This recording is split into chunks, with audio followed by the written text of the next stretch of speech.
Atomic Credit Union makes it convenient to take care of your personal finances wherever you go. Stop in and say hello. We're ready to help you open an account, apply for loans and mortgages, discuss solutions for your small business, and more. Since 1983, Allard Excavation has served the local community in tri-state area. Mark, Margaret, and Michael have grown from a residential excavating business into a heavy highway construction company. The South Webster connection runs deep as Allard Excavation became a commercial company when it broke ground on the new high school. Most recently, the company has overseen the construction of the Bloom Athletic Facility. The Allards wish South Webster good luck this year, and go Jeeps. Haynes Chevrolet is your trusted Chevy dealership in South Webster and the reason why our local customers keep coming back. From the time you enter our showroom when you service with us, you can expect to be treated like family each and every visit. These guys are good.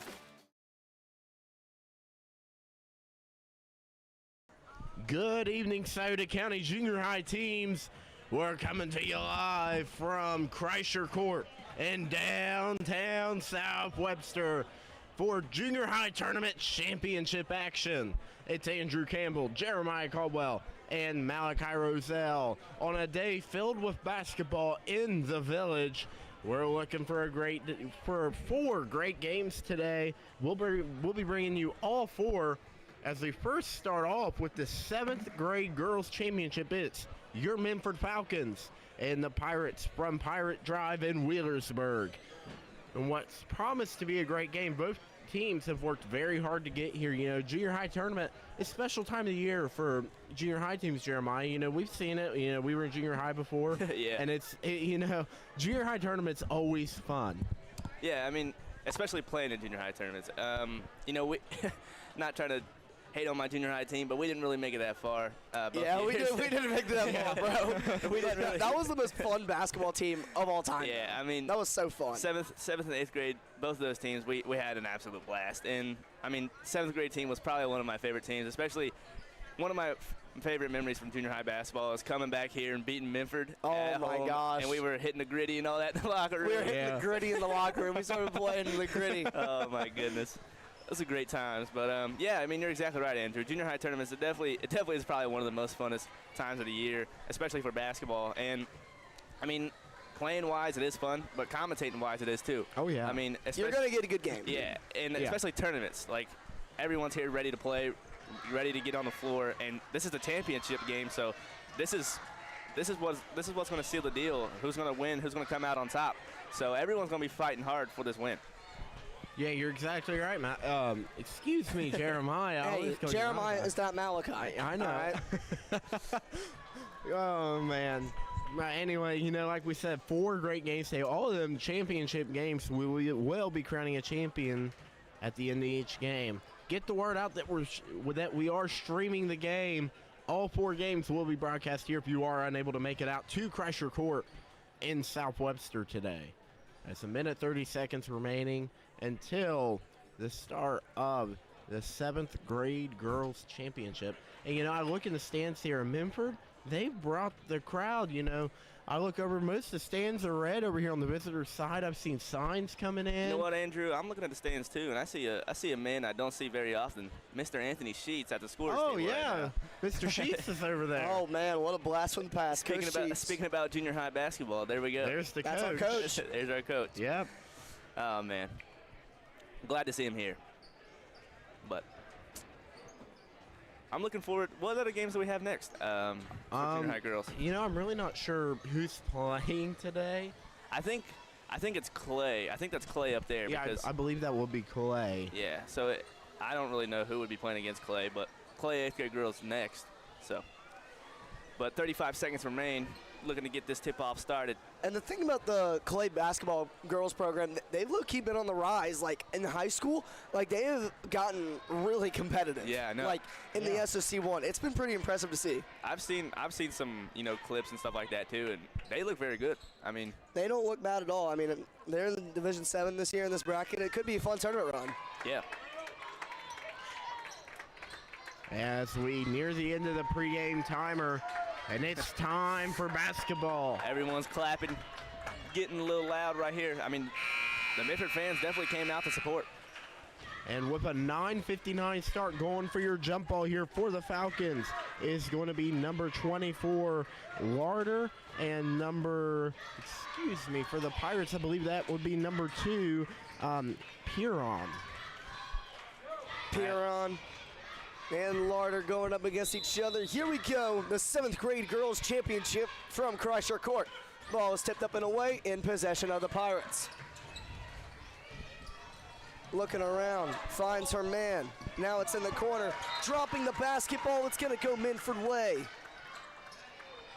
And from the turnover there by number 34, Bailey, costly turnover. Could be, definitely get the Falcons some momentum here early. We've seen it time and time again this season. Different teams, whoever gets the momentum to start with normally flies high throughout the game. Yeah. As now we'll have number 12 with the ball. That'll be McFadden. McFadden gives it up to Lloyd. Lloyd on the inside, back to McFadden. McFadden fighting for the ball. It'll be a jump ball, and it'll stay Minford way. Falcons struggling to get the ball on the inside right there. They did, and the Pirates calls a jump ball, but it's back to Minford. Tries to get it back to inside to Lloyd, and it'll be on the push. Yeah, it's number 25 for the Pirates, making her way down, and the foul will be on the floor on the no-good shot there by number 25 for the Pirates, Hamlin. And the foul committed there will be on number 41 for the Falcons. That is going to be Adeline Brown. Piron will get the out-of-bounds play underneath, looking for a woman. And that is going to go off the foot of Chidsey. It'll be another forced turnover by the Falcons. I mean, what do you say? Two straight turnovers. Killing yourself right there. Yeah, Pirates, they're not looking too great. Well, I have a feeling this might be a little bit of a low-scoring game, fellas. As Larder trying to take it to the rim, gives it back over, this time to Brown. Brown trying to get past Chidsey. Amazing defense here by the Pirates. Ball is on the floor. Now it's going to be a jump ball forced, and it's going to go Wheelersburg's way. I mean, it's basically what we just seen. I mean, came down, got a turnover, got a jump ball on the other end. It stayed Minford's ball. They caused a turnover, and then they caused another turnover down here, another jump ball. So it's just all over the place right now. Now it'll be Blackburn. Looking around, gives it over to Piron. Piron downstairs, gives it in. Chidsey scores. Good job. Very nice bucket by Chidsey. And the Pirates get on the board first. Now it's going to be Brown scanning. Takes it in herself. He's going to chuck it up. Off the backboard and in. And the quick answer there by the Falcons. I like it. Both teams are ready to go now. A very nice response there. And now it looks like the Falcons coming out in a press. And it's going to be a jump ball. It'll go Minford way. An amazing job well done by the Falcons, not keeping their foot off the gas. It should be Minford ball. It should be red ball. Yep. A little bit of a miscommunication between the officials. Yep, they did have the miscommunication there. It is red ball. It will be Minford basketball. Outside of that 28-foot line, McFadden will obtain the out-of-bounds play. Gives it over. It's going to be Conkle. Gives it downstairs. Larder. And the ball is going to be loose. And it'll stay with the Falcons as that goes off the hands of Hamlin. I will say right now, ball handling has been a problem in this game early. Take care of the ball here. Don't turn it over and just take care of it. As you see again, goes out of bounds there. It's just another issue of you've got to take care of the ball. McFadden breaking it down again, looking off the screen. Here is Conkle, up and in. Very well done there on the out-of-bounds play by the Falcons. But we got a foul immediately right after that. Conkle will be the culprit on that as well.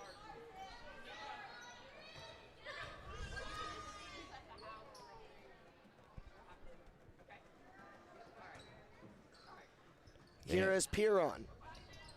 Piron now trying to get the ball in. She'll get it in. It'll be Chidsey. Chidsey now has it. And it's stolen away by Brown. Brown now has it. She gets it up and over to Lloyd. Lloyd dribbles down to the short corner, and it's stolen away. That'll be by Hamlin. Hamlin tries to get it up, pushing the break.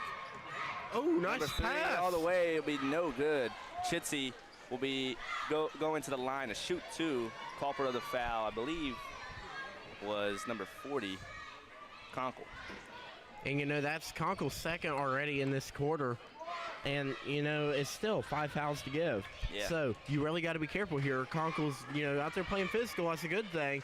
But, you know, too physical can be an issue as number 3 for the Pirates, Chitsey, goes ahead and sinks her first shot from the charity stripe. But, you know, I like the option from Berg there. They got the pass down. Chitsey's second shot is good, and she's 100% from the free throw line. But I do like the option from Berg there. They found the woman down open in the paint, and they tried it, and it worked out for them, and they got the 2 points off the foul shots. And how about a 3 from Brown?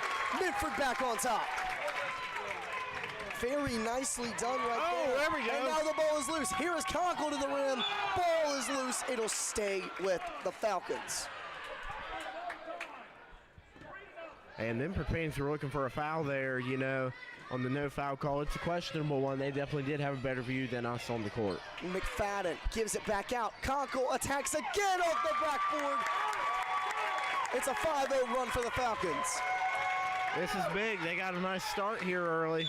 Oh, And a timeout taken by the Pirates, and a wise timeout at that. A little bit of a miscommunication trying to take it out of bounds, and I have no idea what even happened there. Yeah. They just didn't know who was getting the ball, and then the other girl chucks the ball, and it's over top of the senior banners. I think that's probably the reason he called a timeout right there. He's like, man, we need to get it together. Yeah. Because right there, I mean, it looked like no one wanted to just pick up the ball and, you know, get it in. But And I believe, you know, right now, all of them are, especially on the Pirates side, they're getting worked up. You know, they're like, oh, we got to do it. We got to do something. We got to do something. I say it on the high school games all the time. Slow down. You know, there's no rush. It's the first quarter. You got plenty of ball to be played here. You hurrying has led to the Falcons taking this 5-0 run. You really got to be careful here if you're the Pirates. Don't let them go. So if I'm Coach Dan Pritchard over there for the Wheelersburg Pirates, I would tell your girls, slow it down, stay calm. There's plenty of time on the clock. I know you guys can do it. yeah, and another big thing is the atmosphere in the gym right now. I mean, you don't really see too much orange, but you see a whole lot of red. And, I mean, that could also be a big key to who's going to come out on top, because the crowd does play a part in the game. I most definitely agree with you, Jeremiah. Not sure what's – I think someone's getting a little taped up over there.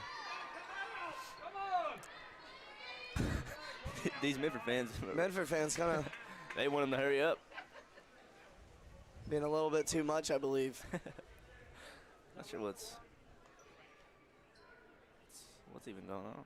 I believe they're taping her over there, I believe. They are taping her lower arm. I've never seen. This I is don't know. very interesting. Yeah, that's a very interesting spot to get taped up at. Yeah. Hamlin will be taped up right there. Maybe she got cut or something. Maybe. I mean, girls have long nails, man. You never know. Yeah. All right, it looks like it'll be Chidsey bringing it up the floor here for the Pirates, trying to make something happen after that timeout. Now it's Hamlin off the screen, gives it over. Pull up from Chidsey, no good. Recovered by the Falcons. Now in transition, Conkle over to McFadden. Now it's Larder, and she will be fouled. And the culprit for that one's going to be on number 34, I do believe, for the Pirates. That is, let me pull up that roster. Bailey. Bailey, yes. And off the out-of-bounds play, it's Conkle using those nice dribble moves against Chidsey. This time, it's Lloyd taking it to the rim, loses the ball, back over. Now it's going to be in there. Conkle loses the basketball. It'll be McFadden, and she will be fouled underneath. Blackburn, the culprit there. As you know, we see, just looking at the board, there's already been 5 fouls here in the second quarter. First quarter. We're just over halfway through it. You know, that could be a problem going in here, a very physical game. You get into double bonus situations, and you're into foul shot shooting. Now, looking, it's Larder, loses the basketball again. Now here come the Lady Pirates on the fast break. It's another miscommunication between Piron and Chidsey. It'll end up being Falcon ball again. And so much miscommunication here. You know, we've seen it time and time again from the Pirates here. And there has been, you know,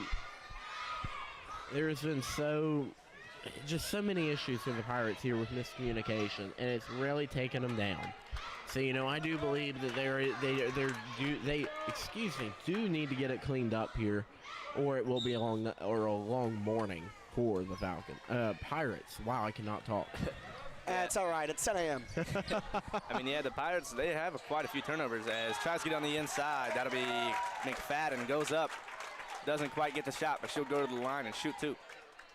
Before too long, boys, though, they're going to be in the bonus, and for every foul, they'll be shooting 2, so you got to be careful with what you do here. I mean, yeah, both teams got 3 fouls right now, and the Pirates, they've been playing a little bit more aggressive after that timeout because, I mean, they haven't really had fouls until now. First one misses by Cram.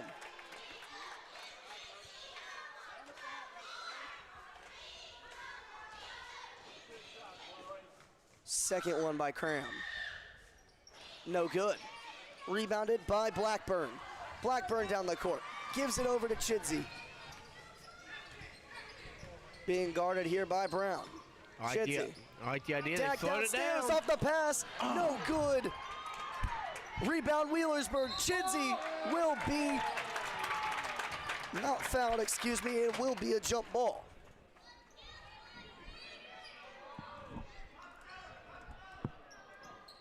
And the jump ball allows for the Pirates to retain possession here. Starting in here for the Pirates is going to be Chidsey. She gets it in on the easy pass and score there by number 4. Excuse me, I believe that's number 2 there, Piron. Speaking of Piron, that is going to be a foul on the floor as she was guarding Concord pretty heavily. I mean, yeah, like I said, excuse me, haven't really had too much foul calls for the Pirates until they came after that timeout. They got 4 straight, and it might be a little game changer here. Now McFadden gives it downstairs. Ball is loose. Everyone's fighting for it. It'll be a jump ball and advantage of the Falcons. I mean, that's something we see all the time in junior high girls basketball. I mean, a lot of jump balls. I've commentated a few of these games, and I see that very, very often. One time I was reffing a junior high girls game. Wait a minute. And they revert it, and it was red ball. The referees make another mistake on the court. On the jump ball, it was with Minford. Man, oh man, what's going on? It's 10 in the morning, like you said, Malachi. I guess so. Now it's Lloyd giving it back out. Conkle now, looking. Gives it over. Inside feed to McClellan. Misses. It'll be with the Pirates now. Piron bringing it up. Willersburg was playing very heavy defense there. I do like the defense there. It was clean defense. It was heavy defense. I like what I see in there from the Pirates. Now, Blackburn, inside feed, and Hamlin will be fouled. Both teams now have 4 fouls. Anyone fouls again, they'll be in the bonus. And a very foul-heavy quarter. We're in the first quarter still. It's been a long quarter. And, I think that's by way of some of the fouls here. Very physical. The refs are calling a lot, and it's okay.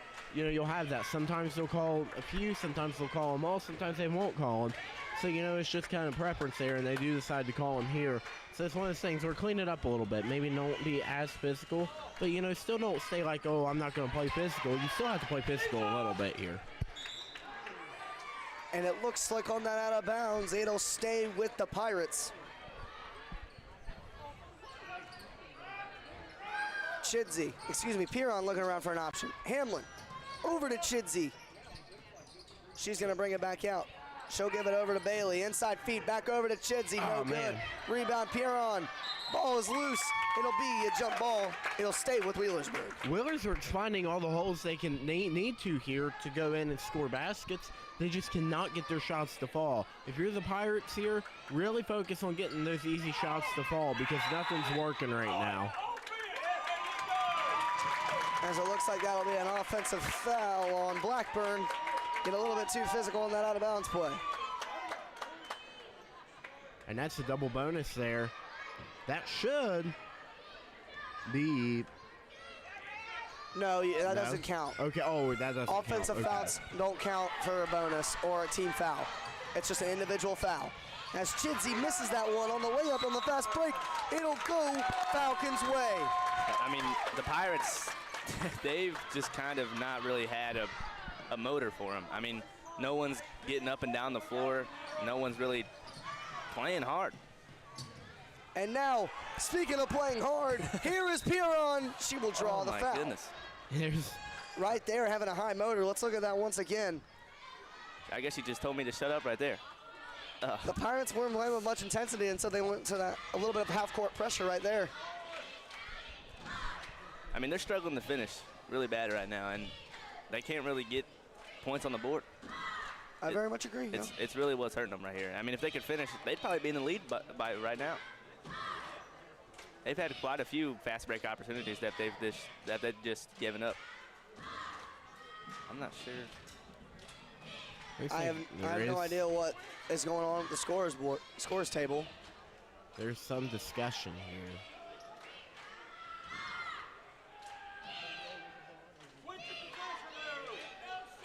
I think they're confused since they're in the double bonus. Does she shoot 4 or 2? No, I think they're trying to see who got the foul because I think putting it's up numbers. I was about to say, there's no way that they actually think that. yeah. I don't know. I seen Brad Bernard hold up 4 fingers, so I didn't really know. Yeah, they're trying to get the right person for the foul. I don't really see why this is going on for much longer. But like I was saying earlier, people in the stands have no idea what they're talking about. I'm just being honest. I don't think that was a jump ball, though. It was not a jump ball. But they are right about the possession error. It should be going Reds' way, but that is not a foul. My goodness. First one up and in. And them are crucial foul shots here. You know, it's just, it could pull them right back into that 1-point game here. Second and final from Piron. No good. Rebounded by, it looks like it was Bailey. Now it's downstairs to Hamlin. Back out, Blackburn. Off the screen, Blackburn will pick up her dribble. Over to Piron. Inside feed. Hamlin loses the basketball. It'll be recovered by the Falcons. Here is Conkle. Up against Piron. Chucks it up. Lloyd now takes it in. Looking for the drop-off pass. Finds McClellan. How about a 3? No good. Rebounded by Lloyd. And that'll be deflected off the hands of Hamlin. It'll stay with the Falcons. This has been a great junior high championship to start off the morning. As that one missed badly, and that'll end the first quarter. Your score, it is the Minford Falcons 9 and the Lady Pirates from Wheelersburg 7. Boys, what are your thoughts? Malachi, I commentated, I believe, their semifinal game, junior high girls, for 7th grade. Falcons were in it, and I don't know who they played, but, I mean, they came out hot. I mean, really, they were shooting the ball, and they shot it well, especially from Lloyd. Lloyd was one of their key players that they really looked to. Lloyd and Conkle and Brown. I mean, those three, they were really the dynamic trio for this team. And right now, I mean, they're only up by 2 points. And, I mean, they're looking good, to be honest. But just really we need to slow down a little bit for turnovers-wise. But for the Pirates, I mean, they've kind of been sloppy this whole first quarter. Picking up a lot of foul calls there late in the first quarter. A lot of turnovers the whole first quarter. Haven't been able really to score. So I really think it's anyone's game. Yeah, you know, I definitely think you're 100% right there, Jeremiah. And, you know, Bird's got the option. You know, they're down there, and they're finding their way in, but they can't get shots to fall. Yeah. So if you're Coach Pritchard for the, for the Pirates here, you really have got to figure out how you're going to get those shots to go in, because that's killing you right now. You can't get points on the board. Also, keep an eye on Conkle. She's a standout player here for the Falcons here, and it's very obvious. She's went in and gotten many baskets. She's played very physical. She does have 2 fouls, though, so again, you do need to look out for that. But I think, you know, overall right now, I think the Falcons are in the advantage. As we come back here for this second quarter of the 7th grade junior high girls championship. Chidsey with the ball. Takes it in. We're knotted up. Very nice response by the Pirates. Yeah, nice start there. You know, that puts a lot of pressure here on Conkle and the Falcons. Let's see what they can get done. Now it's Lloyd. McClellan now back over. Excuse me, that was McFadden, not McQuallen. Now it's Brown, looking. She'll give it off. It's Conkle now. A three, deep from Lloyd, no good. Rebounded by the Pirates, but stolen away by Brown. And Brown loses the basketball. It'll go Wheelersburg way. All Wheelersburg way. And again, you know, it's turnovers. You know, we've seen it in the first quarter too. Turnover. You got to clean it up. You really got to slow down here, take care of the ball. Yeah, and you got to be strong with it too. I mean, we've seen a lot of jump balls there as well. So looking around, trying to give it over to Hamlin. Back out, and then it's going to be a backcourt violation on the Pirates, but instead, she's going to let the ball go out of bounds. The Falcons will now get the ball underneath. Under the rim. Yeah, I mean, you should have just picked it up right there. Yeah, exactly.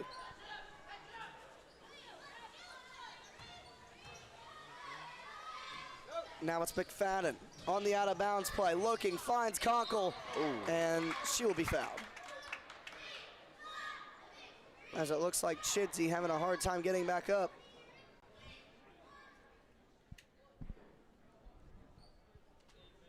Hopefully everything's all right there. She went down pretty hard, it did seem, as both teams clear the court. Look, she was kind of holding her jaw there. Hopefully she's all right.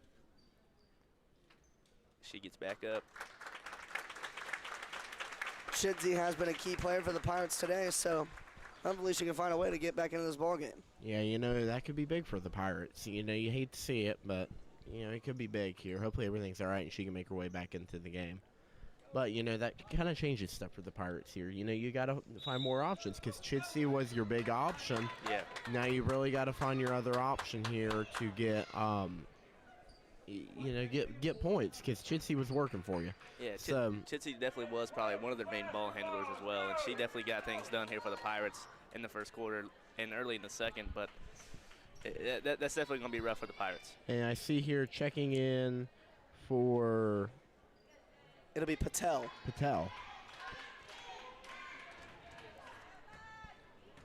First shot by Conkle. No good.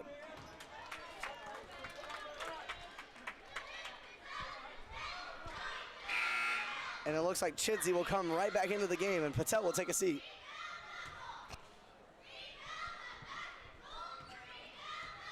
Second and final from Conkle. Swishes it. But wait a minute. We got a lane violation on the Falcons. No basket. Man, there's been several violations here that's changed the pace, I believe, of this game. That's just keeping us in that back forth. You know, clean it up a little bit, and I really do think we could have a nice ball game here. But you got some stuff you do need to clean up if you're both teams. Yeah, and another big thing I want to point out in the second quarter, we haven't really heard much from the fans. Yeah, you're exactly right. You know, it has been kind of quiet, but there has been only one basket here. Yeah. Yeah, I'll be pretty quiet, too. There's only one basket, guys. Yeah. Now it's Hamlin, scanning for an option, finds Bailey. Bailey loses the basketball. And another costly turnover there. She was wide open. Look at this. Waving her hands up and down, jumping up and down, and loses the basketball. Unfortunate turn of events there for the Pirates. And that's big. You know, if you're expecting the ball, you got to be ready to catch it. And that's the costly turnover there. And, you know, just another mistake to learn from there. As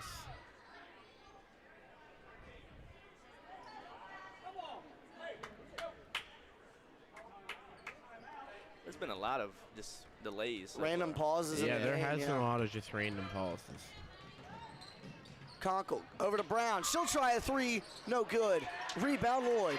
Lloyd puts it up. No good. McFadden trying to make something happen. It'll go to Pirates' way. Now here's Perron. Perron chucks it like a baseball. Oh, man. But it'll go off the hands of Larter.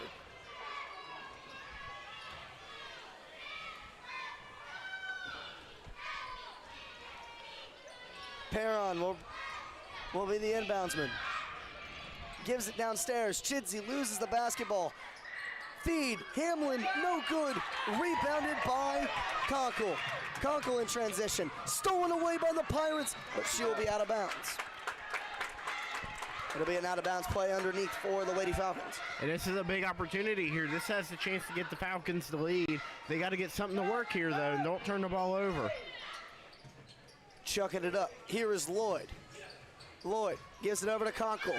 What a very nice play here. Just a little too much, but nice rebound there by Lloyd. Now it's Brown. And then it will go off the body of, it looks like, Hamlin. It'll stay with the Falcons once more. Knotted up at 9 apiece. Wheelersburg wearing their home whites. Falcons wearing their away reds. Stolen away there. Here is Piron in transition. Oh, another Stolen away, but it's going to stay with the Pirates. And it was off the hands of Conkle down low there, you know. She was trying to get the ball away. She lost it and went out of bounds. Good call there by the officials. Now, here's Chidsey on the setup out of bounds play. Misses it. Now it's going to be Piron. Back over to Blackburn. Blackburn looking around. Swatted away by Lloyd. It'll stay with the Pirates again.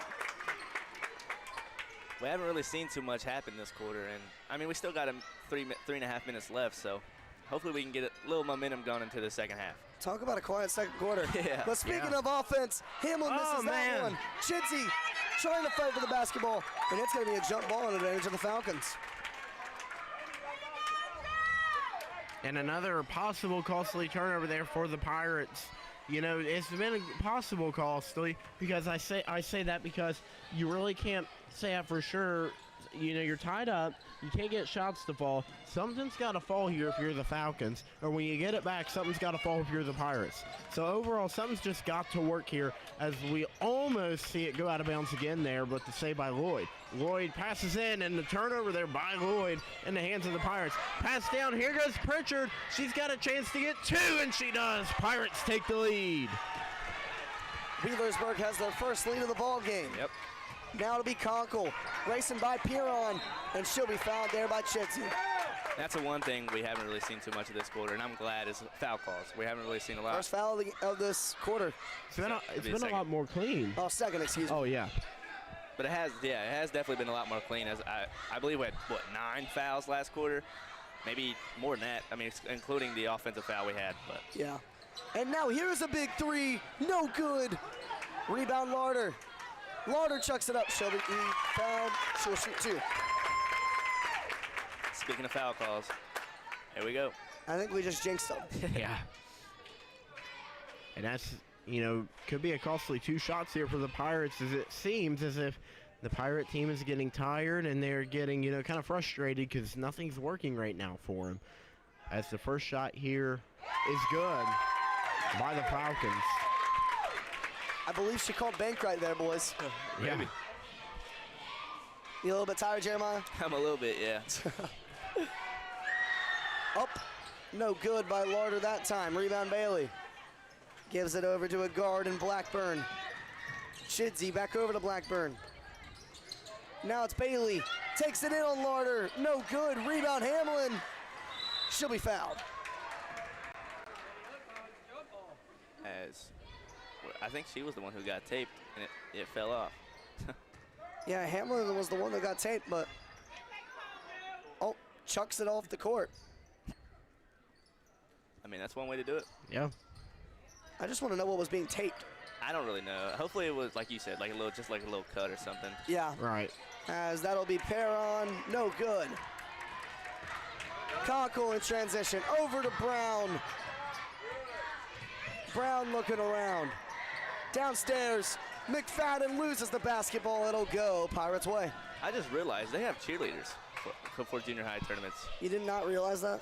Not for girls, I didn't realize You're a that. genius, man. I did not realize that at all.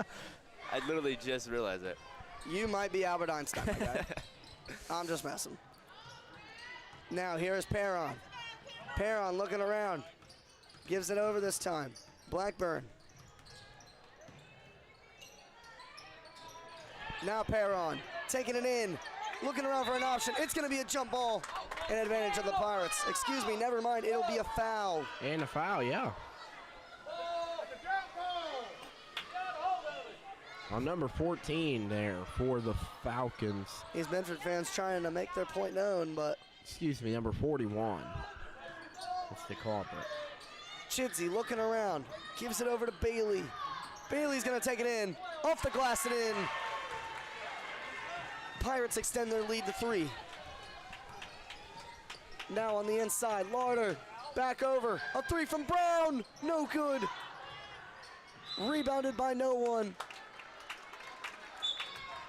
And it's on the out of bounds there, and a timeout called by the Falcons.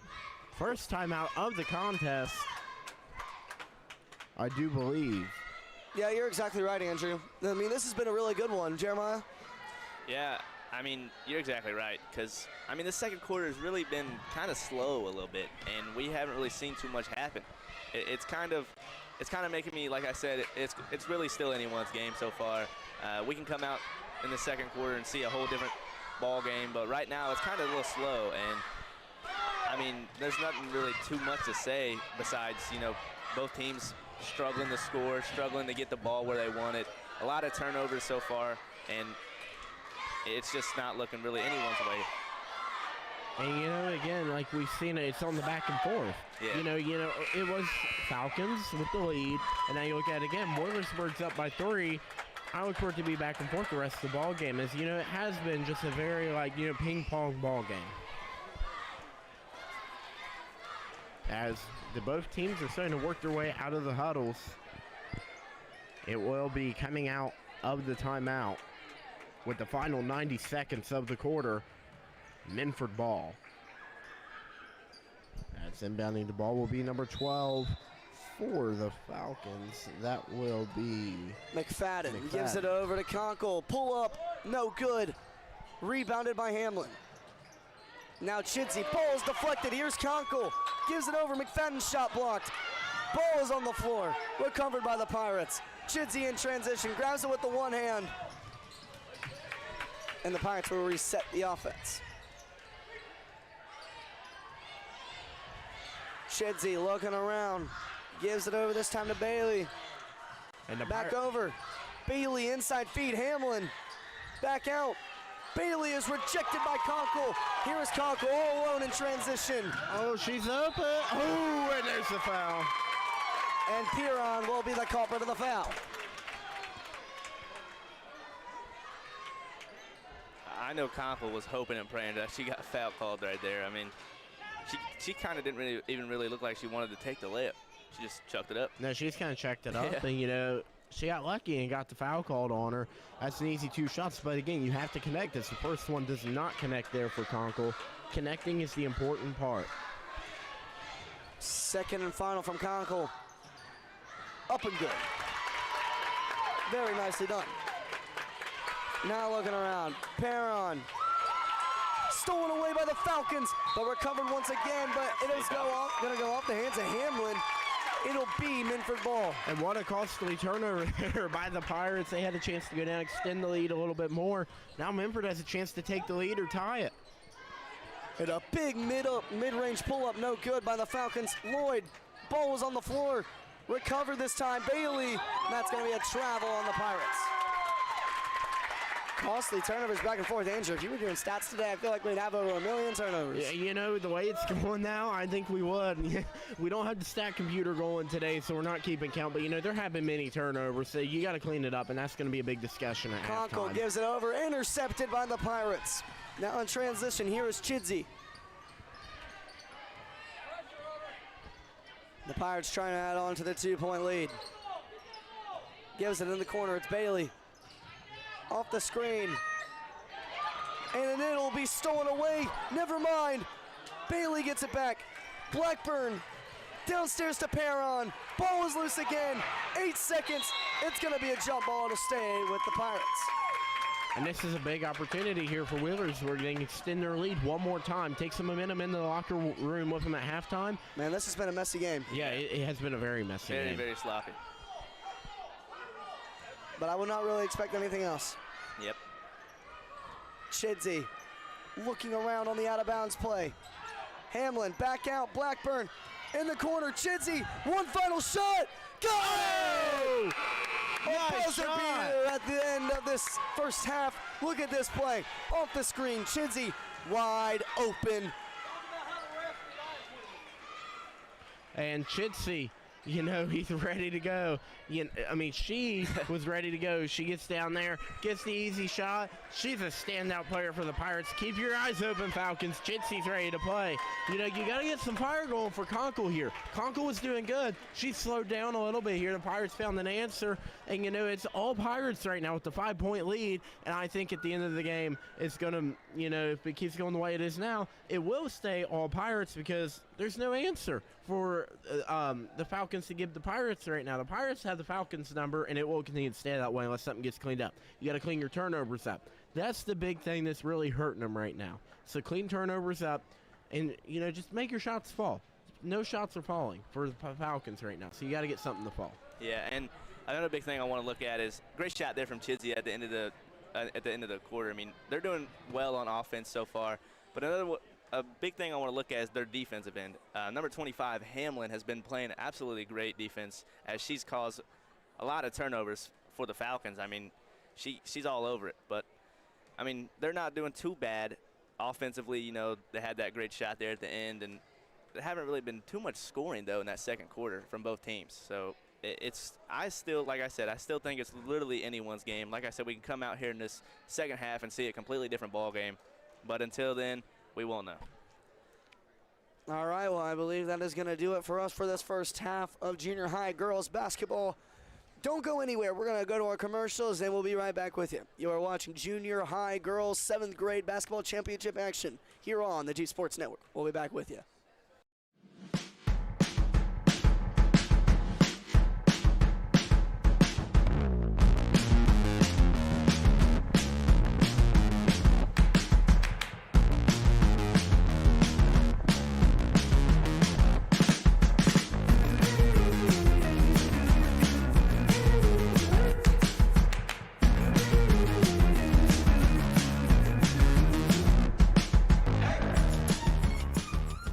Kinker's Auto Parts, established in 1995 as a small business, we've grown ever since into one of Southern Ohio's largest salvage yards. Specializing in foreign and domestic parts, we have a large selection of new, used, and aftermarket parts. We also have a full-service body shop with 16 bays, frame straightening, alignment, and paint shop. We ship to any part of the United States and have a standard 30-day warranty. D.W. Swick Funeral Homes have been honoring lifetimes for more than 25 years. With 4 locations in the Scioto County area, Wheelersburg, New Boston, Sciotaville, and right here in South Webster, D.W. Swick will be here in your time of need. Dee and Maria want to wish all of the athletes on the court good luck in today's contest.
We welcome you back here to Kreischer Court in South Webster for what should be an interesting end to the 7th grade girls junior high championship.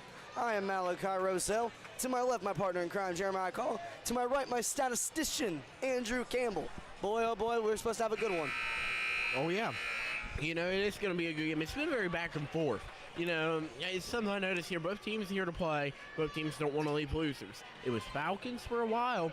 Now look here at the end of the second half, you know, by way of number 3 for the Pirates. Excuse me, I don't remember the last name, but number 3 for the Pirates, you know, she got out there and was really, really good at those 3-point shots. She was very good at them, and she made one right at the buzzer. So it's going to be interesting in here as the Falcons start with the ball. Oh. And that is going to be a foul early as the Falcons will have possession.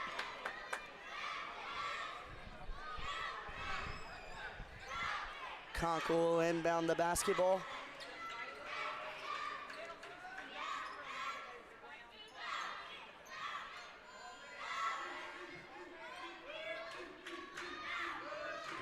As Conkle has the ball in hand, they scatter. Conkle finds the option, looks deep, gets it to number 12, McFadden.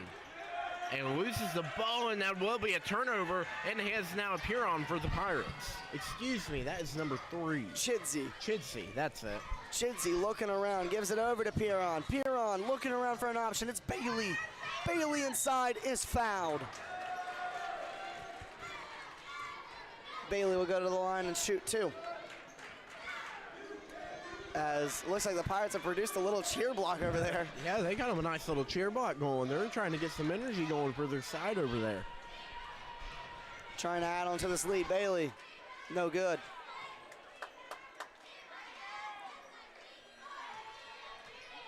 Bailey's second.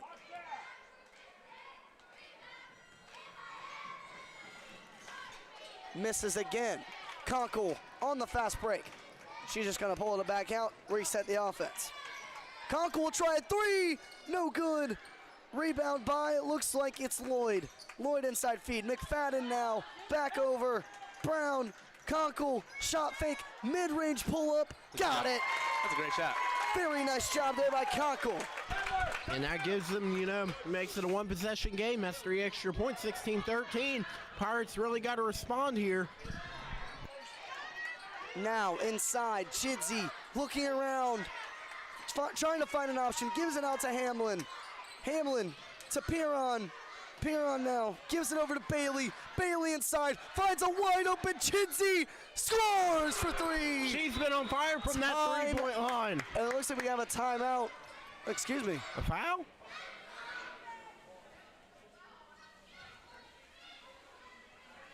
I'm not sure what happened. One of the referees talking to the scores table didn't look too happy. Very interesting, but a big shot there by Chidsey. Now it's Lloyd looking around. Here is Conkle. Conkle inside, back over, it's Lloyd. Lloyd on the inside, loses the basketball. Here comes Chidsey. Chidsey in transition, it's 3-on-1. Chidsey no good. And it looks like it'll be out of bounds on the Pirates. Piron comes down, deflecting it. That would have been a sweet lip. Almost rattled in, too. Yes, that would have been very sweet. Conkle, back over, it's Lloyd. Lloyd gives it over to Conkle. Mid-range pull-up again. No good on the heat check.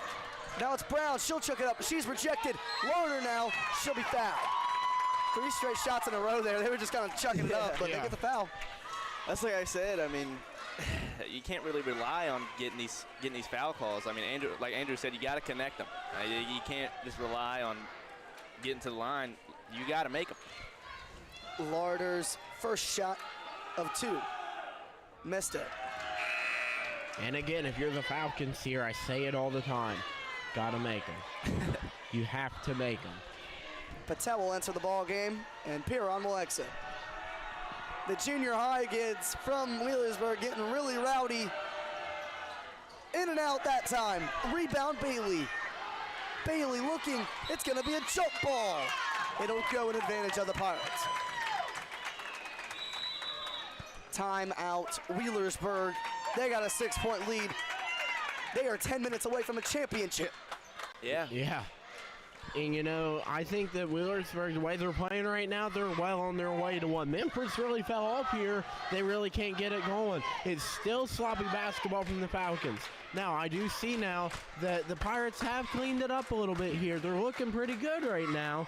But if you are the Falcons here, you really got to clean it up. You want a chance at this because you're getting too close to that point of it's perfect basketball. You can't let them score anything. You're not there yet, but you better start scoring points if you're going to be there soon. Yeah, and like I said, I mean, the crowd does have a pact on the game, and we, like I said at the beginning of the game, we had a lot more red than we did orange in the building, and so far it looks pretty even. We have a lot of clay people here as well, because that's what's up next. But there is a lot of orange, and especially a cheer block too. So, like I said, that could also be the key to the switch. Yeah, I hope to see the energy come up here as we enter crunch time. These junior high girls fighting for a championship. Minford, this would be the upset. They came in here as the 2nd seed, beating South Webster in the 7th grade girls bracket, and then Wheelersburg got that bye that took them to the championship because there's only 3 teams in the bracket. Someone needs to warn Brayden Bernard that's flipped the 3rd period. Yeah, Brayden Bernard needs to work on his scoreboard operating skills. Now in transition, it's Hamlin. And that's going to be a double dribble. And that could be a big mistake there for the Pirates. That opens up an option here for the Falcons. The question is, though, are you going to connect if you're the Falcons? Because so far you haven't been able to very much. As the shot there. A big shot by Brown. What a 3-point. Now in transition, here come the Pirates. Chidsey looking around for an option. Back out, here's Blackburn. Patel, now it's back over to Bailey. Now here is Chidsey. She's just gonna reset. A lot of pressure here on the Pirates. A lot of momentum heading the Falcons' way right now after that big 3. Now, it's Chidsey, back over to Patel. Bailey, it'll deflect off the hands of Blackburn. Uh-oh. Ball is on the floor. That's Falcon ball. And it's going to be a jump ball advantage of the Falcons. They get a huge play right there. Yeah, I mean, you're only down 3 points here. You gotta score. Yeah, you know, you look at it there, as I just said, it looked like Wheelersburg was taking control. The Falcons are showing a breath of life here. This is getting interesting quick. Conkle's mid-range rejected. Ball is all the way loose. It is going to stay. Looks like the referee is communicating. Jump ball going the way of the Pirates. That's going to be a jump ball in way of Wheelersburg. As Mr. Havens, you know we're getting close to a champion. He's bringing in the hardware, the trophies that will crown a 7th grade girls champion. Very nice trophies. Chidsey gives it over this time. It's Blackburn, inside feed. Hamlin is going to chuck it up. She'll be fouled. 2 big shots here by Hamlin to try and make it a 2-possession ball game.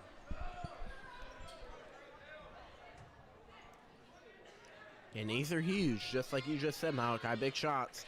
Got to make them if you're the Pirates here.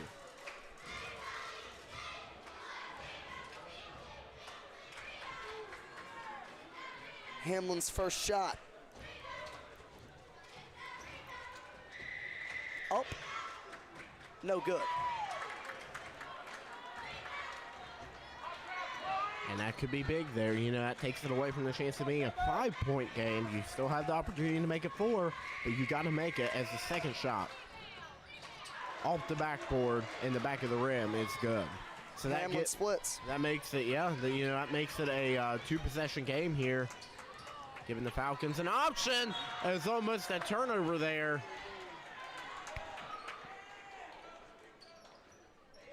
Falcons will still hold on to the basketball here.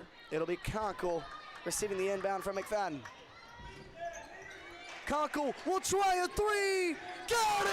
Oh, what a shot! My goodness, off the backboard and in. Huge shot by Conkle. And you look at now, you got a 1-point game. This is crunch time.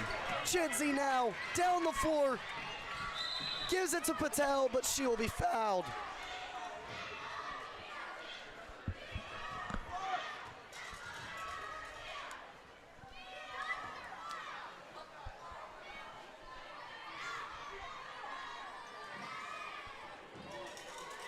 Now, it is Blackburn on the out-of-bounds play.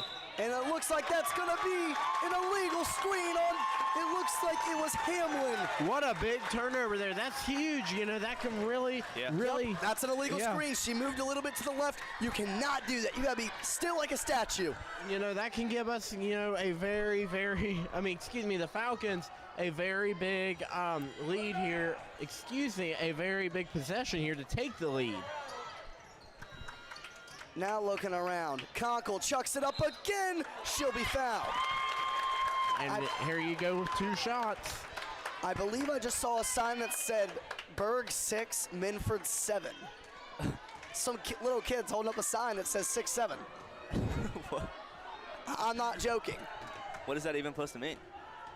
I don't know, but I guess it means Minford winning 6-7. Maybe it's because, I don't know. I really couldn't tell you. I don't even know for real. Yeah, I really couldn't tell you. But hey, jeez. Gotta support the younger generation, man. This is our future. The first shot there by Conkle fell good. Here's a big one. No good. Up the backboard. One of the Wheelersburg kids was barking like a dog. Man, junior high, it's unreal. And now up at the top of the key, it's Chidsey. This is looking like it might be one for the ages. Gives it over. It's Bailey. Now it's Patel. Gives it over. Downstairs, it's Hamlin. Back out. Patel will chuck up a 3. Airballs it. Now in transition. Here come the Falcons. Chidsey looks in a lot of pain, but off the backboard, Conkle shot no good. And that is going to be a foul on Hamlin.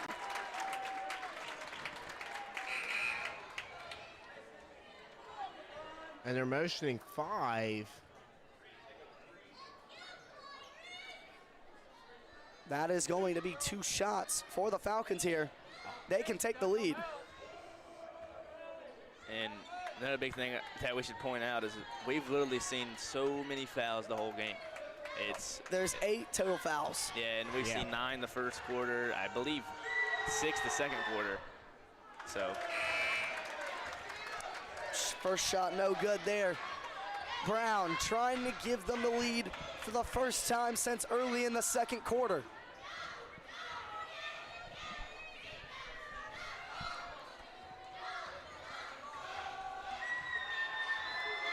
Second and final, up and good. Minford's got the lead. Timeout. Wheelersburg trying to give the girls a deep breath. That's a smart timeout there. They have lost all their momentum. All the momentum for the Pirates here has shifted for the Falcons. There's no way to say it. Falcons have been playing better basketball. I said it halfway through this quarter. You have to keep going if you're the Pirates. You were almost had it out of reach. Now all of a sudden the Falcons have worked their way back in. We've got a big ball game here on Kreischer Court. Minford's found themselves a way to keep them afloat, and all of a sudden they got the lead. I mean, yeah, like I've been saying the whole game, it really is still anyone's ball game. And we've seen it here so far as Minford has came back. They've been doing a great job here so far. They've gotten to the line pretty often here in this quarter. And, you know, it's really what's been setting the tone there for them. They've been getting to the line. They've knocked in a few free throws, had a great shot there from the top of the key, the bank in from Conkle. They've really set the tone here, and, I mean, the Pirates have been yet to reply. Let's see if that energy switch is coming out of the timeout. Wheelersburg will have possession. Bailey will break it out.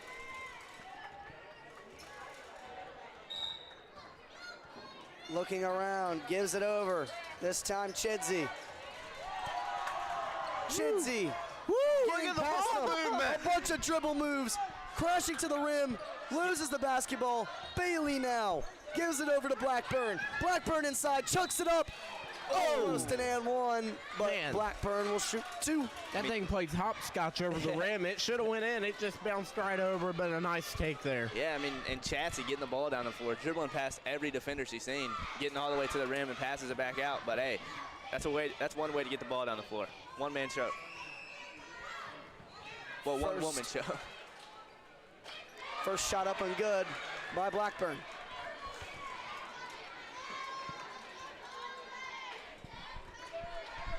Second and final.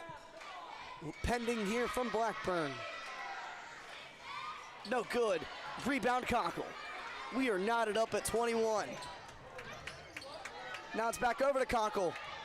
Mid-range pull-up. No good. Rebounded by the Pirates. That's going to be a foul on Conkle.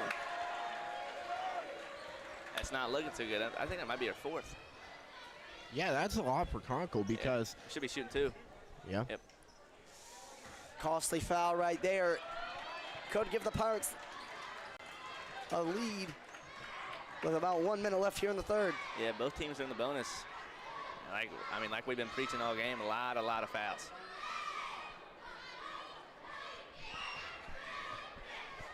Here is Blackburn once again. Went 1 for 2 from the line last time. Misses that one. Has a chance to go 1 for 2 again.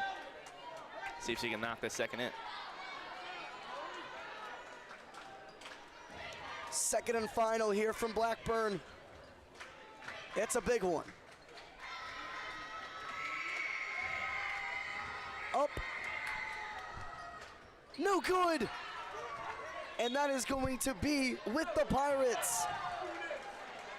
A 50-50 call right there at its finest. Yeah, That's 50-50. I don't really. Yeah, that hit off of Yeah. both of them. I don't really know what we would call that, but Yeah.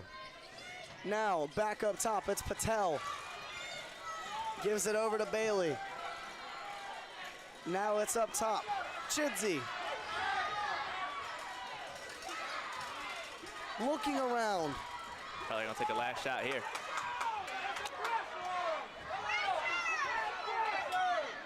Conkle's gonna come up out of her zone and try and make something happen. Forcing Over them to out. Patel. Patel, the ball is loose. Here's Conkle attacking the rim. She is Oh my goodness, fellas. Great job there from Conkle. I mean, Yeah. that's a zone setter right there. Kind of a tone setter, excuse me. But it kind of reminds me of that one Kobe play where he's calling Jeremy Lin to foul. Jeremy Lin doesn't foul, and I mean, Conkle He does it himself. Yeah, Conkle's definitely that reminded me exactly of that play, and Conkle's definitely setting the tone here for the Falcons. Conkle comes out of the left side of the 2-3 zone and sprints over to Patel. She finds a weakness, she attacks it. Now she's shooting one more shot. I mean, This could give him the lead heading into the third. that's exactly what you call a leader right there. Up and good. Now, here in the full court press is the Falcons. Bailey now gives it over to Chidsey. It's a 2-on-3 in transition, but Chidsey decides to pull it out. Conkle applying the pressure. Conkle is in a little bit of foul trouble, so you gotta play your cards right. Looking around. Chidsey trying to make something happen. Bailey now taking it in. That's gonna be a foul.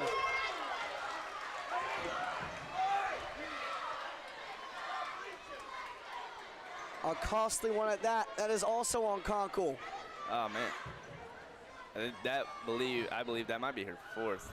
As I said that last time, but if she's not fouled out, then that's her fourth right there. Yeah, I believe. Actually, I think she did have two maybe in the first quarter, first half. And they brought her over. That was her fifth. That She is might be her fouled fifth. out. Yeah, that was her fifth. Yeah, she's definitely a little emotional there, and especially fouling out. But wait, we got a little bit of a miscommunication at the scores table. The home book is what you're supposed to go off of, and the Berg book says that they have 5, and of course the Menford book says 4. So And they do continue with the 5. As you know, even Conkle, you know, she fouls out, but what a game she's had. She played a great game, put her heart on the court. Great job by Conkle, but it's going to be hard for the Falcons to adapt here. I mean, She was their obviously standout. she's the best player on the court. Yeah, Yeah. yeah. No doubt about that in my mind. I think her and Chidsey are the best players on the court, and I mean that's also. I mean, I'm not trying to be that guy and blame it on the coach, but I mean you got to also manage your players. Well, if a girl is in foul trouble, Yeah, take her out of the game, and you got to keep her for the fourth quarter. But I guess we'll see how good the Falcons will play without their best player. I mean, I guess that's one thing from the coach. You know, putting trust in your players, not not fouling. Look for Brown to step up here. Yeah, that's what Brown I'm saying. is the second best girl out there that can shoot the basketball well. So it'll be interesting to see how Brown will come out here and respond. I mean, it's really just going to be Brown and Lloyd, because I mean, she's one of their key rebounders down there, and she gets dirty, but it's really nothing we can do right now with Conkle out of the game. Fourth quarter, Memphis Falcons, it's going to be a little hard for them. Yeah, you're exactly right. Conkle did it all for him. I mean, you see, she was great on defense, great over there on the offense. Yeah. I mean, she played a tremendous game. So now you got to adapt to the loss. Like you said, Malachi Brown's a great shooter on the court too. Got to put a load on her, get her down there to score some points. But spread it out. Don't just put it all on her. Get some shooters. You know, you don't want it all on one person, because like you see, we kind of put it all on Conkle. Now she's gone, and you run into that situation. Yeah, you can't just switch up. I mean, you got, like you said, Andrew, you really do got to find everyone. You can't just find one person and figure it out. But hopefully we can get something going here for the Falcons, as they don't really have Conkle. It looks like she might not have been fouled out of the game, actually, as they motion up 4. So she does have 4 fouls. it's 4 fouls. Okay. Okay, so she's not out of the game. The way they were making it look like is that she had 5 and she wasn't coming back in, but yes, I mean, she did get on the bench, and they were hugging her, and she was kind of. So what do you do here if you're the coach? Do you leave her on the bench here? Or I think we do. I think we leave her on the bench for maybe the half. I would say come back in at 3 minutes, but if things start to get ugly, you got to put her in, and you just got to live and die by it. So it'll depend on how the Falcons come out right here. It is going to be on number 41, Brown here. I mean, you can't put the pressure on one girl, but you got to put the pressure on her this time, because she is the second best girl out there on the floor for the Falcons. Here we go. Lloyd will give it over to Brown, and we are underway for the 4th and final quarter of the 7th grade junior high girls basketball season. Lloyd will choke up a 3, no good. Rebound Brown, mid-range, no good. Rebounded, and the ball is stolen away by Brown. Brown will choke up a 3, no good. Rebounded by the Falcons. It looks like Falcons. Jump ball on the floor, it'll go with the Pirates. Yep. But that is a very promising start right there on the defensive end by the Memphis Falcons.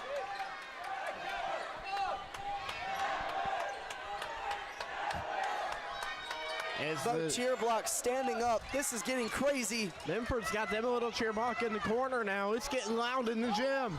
Now it's over to Chidsey. The Pirates down by 1. The number 1 seed trying not to get knocked down tonight. And now it's going to be Perron. Misses it. Back up top to Chidsey. Chidsey spin move. Inside pull up. No good. Rebounded by, it looks like it's Larder. Ball is everywhere. Ball is loose. Recovered by Patel. Stolen away by the Falcons. That's a key of events right there. Now it's going to be Brown. Brown looking around. Gives it over to Lloyd. I like the option between Brown and Lloyd there. Those are both great players for the Falcons. The Pirates going to a 2-3 now. A 3 from Lloyd. Go! Oh, my goodness! And Lloyd from downtown reels it in. That's a great shot right there from Lloyd. As like I said, they're definitely, Brown and Lloyd are definitely what's going to be the. And that's going to be a travel. It'll go Minford way. This place is going bananas. What a huge 3 by Lloyd. A costly turnover by the Pirates, and all of a sudden, everything has changed. Memphis taking over here. They're doing great things right now. Man, what a job by the Falcons. All the momentum's going their way. This is what the junior high tournament's all about. I mean, yeah, when that shot synced in for Lloyd, I kind of felt a little bit of chills right there. It's unexpected, you know. You don't really see a lot of those go in, but here we go. The signs are up from Minford. The environment is great in here. Now it's downstairs. Larder will be fouled. Oh, man. This is a big opportunity. Look at this Minford sign with all their signs and stuff. This is amazing. Yeah, I mean, Minford fans, they definitely came out to support, and I'm here to see it. You know, you don't see a lot of fans come out.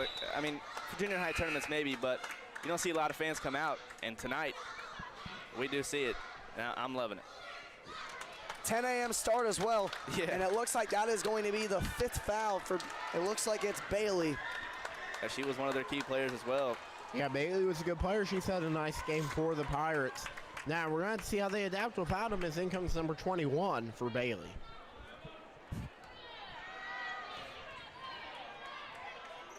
First shot, no good by Larder. She has struggled from the free throw line today for sure. Yep. I mean, I feel like it's been this whole game. We haven't really seen a lot of free throws knock in. Second and final by Larder, no good.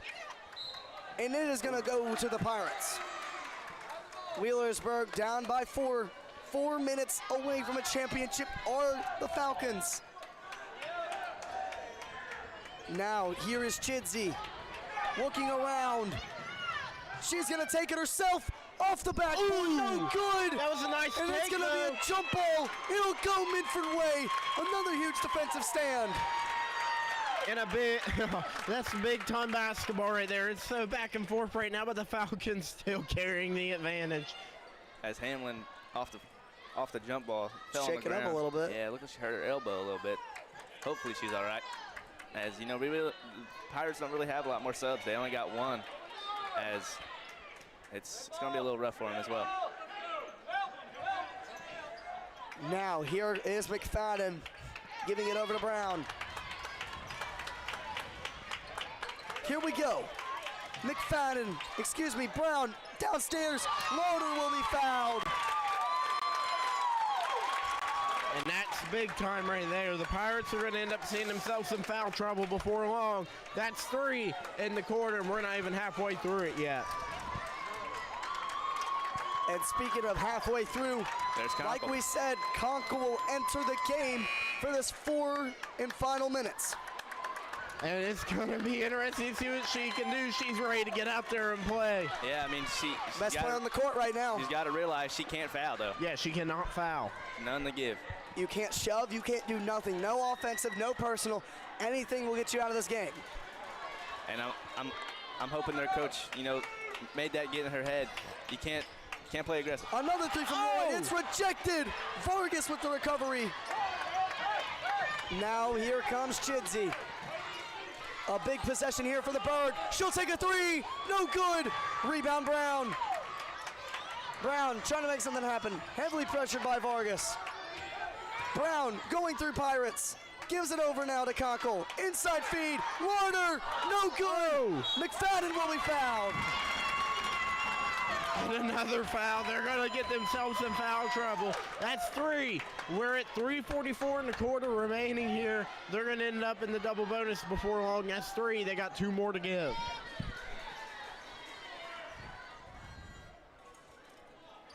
Now looking, it's McFadden. Lloyd and Conkle both with the power of friendship using the basketball. And it's going to stay with the Falcons. Let's get a little bit of a replay on that. Ooh. I think it's 50-50. I think it's 50-50. I couldn't really tell. It definitely is 50-50 on that one. I couldn't really tell. I don't know right there. that is close. Conkle looking around for an option. We'll call it 75-25 then. We'll call it. Gives it over. Lloyd loses the basketball. Chidsey in transition. Looking for a woman. She's going to do it herself. She got it. And that's big. That gives Bird some momentum here. Now it's a 2-point game. Very nicely done. Now it's going to be Conkle. Gives it over. Here is Brown. Spin move. Brown. Shot fake. What a job by Brown. Very beautiful play there by the Falcons. Now in transition, Chidsey looking for an option. Chidsey will take a 3. She's wide open. No good. Rebound Pierre. Perron gives it back out. Now it's Chidsey. Shot fake, pull up midi. No good. Rebound Perron again. But it's stolen away by Larder.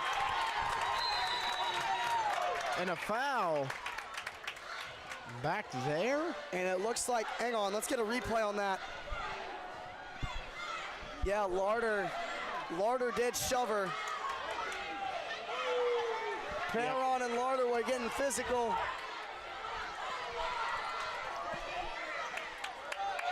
So it will remain the Pirates' ball as Perron ready to throw it in. Gets it in. Here's the shot. The mid-ranger, no good. Now it's going to be recovered by the Falcons. Brown once again with the basketball. Brown gives it over to Conkle. Conkle looking, stolen away. It's a ball on the floor. Brown now, ball is loose. Lauder will be fouled. I believe that'd be 4.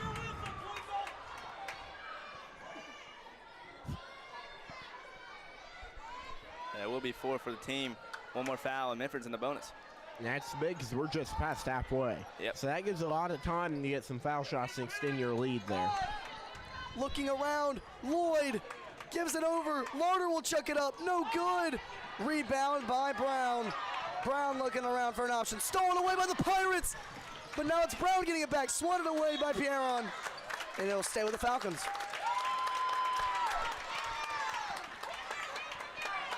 This place is pretty packed for the junior high tournament.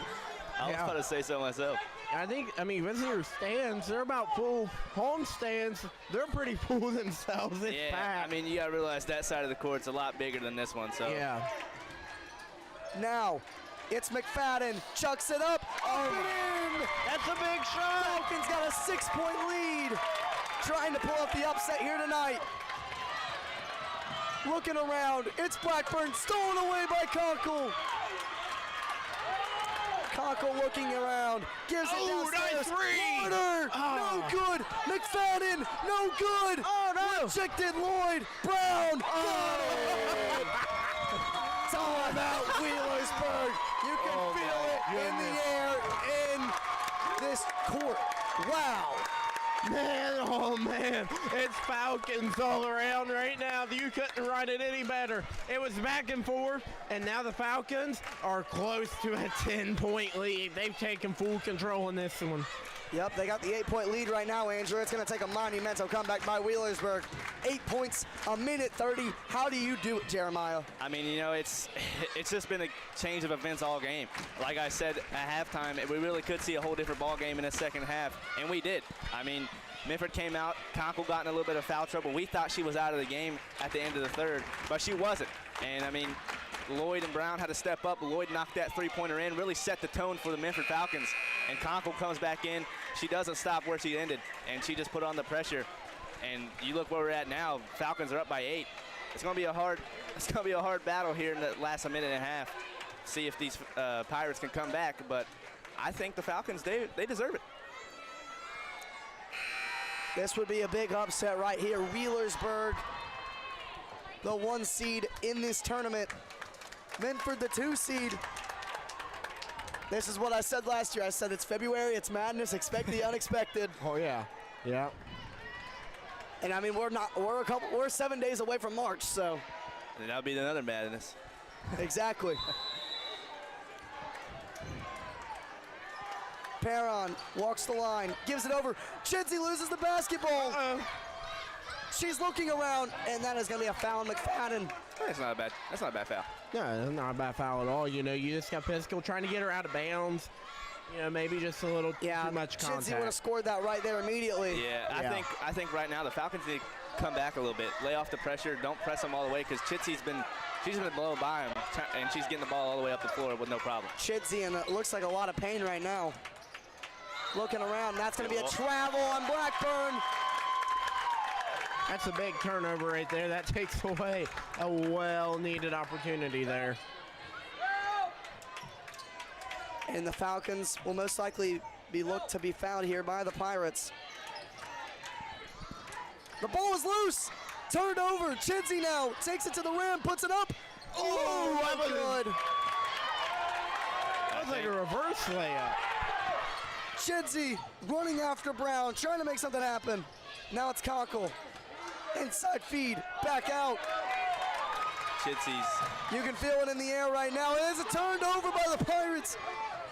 Let me say, Chidsey's showing a lot of emotion right now, physically, and you can definitely see it. Blackburn will go to the line and shoot 2. Yeah, Chidsey's definitely showing a lot of emotion physically. You can tell she's definitely hurting out there, and mentally right now as well. You got to realize this is the last game of the season, so. First shot from Blackburn, no good. 51 seconds away from a championship are the Falcons. I think Mealtown's starting to feel it. Yep. As they're waving the signs over there in the cheer block. Second one, no good.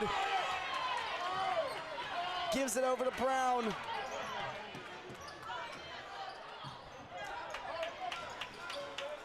Now it's going to be back to Brown. You don't got to do nothing here if you're Minford. Yeah, 30 seconds and counting from a championship. Conga will take it to the rim. No good. Rebound Blackburn. Gives it down to Chinsey. Chinsey's layup. No good. Yeah, Chinsey's looks like her right knee is not looking good. She's just limping all over the floor. 19 seconds and counting. And you can feel it if you're the Falcons. I think this one's about final here. Like I said, oh my goodness, it's Blackburn with the steal. No good. It's February. It's madness. Expect the unexpected. The Falcons have knocked off the Berg. They are the 7th grade girls champions.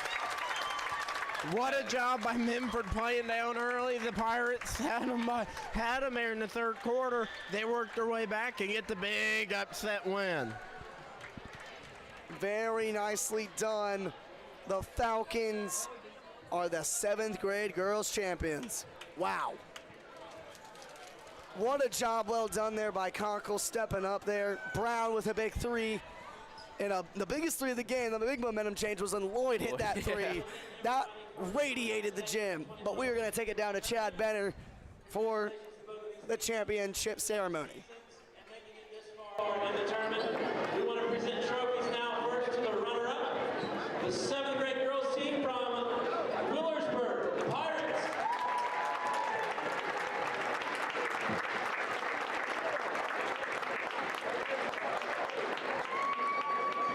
And now your 7th grade girls 2026 junior high tournament champions, the Falcons.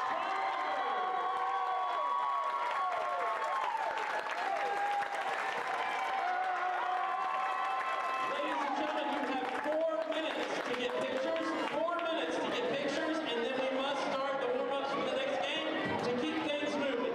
4 minutes for pictures. Thank you. What a game we just saw here on Kreischer Court. What a way to open up the junior high championship Sunday. I mean, yeah, that whole game was just an insane change of events. That fourth quarter. What a ball game. Yeah, that fourth quarter. What a ball game. Fourth quarter really did was great. That fourth quarter. My favorite play of the game was easily Lloyd's big three. yeah, that Me and was- you were yeah. jumping up and down up here, Kai, after that, and I mean, it really did set the tone there in that fourth quarter.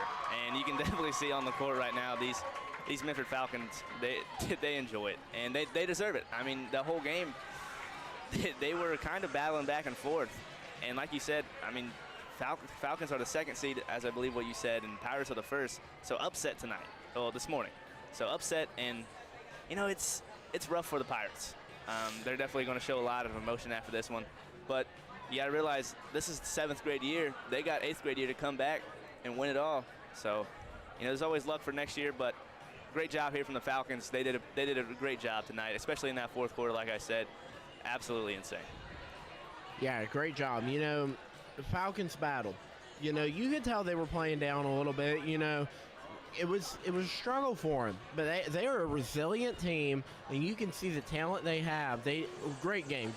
They did wonderful to see this morning. Excuse me, I'm used to commentating at night. Yeah, me too. I always say Yeah, me too, man. You're telling me. You know, announcing from regional finals to junior high championships. Yeah, you know. exactly. Yeah, I mean, it's crazy. So, but I believe that is going to do it for us. Coming up, the Northwest Lady Mohawks take on the Clay Lady Panthers for the 8th grade championship here at Kreischer Court. You won't want to miss it. We'll be back to you after this. You are watching junior high girls basketball here on the Juke Sports Network. Open and ready to serve you. Kinker's Corner Store has something for everyone. For a quick lunch, come in and grab a bologna sandwich or a burger.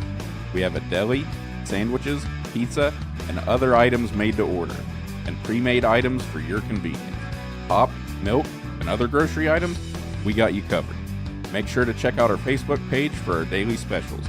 come see us on State Route 140. We can't wait to see you. This is my dad. He works hard every day to make the roads in Ohio safer for you. He loves to build things, and he's always watching out for his friends on the job site too. I want him to be there when I graduate, to walk me down the aisle, and to play with his grandkids. I get scared when I see how close cars come to him when he's working. So would you mind doing something for me? Please slow down when you see my dad and his friends working on the road, because safer roads save lives. Here in Portsmouth, we appreciate hard work and a square deal. That's exactly what you get at Gamp's Lawn Equipment. Since we're family owned, we treat you like a neighbor, not a number. Whether you're looking for a John Deere or a Steel, we'll help you find the perfect fit.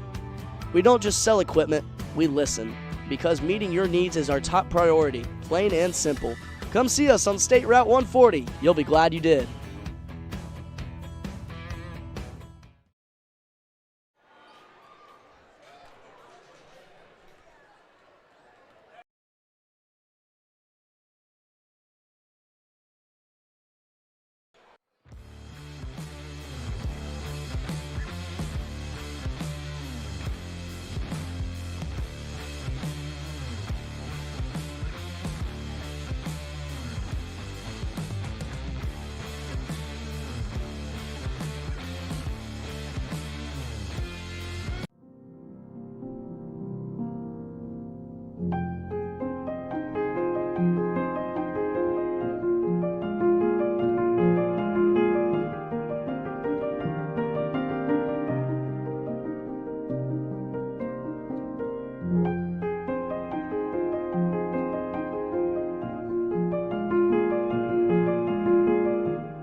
and welcome back to Kreischer Court for our second game of the day. It's time for the 8th grade girls junior high championship here on Kreischer Court. It's Andrew Campbell, Malachi Roselle, and Jeremiah Caldwell joining you for the Clay Panthers and the Northwest Mohawks in a championship game that's promised to be a good one. We're ready for tip-off in 19 seconds as we just came from a good one from Willersburg and Memphis. Man, what a game that was as both teams battled in that one. I mean, yeah, last game was also a great game, as you said, and it really surprised me, to be honest. I mean, I really thought Pirates were going to take that one home, especially in that second quarter. You know, they definitely set the tone there, but coming out the second half, they couldn't really do too much, and Memphis took that one home. But coming to the new game, we got, like Malachi said at the start, we got Clay Lady Panthers versus the Lady Mohawks. Starting off the tip for the Mohawks will be number 5, Bowling, and number 45 for the Clay Panthers, Bennett. Bennett was one of their key players last time I commentated. She does a great job at rebounding. It's going to be hard to stop her. I mean, she definitely does a great job. And tip will go. It'll go Northwest way as we'll have number 1 with the ball be Atkins. Atkins gives it over in the corner. Now we'll have Bowling. Bowling with it. Back to Atkins. Atkins drives it on the inside. She'll go up. It'll be no good. And the ball is tipped away and it'll be rebounded by the Panthers. Number 4, Loper, pushing it up the floor. She bobbles a little bit and gives it back out. Ryder thinks about the shot, but it will go off the hands of the Mohawks, and it'll stay Panthers ball. As now we'll have Ryder throwing in the ball here for the Panthers. She'll get it in. Loper now has it. Back to Ryder. Gets it back in the corner to Loper. On the inside to Bennett. Back out. Dribbles to the corner now. It'll be Ryder, but she'll draw the foul. Foul will be on, I believe, number 5, Bowling.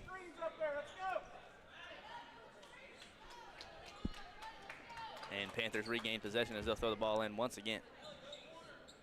Ball is now in Loper's hands. Loper now guarded by Bowling, gets it in the corner. Back out to Loper. Loper back in the corner. Top of the key to Bowling, but it's tipped away. Oh, Clay almost recovers it, but we're going to have a foul there on number 5 for the Mohawks. That is going to be Bowling, I believe. So that's the first foul of the contest here. The Mohawks wearing their home whites and Clay wearing the blue aways. Right now, so far, fellas, it doesn't really look too much is going on. I mean, we only have a minute going into the game, but it just looks like a whole bunch of sloppiness. Yeah, right now it is sloppy basketball, you know. They're doing good moving the ball around, but overall there is some sloppy basketball. Still a lot to be cleaned up, but, you know, it's early in the game. They got plenty of time to clean it up. As the shot there falls, Clay's on the board early as number 45 for the Panthers. That is Bennett. Takes the shot as number 4 for the Mohawks has it is going to be Schaefer. Schaefer dribbling around. Schaefer pass over to number 11. She dribbles in, goes up and no good, but she is fouled. Hannah is fouled there by number 12 on the Panthers. That is going to be Cremines, I believe. It is Cremines, yep. Cremines. So Cremines fouls, and then to the line goes number 11, Hannah. Hannah with the shot. No good off the backboard in a must-make foul shot situation. I mean, any shot's a big one here. Hannah misses that first one. The second shot here from Hannah. She's at the charity stripe. We'll see how it goes. Hannon up and no good. That'll be hit off of Clay Panther. It looks like it was off the hands of Ryder. It'll remain Northwest basketball. It's getting a little warm in this gym, fellas. You only have a hoodie on? Man, no, I do not. I have it. You know what? Now, giving it over. Hannon. It'll be Adkins. Now it's Bowling. Bowling downstairs. Loses the basketball. It'll be a forced turnover by the Panthers. And you know, that's what you need if you're Clay here. Force the turnover. That's your key to beating the Mohawks here. Force your turnover. Get up and down the court. Get the points just like you've done. You've got the early lead, so don't rush it. Now bring it up the floor. Tipped off the hands of Kopp. It will stay with the Panthers.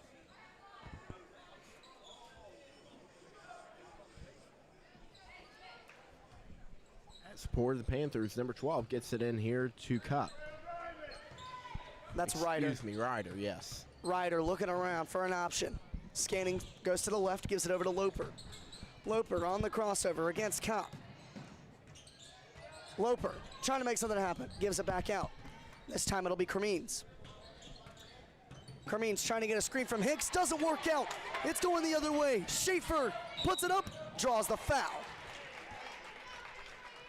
Schaefer will shoot 2 from the stripe.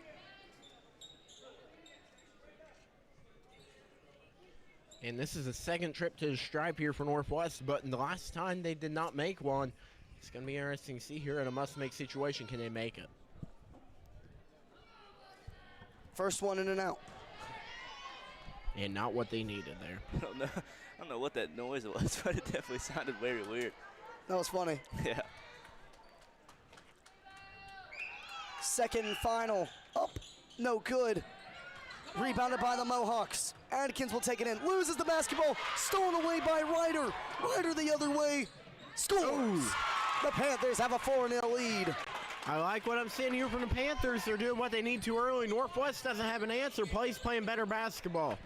Now it's Kopp looking around for an option. Downstairs. Stolen away by the Panthers.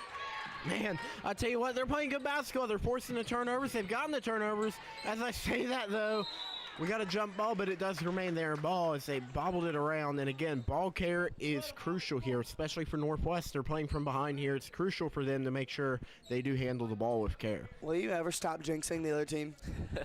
I always do. I'm just messing with you. As Ryder going up against Schaefer right there. Gives it down to Loper. Loper gives it downstairs. That is going to be holes, but it's no good. Recovered by the Mohawks in transition. Adkins, a baseball throw.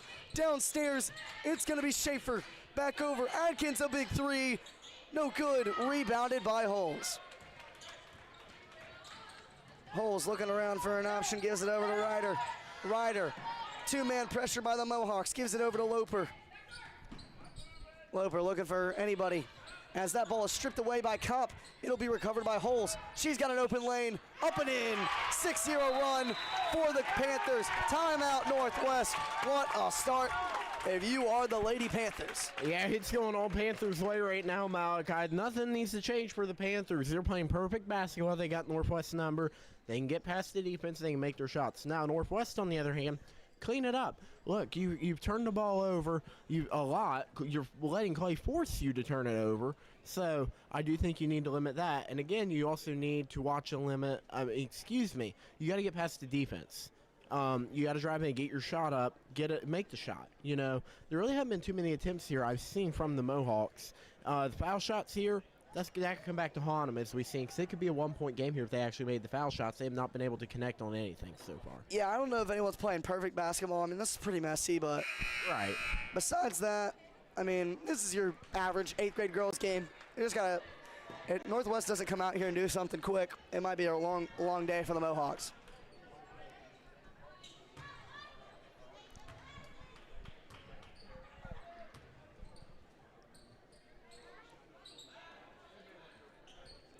As it'll be Kopp on the out of bounds. Gives it over this time. It'll be Loper. Schaefer. Schaefer looking around. Loses the basketball. It's Holes giving it over to Ryder. Ryder, crossover. Gives it back over. Now it's Cremines. Cremines gives it downstairs. No good. Back up. Draws the foul. You know, something I do see here is the Northwest defense. They do look a little bit confused in the defense here. They kind of set up, and it's like they're trying to move around the guard, but then they're leaving a big hole open, and that's where the Clay's finding to get their points here. Something's got to change about that defense. Holes' first shot from the charity stripe, no good.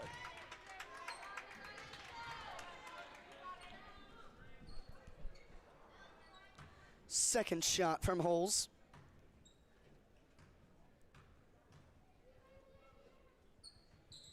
No good. Rebound by Kopp. Cobb's ball stolen away by Cremines. And there you see it again, a costly turnover. There's been a lot for Northwest here. Ryder off the handoff, back over to her. Looking around. Here is Cooper. Gives it back over to Cremines. Looks like the Mohawks are in a 1-2-2 type of zone, or a 2-1-2 maybe. A three from Cooper, no good. Rebounded by the Panthers, it's Cremines. That's key too, you got to rebound here. If you're Northwest here, it's really going to haunt you. Back downstairs, finding holes, she's got it. What ball movement, I like the ball movement there. Northwest did not know what to do. They could not move with that quick ball movement. Something's got to click there, but great job by the Panthers. The zone not working out the way that they thought it was going to work out. As that ball by Adkins is thrown out of bounds, a huge turnover produced once again. And I can tell here, Northwest is not playing themselves right now. They are on a very off game at the moment.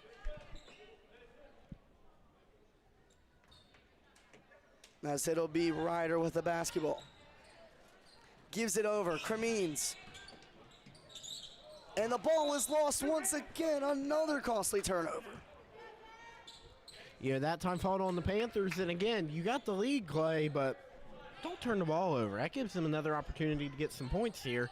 So, you know, they might not have any on the board, but don't underestimate them. I'm sure that they're going to get it together and come out here and play in just a little while. As down the court here is number 4 for the Mohawks. She drives in, pass back out. In the hands now of number 1. It's going to be Atkins. Atkins goes for the 3, no good. And the rebound is there by the Panthers. She's going quick down the court. It's going to be Ryder. Ryder fouled hard going down the court, and she gets a shot for 2 from the charity stripe. And the foul there, it's going to be number 3 for the Mohawks. I don't know if there is a number 3 on the court for them. I would say number 2 is who he motioned there. So it will be on Cup for the Mohawks. Ryder takes her first attempt from the charity stripe. It falls. No good.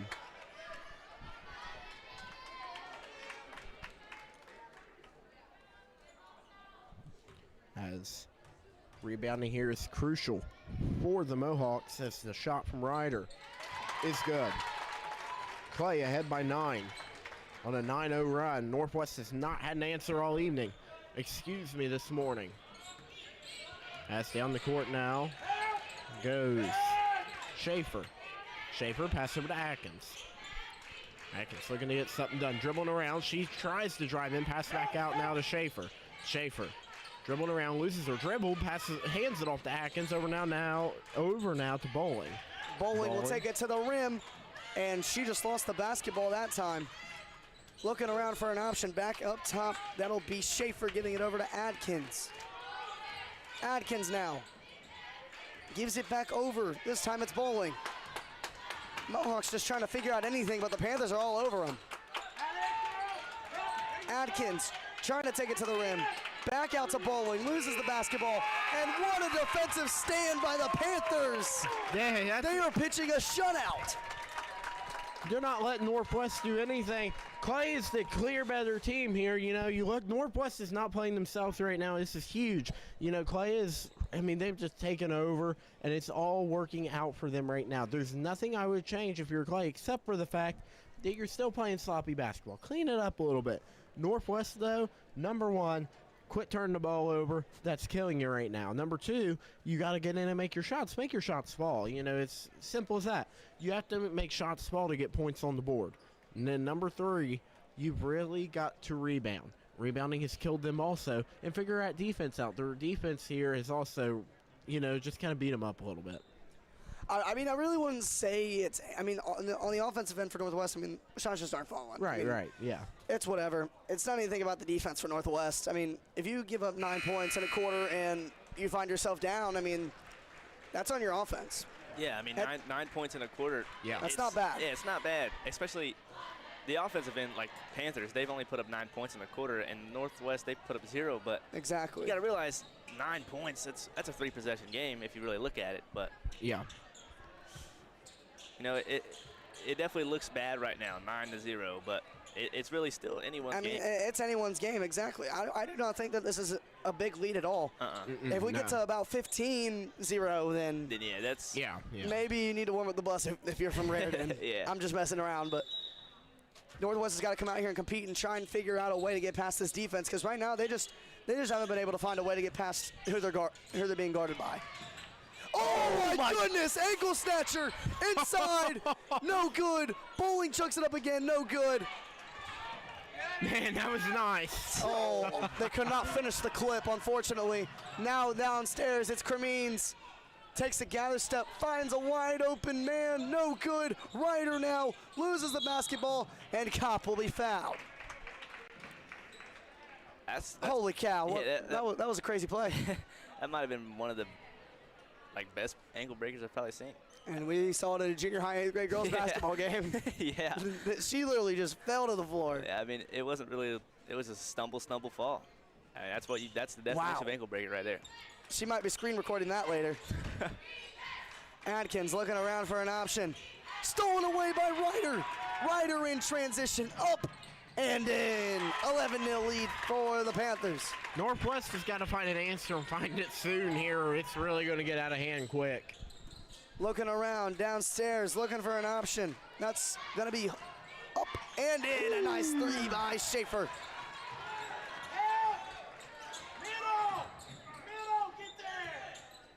Now looking around, it's Ryder. Giving it back over to Bennett. Bennett to Cremines, rejected but a foul. And also, I just want to say I accidentally got the 45s mixed up from both teams. Bennett is the girl from Clay that wears number 45, and Holes is the girl from Northwest that wears number 45.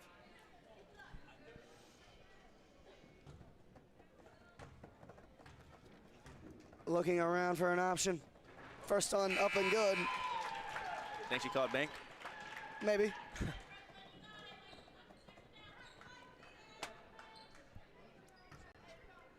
Second one by Cremines. Up. No good. Rebounded by Holes. Now this time it'll be Adkins. Here is Schaefer. Gives it over this time. On the dribble handoff, Hannon at a pause right now. Adkins with the basketball. Trying to find something. She'll be fouled this time by Loper.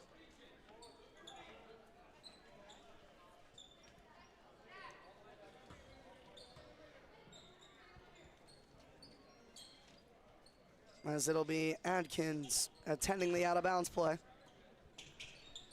Looking around for an option, finds Schaefer. Schaefer looking around, gives it off to Holes. She'll take a midi, no good. Rebounded by Hannon, she will be fouled. Coming into the game now for the Panthers, it'll be Cooper. You know, Northwest has kind of started to slow Clay down a little bit here.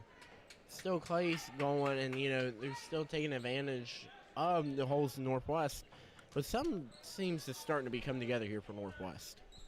Yeah, if you can make this a 4-point game at the half, as a three there, no good by Schaefer.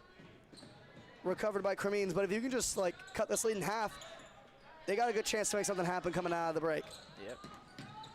Now Ryder will give it back over. Here is Cremines down the court on the fast break.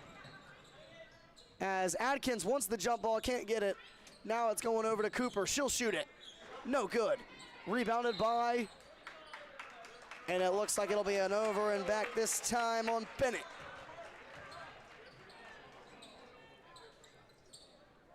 And we've seen some turnovers here by Clay in the second quarter here.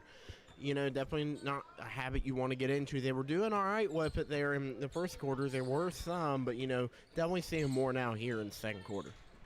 Now it's going to be Schaefer giving it over this time to Hannon. Adkins will take it herself, and there will be a foul on the floor. As that'll be on, Number looks 12. to be Smith.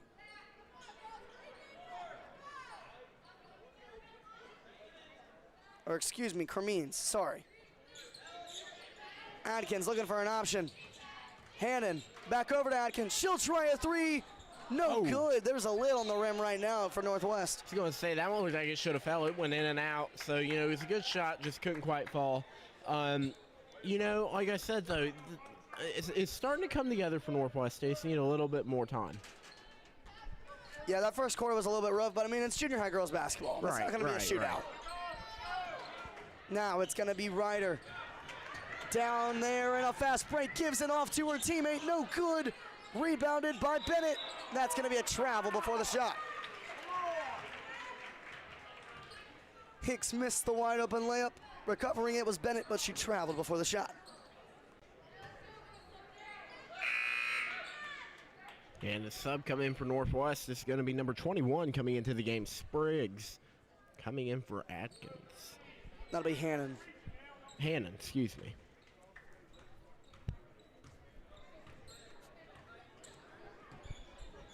Now Atkins looking around. Gives it over to Holes. Gives it back up top to Adkins. Off the screen, Adkins, another. No good.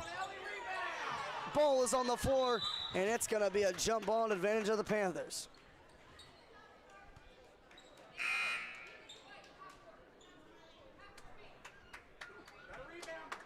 So this is an opportunity here for the Panthers to extend their lead a little bit. You know, they held on to a nice lead here, and they were taking advantage over all of them. And, you know, right now they kind of been slowed down a little bit by the Mohawks. So something's got to click here for Clay to get back going.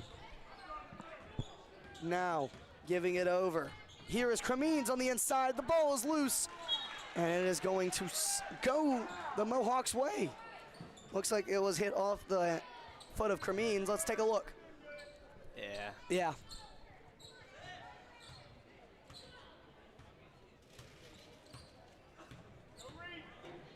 Now we'll have Ford with the ball. She'll take it on the inside, back out to Atkins. Atkins now has it. Atkins trying to get on the inside, and she will. Back out. Holes. Shot it up. No good. And it'll be rebounded by the Panthers, but Holes trying to get back in there and fight for the ball, as she will. And it'll stay, I believe, Panthers. Oh. It'll be with the Mohawks on the possession arrow. Yep.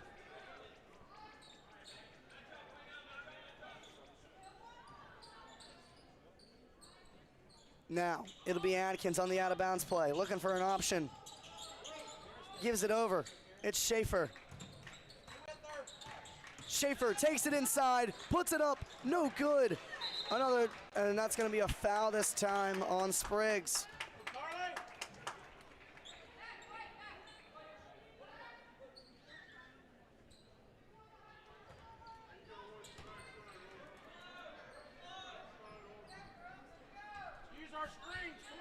Now, it'll be Cremines giving it back over to Ryder. Ryder looking for an option. Off the screen, Ryder lets it fly, no good. Rebounded by the Mohawks. Now in transition, here is Atkins against Cooper. Off the screen, Atkins is just gonna chuck it up, airballs it. And, you know, we're getting back into that sloppy basketball from both sides here. There's some stuff that's got to get cleaned up here. Now inside, Ryder off the back iron, no good. Kopp has a chance to make this a 7-point game. No good. Man. And that will go the Panthers' way as that was deflected off the hands of, it looks like, Adkins. Yes, it was. Clay looking to get something done here before half, as just about a minute and a half remains here before halftime. Now it's going to be Ryder up against Atkins this time. Hands it off this time to Cremines. Off the screen.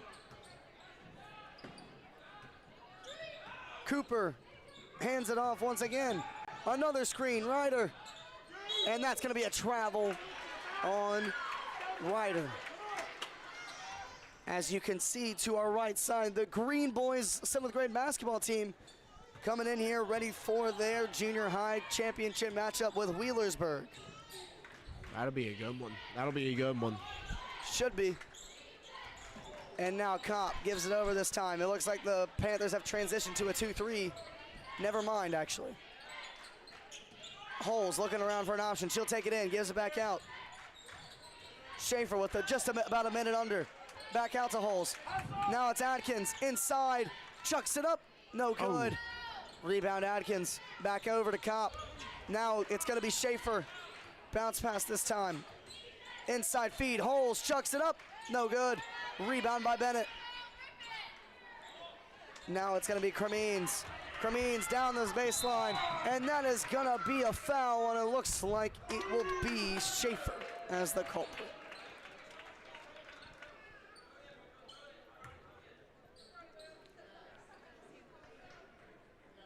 You know, we're seeing again, Malachi, like a very physical game, just like the 7th grade girls championship. It was a very physical game. Also, another very physical game, but you wouldn't expect any less because, you know, this is the championship. You know, both teams are here to win. Most definitely, Andrew. Now it's Cremines on the inside. No good. Ball is loose. Cremines gives it back over to Ryder now. Ryder back out. Cooper will try a three. No good. Rebounded by Holes, but she loses the basketball. But it's recovered nicely. And that is going to be a foul. But that is gonna make the Mohawks shoot two. Yeah, wait. Yes. Yeah.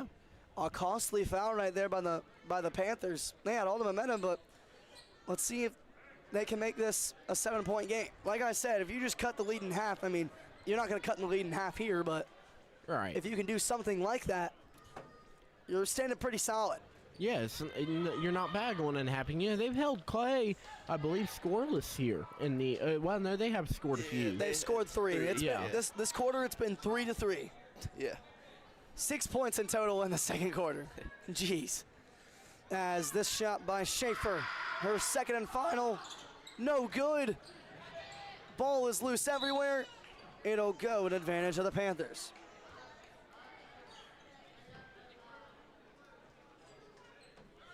As this final 1.4 seconds will just be dribbled out by Ryder. And that'll do it for the first half. It is a slugfest here on Kreischer Court. It is the Lady Panthers that are upsetting the Northwest Mohawks. The Mohawks, the 1 seed in this tournament. The Panthers, the 2 seed. So another 2-1 upset potentially, as they are now down up by 9. Yeah, you know, we've already seen it once today. You know, we've seen the upset. I will say, though, you know, Clay's definitely out here playing as the better team right now. You know, Clay, they're out here, they came ready to play. And, you know, someone since Northwest looked at them was like, oh, yeah, you know, we got this a little bit. You know, it's just as if Northwest was not prepared to play. It's sloppy basketball. Now, Clay's playing sloppy basketball, too. You know, Clay's just got a little more ready to go, I guess. I mean, you know, they're just ready to play, per se. Yeah, and there really isn't too much to say right now, as we haven't really seen a lot happen. I mean, 3-12, like Malachi said, you only had 6 points there in that second quarter from both teams. It was 9-0 at the end of the first. A whole 6 minutes of just up and down the floor. And, you know, I really think it's still anyone's game so far. 9 points come back in 12 minutes. That's not hard at all. So, I mean, Mohawks definitely needed to step it up a little bit. They're not playing their game. They're just playing the Panthers' game, and they need to play their own game. So that's really all I got.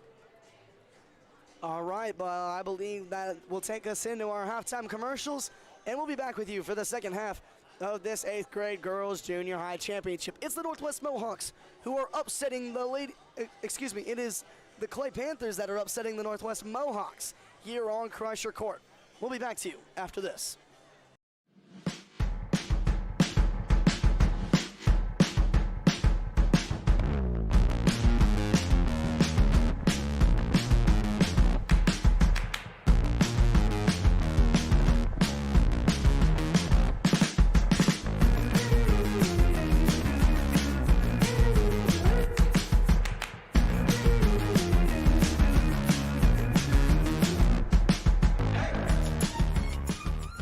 Kinker's Auto Parts, established in 1995 as a small business, we've grown ever since into one of Southern Ohio's largest salvage yards, specializing in foreign and domestic parts.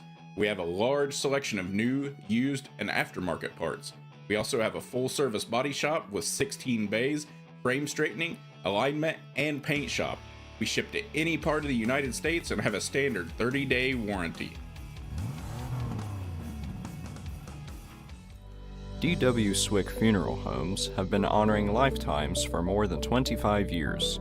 With 4 locations in the Scioto County area, Wheelersburg, New Boston, Sciotaville, and right here in South Webster, D.W. Swick will be here in your time of need.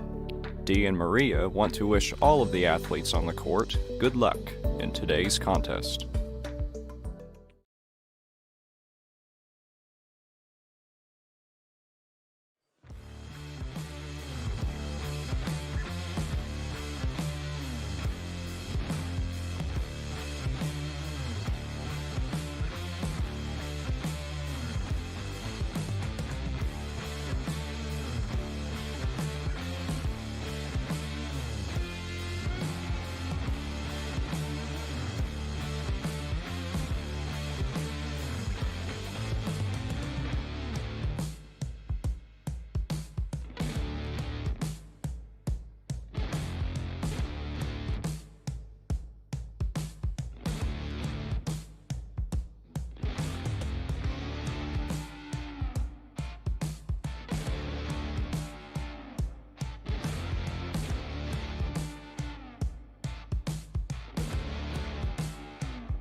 And welcome back to the junior high tournament live from Kreischer Court in downtown South Webster. Andrew Campbell and Malachi Roselle back with you.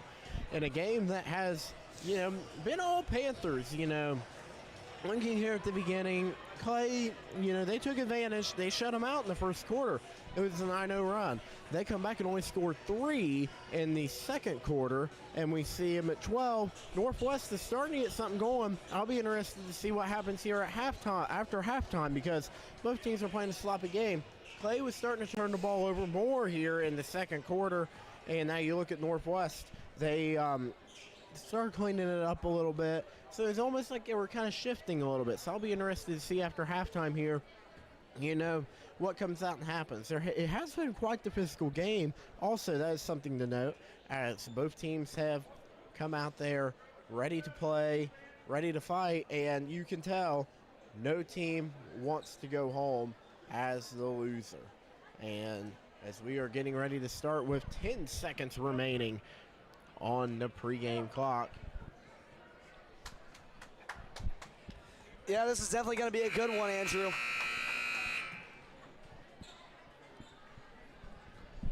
Both teams making their way back out onto the court.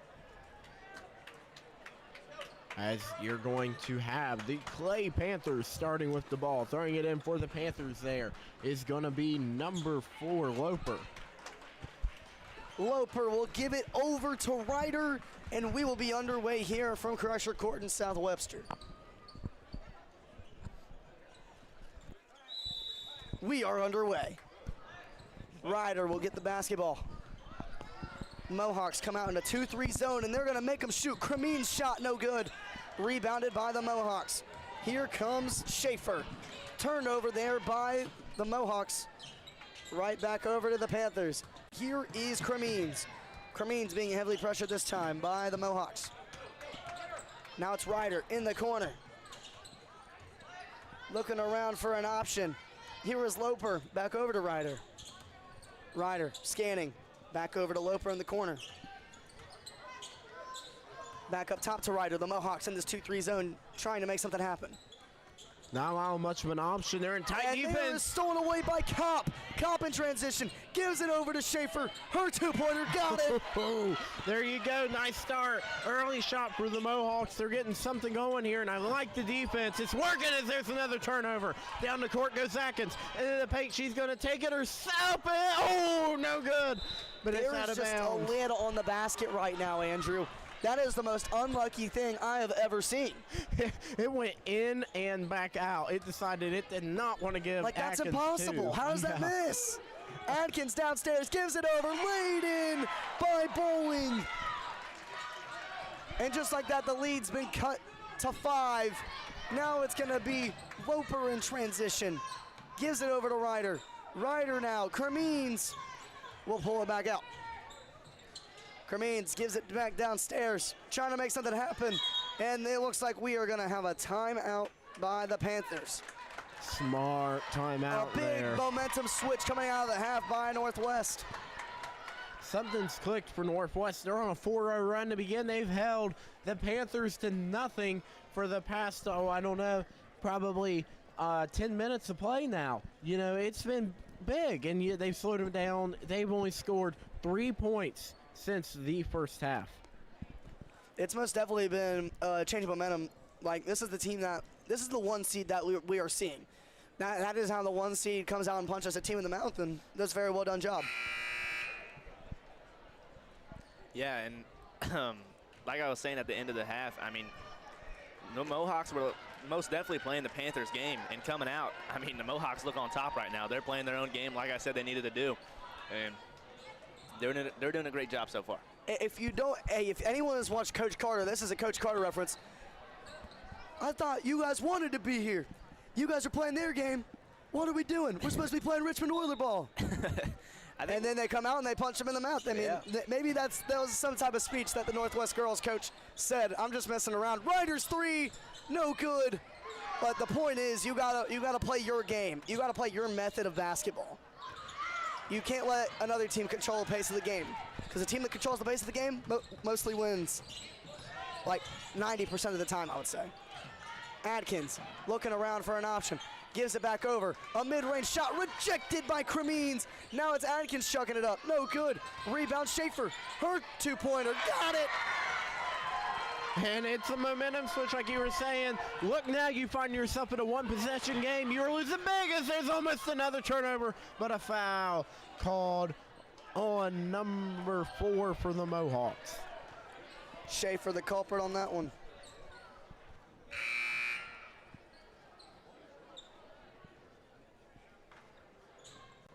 As we've seen it in the last game also, momentum switch between Berg and Memphis. Memphis had the momentum. Now you're seeing it between Clay and Northwest. It's more of a fast-paced game. Northwest has come out here ready to play, and they're showing Clay, don't mess with us. As that one chucked up, no good. Once again, put up and in by Bennett, and the shutout for the past 11 minutes is now over. And that's good there, because Clay's needed something to click. They haven't been able to get anything to click for, like you said, 11 minutes. Maybe that'll get something going for him again here. Now it's going to be a mid-range this time by Bowling. She got it. What a pretty shot there by Bowling. I like it. You know, Northwest is here to play now. Something's clicking. It's back to a one-possession game. Now it's Cremines trying to get through this Northwest pressure. It'll be a long three by Loper. No good. Rebound Ryder. Never mind. Ball is loose. Bowling's got it. Cop loses it. It's going to be Hannon. Her ball is stolen away. Ryder scanning, and then she'll bring it back out. Up top is Ryder. Cremines looking around for an option, and she'll be fouled.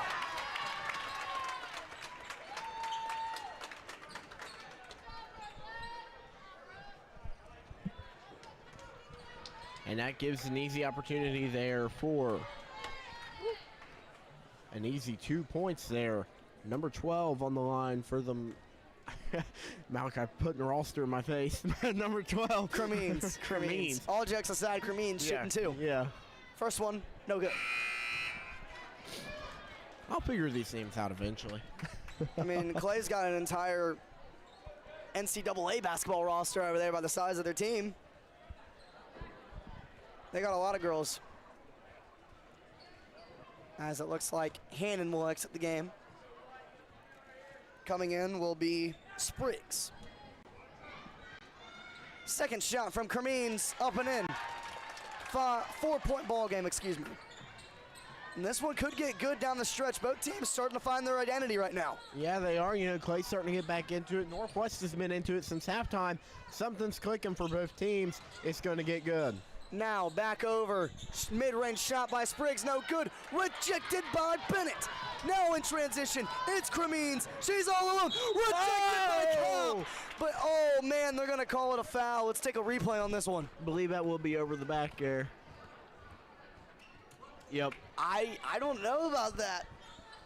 That's a. I mean, I understand that. I mean, she blocked the shot. There's no doubt about it. But also, it's about the contact after the shot. So. Yep. That's understandable for that foul right there. I get it. Cremines with an opportunity to extend the lead. No good on her first. Cremines has been shooting a lot of free throws for the Panthers. Yeah, she has. She's feeling the line a lot there.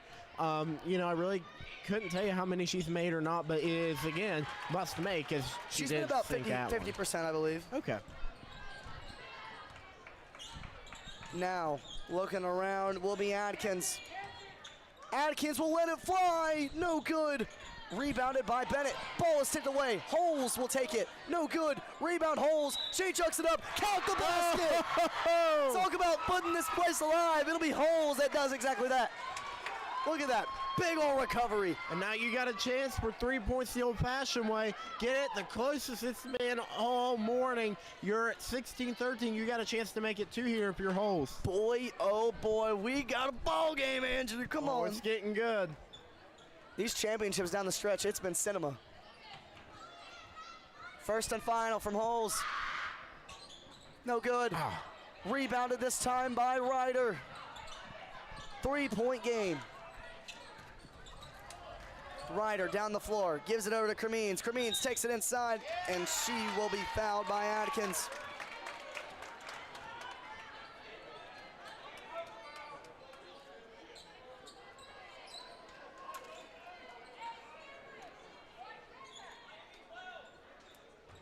Now it'll be Ryder on the inbound.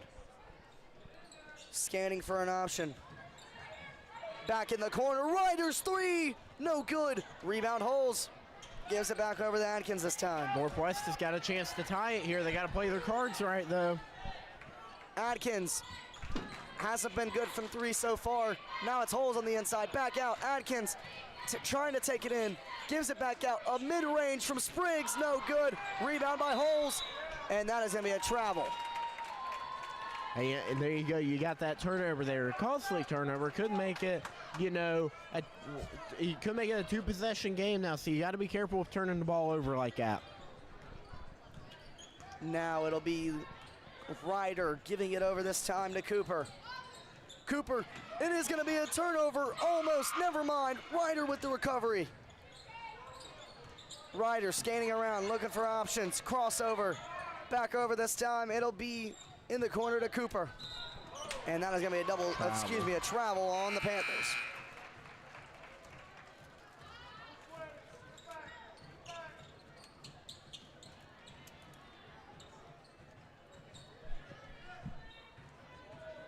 Now it'll be Kopp giving it over to Adkins.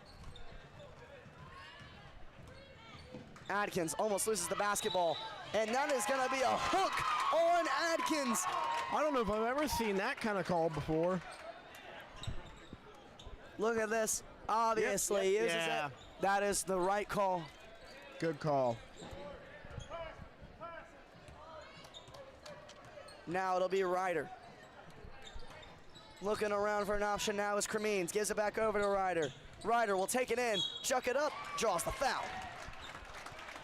In a foul-heavy game. That's 5 now. You're in a double bonus situation now if you're the Panthers.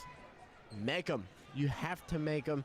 Make it the two-possession game. Put some pressure back on Northwest over there, because we've seen under pressure, they were able to handle it a little bit, but still, this is the closest they've been to a lead all evening, as the first shot is no good there by, let me think of her name. Let's see what you got over there, Malachi. Ryder. That's it. As Ryder with her second shot is good. Two-possession ball game. 13-17 Clay Panthers. The Panthers need a stop desperately here to try and extend this lead. Adkins now. Off the screen from Holes. Inside, Adkins chucks it up. Rejected by Bennett. And the Panthers get the stop that they need. 1 minute left here in quarter number 3. Now in transition, down there to Loper. She'll bring it back out. Ryder back over to Loper. Her three-pointer. Got it! Nice Loper from downtown reels it in. And the Panthers on top by 7. That's big for the Panthers. That's momentum. Northwest has got to respond. 6.5 minutes away from a championship.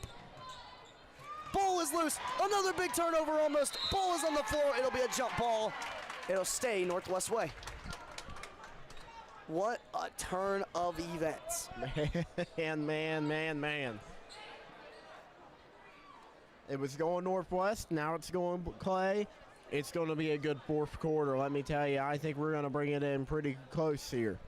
As starting it in now is Atkins, looking to get it in, gets it into Holes, tries to, turnover. Here goes Cremines down the court for the Panthers in the paint. She takes it single-handedly. What a rejection down there by Atkins.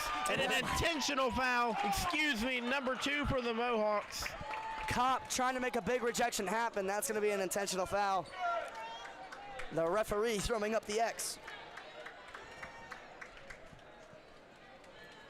And a big opportunity here for Cremines.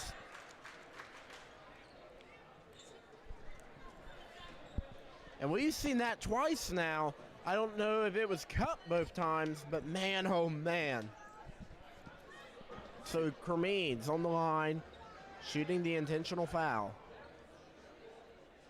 with a referee discussion beforehand. And now we are ready. Gets 4 shots. Gets 4 shots. First shot, no good. So these right here, they are for the foul that actually happened. And then we had the intentional. I'm trying to think actually right here. I believe they just get the ball back. Maybe. After this. I'm correct. Yep, you're exactly Yeah, right. you don't get 4 shots. That's only on a technical, Andrew. We had that issue last night. Yep, you're right. So on a technical foul, if there is someone shooting, they get 2 shots. The person that got fouled, and then after that, you have the two shots that you want for the person that you want to shoot for the technical foul. Then you get the ball back. Okay. Yep. We And did then on see an that. intentional, you have those 2 shots, and then you get the ball back. That's how it works. And chucked up and away by Bennett.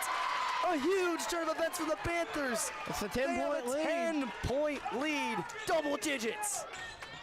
Down the court, Zatkins driving into the paint, pass over, nice pass to 21. Spriggs slams it, and at the end of the third, it'll be the Lady Panthers 6 minutes away from a championship. They are hanging on by 8. Man, it was getting good there for a little bit. Northwest, they got in there and they started, coming back. They had it back to 2 at one point. Now you look at the scoreboard again, you're at 8. It was 10. That shot did help Northwest a little bit. Now what you got to do if you're Northwest, don't let them score.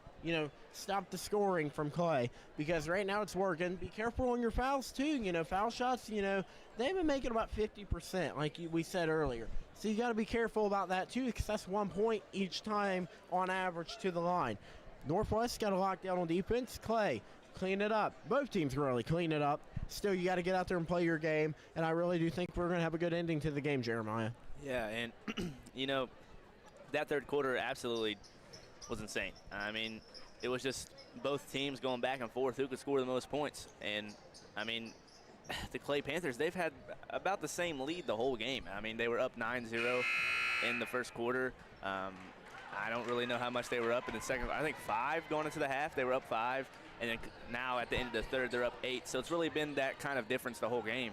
And hopefully they can settle it here in the fourth and take it home. And we're ready to start as the official motioning to the way of the Clay Panthers, as they will start hoping to connect, make it a larger lead, and put it back in the double digits. We're ready. 6 minutes to an 8th grade girls champion. It's Panthers and Mohawks, as the Panthers are ahead by 8. This would be another upset, another 2-1 seed upset. As here is Ryder trying to figure out the 2-3, gives it over. Now it's Cremines. She has really stepped up today. Intercepted by Schaefer. Schaefer down the court. She's just going to pull it back out. Atkins thinks about the 3, doesn't take it. Inside, what a take, what a basket. Nice job there by Atkins, gets the easy 2. Now look there. Atkins just need to see one go through the hoop. You can tell by the shots that she's taking that she's obviously the girl to rely on to make those shots, but the shots just haven't been falling. You have faith in a girl when she shoots that many 3s, and you can clearly tell by just her shot selection that she is the person that they rely on. As Ryder sinks the 3. What a shot by Ryder. She's been on fire for her shots tonight too. Ryder's the key player over here. Atkins, key player for the Mohawks. It's going to be nice to see how those two battle It'll out be here. interesting to see who gets going first. Defense chance coming from the Panthers side. Ball is loose. Jump ball. It'll stay with the Mohawks.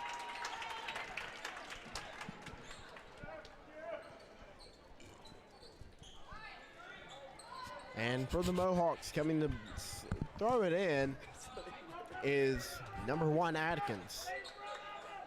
Atkins gets it in now. It's going to be in the corner, number 4. Atkins dribbling back around. Atkins takes it in. Pull up midi. Got it off the back. Nice job. Nice job. Well done. You can see the fire showing for Atkins a little bit. And it's a back and forth right now. Northwest needs to stop them, though, get ahead here. Now it is going to be Cremines giving it over in transition.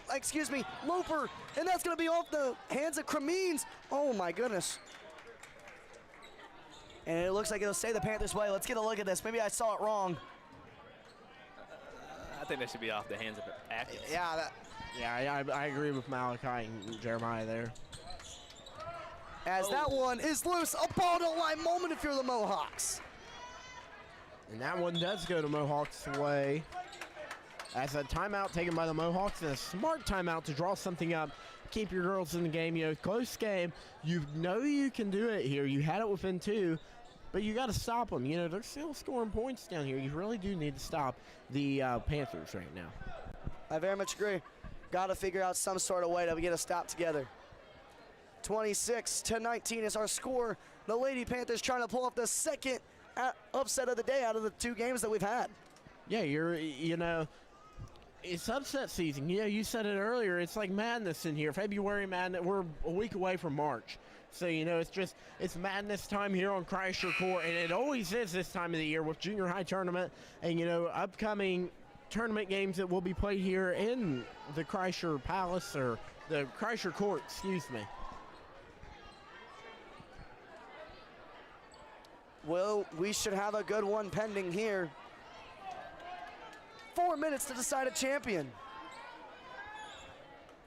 Hey, we got big crowds here today. Yes, the crowd is pretty nice.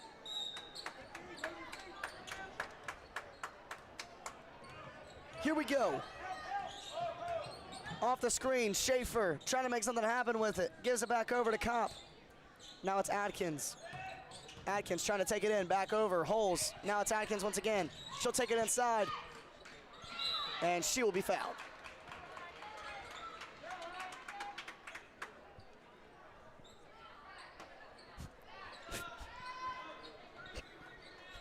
As Adkins will run the out-of-bounds play here. Inside feed. Oh my gosh! Man. That's obviously going to be an offensive foul on Schaefer. She just ran over her. Tried to hurdle her, I thought. Just ran over Bennett. Yeah. Oh my goodness. If this was football, that would have been a nice hit. Only if. But no, on a real note though, that's just an awful foul. Can't do that. Obviously, I feel like Schaefer was just going for the ball, but that works to the advantage of the Panthers. They have a chance to stretch this lead out. Now it's Cremines looking around for an option. Gives it over to Ryder now. Ryder trying to figure out the 2-3 once again. Inside feed by Loper. Bennett's going to chuck it up. No good. Rebound Bennett off the backboard and in. And a nice shot there. Look at that. Clay's almost back up to that 10-point they were at. Northwest got to get something going and get it going quick. And Schaefer, inside feed, Holes, got it. Very nice pick and roll type-esque play. Down the court now. It's going to be Ryder. Ryder held back in tight coverage there by Atkins. Nice defense. Pass over now to Cremines. Now over to Schaefer. Back to Ryder, and the pass between the 3. Here goes Cremines. No good on the 3. Rebound tipped up there by number 5 for the Panthers, and it will be out of bounds. Yeah, number 5, Hicks right there trying to hit it like a volleyball. As now it'll be the Mohawks coming down, trying to cut this lead. And off the screen, Schaefer will take it inside, off the glass and in. Oh, yeah. It's a 5-point game. The Mohawks fighting a little bit. They're not dead yet. You can hear a heartbeat. Nope, no, they're not dead yet. They're ready to come back and get something done. A 3 from Loper. No good. Got a rebound here. And that looks like it might be off the foot. Wait a minute. No, it was off the hands there of Bowling, I believe. Look at rolled off her leg. Yeah, right yes, there. It is off the foot of Bowling. It'll remain Panther possession. Now in the corner, Ryder back over, Cremines up top now to Loper. Loper to Ryder. Back over to Cremines. Ball is loose. Adkins has got it. But they're going to call a jump ball. It'll remain with the Panthers. And Northwest fighting with everything they got him to force the turnover and get the ball back. Now it'll be Cremines trying to make something happen. Back over this time. Cremines being heavily pressured. Back over. Ryder's 3. Bang! Ryder lets it fly from downtown. Timeout, Mohawks. You can feel it for the fans here from Rosemount. Wow. What a 3 there from Ryder. That's a big one. Yeah, it's a huge one. That pulls them back up in the lead there. Northwest cannot stop them, and it's killing them right now. They are getting points. I will give them that. They're getting the points good right now, but they got to stop Clay. Or if they don't stop Clay right now, it's a ball game in the championships heading back to Rosemount down Route 23. You really like your roads, don't you, Andrew? I try to anyway. You know, as a firefighter, I feel like you have to. You gotta know where everything is. So I understand that. But in all seriousness, though, if Northwest does not get it stopped right now, it's ball game. You're down by 8, 2 minutes left. We saw the same thing with the Minford and Berg game. I mean, you just don't see, especially girls basketball teams, come back from a deficit like this with 2 minutes left. So, I mean, the odds makers have probably already wrapped this one up. Let's see if the Mohawks have anything to say about it.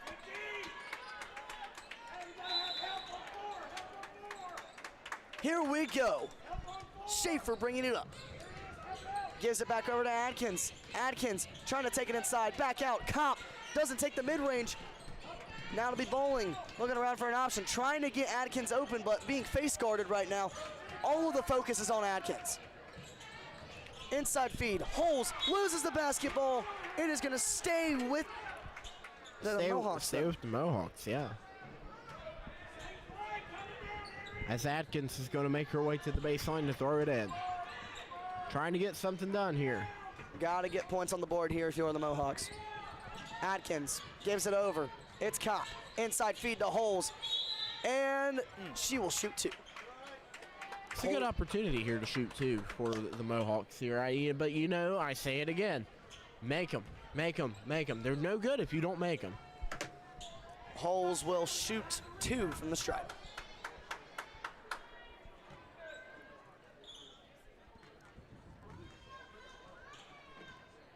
First shot, no good.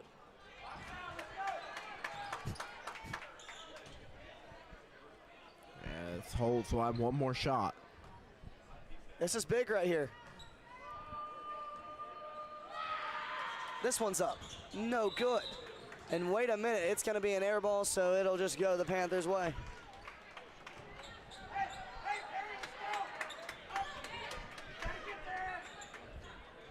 The Panthers just about 2 minutes under from a championship. Bennett gives it over now. It's Loper being pressured. Turnover by the Mohawks. Adkins down there in transition. Her shot. Ooh, nice. No good. When it was good, it's a travel. Let's look at the call. Oh, she kept that foot down. Yeah, she did keep the foot down. Oh my gosh. Wow.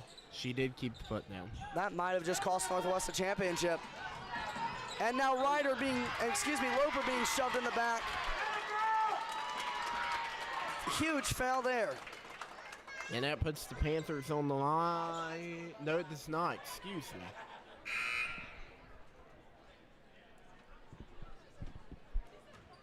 As now it will be Clay basketball underneath. Looking around, it's Hicks. Gives it over this time. Mid-range from Ryder, no good.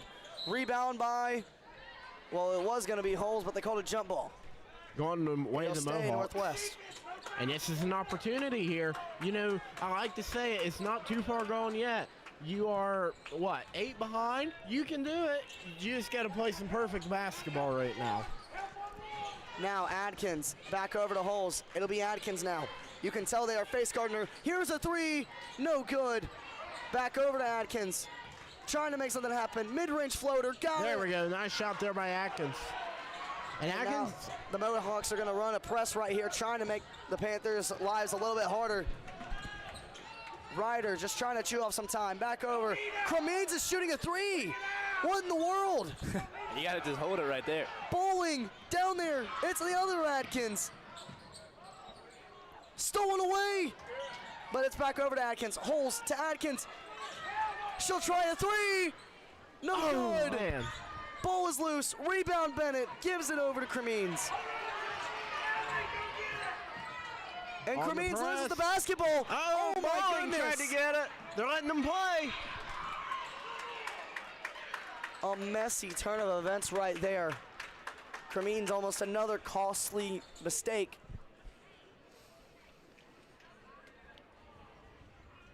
I mean, 19 seconds left, down by 6. I mean, it is doable, but It's man, you really have to have the ball though. If Clay does get the ball inbound, and I think we can safely say there that this game will be just about finished. Well, hold on here. There's a turnover. Bowling with the ball, takes it to the paint. She Stolen away by Ryder, and that is gonna do it. The Clay Panthers are your 8th grade girls champions. Rosemount has won the 8th grade title. You can see by the emotion. Another huge upset here today. The Panthers pull off the magic. And another 1 versus 2 upset. Both number 2 seeds are champions. First the Falcons and 7th grade girls. Now the Panthers. Congratulations to the Clay Panthers. Back-to-back upsets. It's an amazing day to be an underdog right now if you're a girls junior high basketball team in Scioto County. The championship trophy is finally heading back to Rosemount. As we will take it down to Chad Benner for the presentation. We appreciate the hard-fought game today. And a great job making it this far in the tournament. Now we want to present the trophies first to the runner-up of the 8th grade girls junior high tournament, the Northwest Mohawks.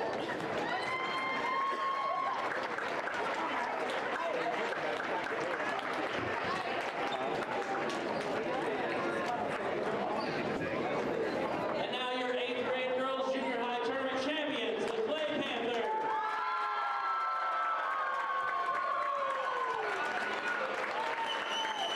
Once again, parents, we have 4 minutes on the clock for pictures.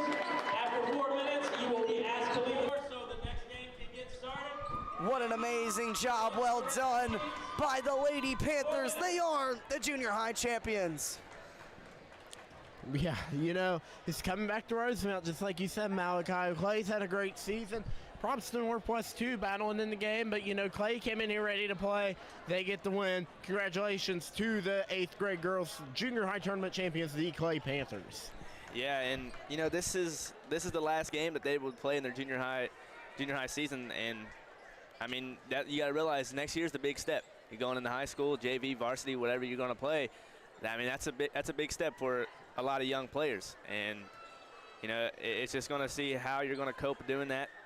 You know, stepping up to the next level. But right now, great job for these Panthers. They came out definitely playing hard. They proved they wanted to win this one, and Mohawks tried to fight back, but didn't come out on top, and Panthers take this one home. So. Yep, very much congratulations to the Panthers, but I believe that is going to do it. We will now go to our post-game commercials. Congratulations to the Panthers. They are the 8th grade girls junior high champions. We're going to take it to commercials, and then we'll be right back with you for the 7th grade boys junior high championship. It's the away team, the 2-seed Green Bobcats, taking on the 1-seed Wheelersburg Pirates. We'll be back with you from Kreischer Court. Open and ready to serve you. Kinker's Corner Store has something for everyone. For a quick lunch, come in and grab a bologna sandwich or a burger. We have a deli, sandwiches, pizza, and other items made to order, and pre-made items for your convenience. Pop, milk, and other grocery items, we got you covered. Make sure to check out our Facebook page for our daily specials. Come see us on State Route 140. We can't wait to see you. This is my dad. He works hard every day to make the roads in Ohio safer for you. He loves to build things, and he's always watching out for his friends on the job site too. I want him to be there when I graduate, to walk me down the aisle, and to play with his grandkids. I get scared when I see how close cars come to him when he's working. So would you mind doing something for me? Please slow down when you see my dad and his friends working on the road, because safer roads save lives.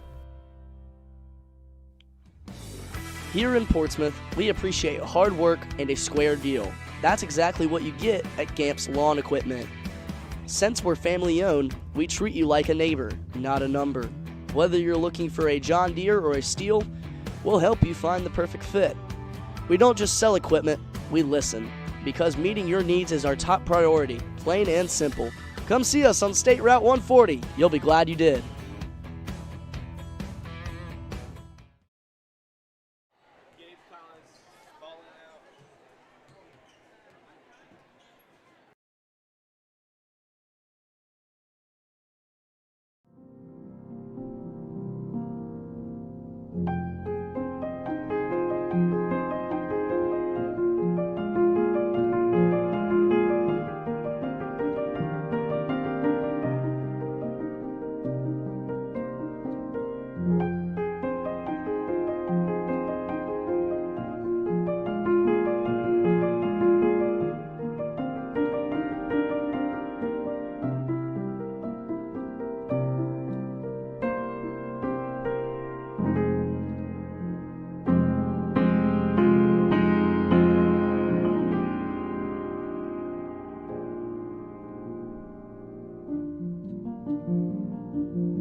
Atomic Credit Union makes it convenient to take care of your personal finances wherever you go. Stop in and say hello. We're ready to help you open an account, apply for loans and mortgages, discuss solutions for your small business, and more. Since 1983, Allard Excavation has served the local community in tri-state area. Mark, Margaret, and Michael have grown from a residential excavating business into a heavy highway construction company. The South Webster connection runs deep as Allard Excavation became a commercial company when it broke ground on the new high school. Most recently, the company is overseeing the construction of the Bloom Athletic Facility. The Allards wish South Webster good luck this year, and go Jeeps! Haynes Chevrolet is your trusted Chevy dealership in South Webster and the reason why our local customers keep coming back. From the time you enter our showroom when you service with us, you can expect to be treated like family each and every visit. These guys are good.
We're live from Pearson Court in South Webster, downtown South Webster, as we're ready to crown an 7th grade boys champion. Andrew Campbell alongside Malachi Rosella and Sydney Kessler as the 7th grade championship. We will see the number 2 seeded Green Bobcats playing the number 1 Wheelersburg Pirates. The Bobcats coming into this game prepared to upset, as that's the trend we have seen so far today. We see the trend of, the number 2 seeds have won all the games against the number 1 seeds. We have not had a number 1 seed win all day today. To get here, the Green Bobcats have taken down the Memphis Falcons and the Waverly Tigers, and Wheelersburg has taken down Valley and Sims Valley. And we'll talk more about the 8th grade boys when we get there, but we also had the bracket for that, and that looks to be also a very good game, as both teams are returning to their benches. The clock says 15 seconds, and we're ready to go with some basketball. What's your thoughts, Sydney? I'm really excited. I watched the first 2 girls' games. Those were really intense. The energy in this gym is high right now, so I'm definitely looking forward to a good game. I've also heard pretty good things about this. I haven't heard anything about the green team, but I've heard a couple good things about the players on the Wheelersburg team, so I'm very excited to see how they look. I didn't get to watch them this year because I was able to make it to our games against them, so I'm very excited. Yeah, I just want to put my little bit of an input in this. This 7th grade boys team from Wheelersburg, they're special. It's going to take a lot from the Green Bobcats to even make something happen, honestly. I'm not going to lie. But here's one thing. I have reffed both of these teams before, and I can tell you that there is more than there's one side that clearly has the upper hand, and it is the Pirates. So what they do not have is a kid named Sampson, number 4 for Green. He's a really good ball player. He's done an amazing job this season leading the Bobcats. I mean, they've only lost 1 game, and it was to Wheelersburg. So let's see if some redemption can happen here for the Bobcats. Both teams are taking the court, and it's time for a jump ball. Number 32. Let's see here. Number 32 for the Pirates, Kanan Arthur, going up against number 1, number 11, Braxton Parsons, as Arthur and Parsons are ready to go. The ball's in the air. It's in the hands of the Pirates. Pass over. Oh, it was a quick score there. The pass back out as he stepped out of bounds, and a quick turnover from the Pirates, and it's back in the hands of the Bobcats. It's going to be Parsons throwing it in here. Gets it over to number 4 for the Bobcats. That's Sampson, star player on this Bobcats team. Pass back to Parsons. Excuse me, that is not Parsons. That would be number 21, Peyton. And the turnover there by the Bobcats. 2 quick turnovers here early on in the game as Arthur gets it in. In the hands now of number 2, I believe is what that is. No, 20, yeah, number 2 for the Pirates. That is McGraw. McGraw dribbling it around the court. Pass back over to Arthur. And the hands now number 14 for 3. He's good. Number 14 for the Pirates. That is going to be Coleman. Very nice job there by Coleman. Here come the Pirates coming out in that 2-man press. Parsons will give it back over. This time it's Sampson. Sampson, spin move, looking around, heavy pressure. And now that looks like it's going to be a 10-second call. The Bobcats just not ready for the pressure right there.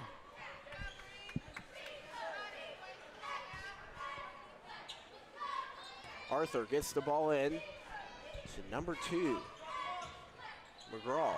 McGraw dribbling around the court at the top of the key, motioning. Pass back over to 23. Here's another one shot. from Coleman, no good. Rebounded there, that looks to be Porter. A 3 from McGraw, no good. Rebounded this time once again by the Pirates, up and in, this time by Arthur. Now here comes Sampson, trying to make something happen, gives it over to Parsons. Parsons down the floor, looking for an option, back out to Sampson. Sampson's 3, no good. Those are the shots that Sampson is gonna have to take for this game to even have a chance. Now it's Coleman, looks for an option, finds his man. Porter down the line, it's rejected. Oh, what a projection by Peyton. Very nice job there by Peyton. In transition, here come the Bobcats. Being guarded this time by Porter. Sampson being guarded very heavily this time. Parsons on the handoff. Gives it inside. Heidman, no good, misses it badly. And that one's stolen away by Sampson, but Porter gets it back. Coleman now, inside, behind the back to Porter. Back out, McGraw, inside, back over to Porter. Gives it up top to Arthur, back over to Porter. Now it's McGraw, fakes the three-pointer, and he will reset the offense. Now it's gonna be Lyons, gives it back over to Coleman. McGraw now, back over. Ball is loose, and Sampson battling for it. But it'll go back to the Pirates, it's Coleman now. I tell you what, both these defenses are going at each other very heavy right now. And Porter chucks it in the corner. McGraw's three, bang! Yeah, ball movement on Wheelersburg again, very, very good. They work the inside really well and the outside. Yeah, I think Green defensively is going to have to really step it up in order to keep this game close. Stolen away this time by Arthur. Lyons takes it in, no good. Rebound Coleman. He will be fouled by Peyton. Sorry to cut you off for a second. No, you're good. Peyton not happy with the call there. I mean, that's pretty obvious. I mean, I don't know what else there is to see. So it'll be a timeout by the Bobcats. They got to recollect themselves. Yeah, they kind of lost the momentum there. They were going good there at the beginning. Haven't gotten a shot to fall yet. Wheelersburg running all over them in every other aspect of the game right now. I do believe that as the game continues here, we're going to see Wheelersburg still push them. They've got to get some pressure on the Pirates. Find the areas that they know they're weak. They've already played them this year, so they have to have some sort of idea here. So, I think coming out of the timeout here, we're going to see a Bobcat team ready to go. And I think that they will get some points on the board and make it a close ball game. Yeah, I think on Green's end, a big part of it's going to be confidence. Like they're already on the lower end of this game, but there's absolutely no chance to come back if they play with no confidence. So hopefully the coaching staff on Green's end can instill that in them and they can come out and fight. Yeah, and I also feel like, preparation of this game. I mean, this team, they're above average of another Green team that usually, and that's nothing against the school district or anything like that. It's just Green doesn't usually play the toughest teams. This year they played decent competition. I mean, they played Wheelersburg once. I mean, besides that, not exactly the best competition because I've reffed most of their games. So this is a good Green Bobcats team. It's one of the better ones that I've seen out of the junior high end, but I don't think they're on the same level as Wheelersburg. It's going to take a lot. Yeah. Coleman will shoot two.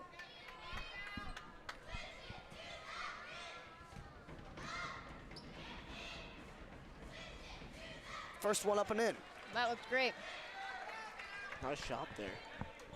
I think something else to notice is the bench on both of these teams. Berg has a really deep bench, and they obviously have some size to them. Green, we have three guys on this bench. This is an 8-man team, and that's hard to come into already on the lower end. Exactly. McGraw now takes it in, back up to Porter. Porter looking for an option.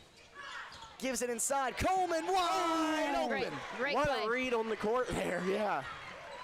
Now it's going to be back over to Parsons. Gives it over in the corner. It's Sampson. Sampson trying to make something happen. Gives it over to his brother in crime, Parsons. Tipped off the hands this time of McGraw. As it almost hits Landon Schiltz there at the scorer's table. Peyton going to be throwing this one in. He's over in front of the scorer's table.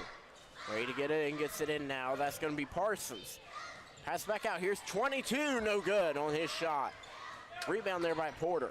He'll make a baseball throw. Oh, nice. Very nice job there by Parsons, making it happen, keeping that ball alive right there. Now it's Peyton, chucks it up. Another turnover by the Bobcats there. You cannot do that. Porter now in the corner. Coleman, you know what he can do. But he misses that one right there. Ball is brought down. That's going to be a jump ball. It'll be Green's way. But obviously, as you can see, Green is just struggling to keep the ball on their side of the floor. Heading down the court here is Peyton. Pass over, it's Sampson with the ball now, and heavy pressure on the full court press there. Back Sampson. over to Sampson. Looking around for an option. Gives it over, back over to Sampson off the pass from Parsons. Berg looks to be in a really high 2-3 type of set. Now it's going to be Sampson. Rejected there by Porter. Arthur on the recovery. Here's Porter in transition. Drops it off to McGraw. He's up and in. What a nice shot. That was a pretty shot there by McGraw. This Wheelersburg team came ready to play. Parsons now looking around for an option. It's Sampson. Sampson cutting up the floor. Looking to chuck it up. Can't make nothing happen. It's Peyton now. Payton in the corner. Coleman heavily pressuring him. He's going to chuck it up. Another turnover. Now it's McGraw. Gives it back over. Porter up and in. Now it's going to be Sampson looking around for an option. They are double teaming him like he is the only man. Sampson back over. Payton's mid-range. No good. Rebounded this time. It's Sampson who cannot collect it. Now it's McGraw in transition. It's a 1-on-2. Coleman back over to McGraw. Shot fake. Wow! This ball movement and this communication by this Wheelersburg team, they are just so talented on any level. Yeah, and they're running all over Green right now. They've shut them out. It's 16-0 right now. 16-0 run in the first 5 minutes. Wheelersburg better Timeout get by something Green. going. Talk about punching a team in the mouth. Yeah, I mean, there's almost like no words for it. It's a very lopsided game, and Berg's doing great things, and Green is kind of, backing down. There's really nothing else to say. Yeah, that's what it is. You can tell Wheelersburg's a better team. They have size, their ball movement's better, their defense is better, the offense is better. Everything about Wheelersburg right now is better. Right now, if you're Green, you better come up with an answer and find one quick, or it's about to get bad for you. Yeah, like you said, Andrew, I mean, like the communication, the energy that's on Berg's end, the teamwork, I mean, it's just incredible. Yeah. Green is kind of, playing by themselves. Like we said at the beginning of the game, Sampson's a great player, but there's not really a lot of help for him right now. So that's definitely affecting their play, just as a team in general. And that's hard. That puts a lot of pressure on Sampson, knowing that, there's not a lot of work with him. Right. Yeah, and you can clearly tell that they're just going to target that pressure. Yeah. You know what you need to do here if you're Wheelersburg.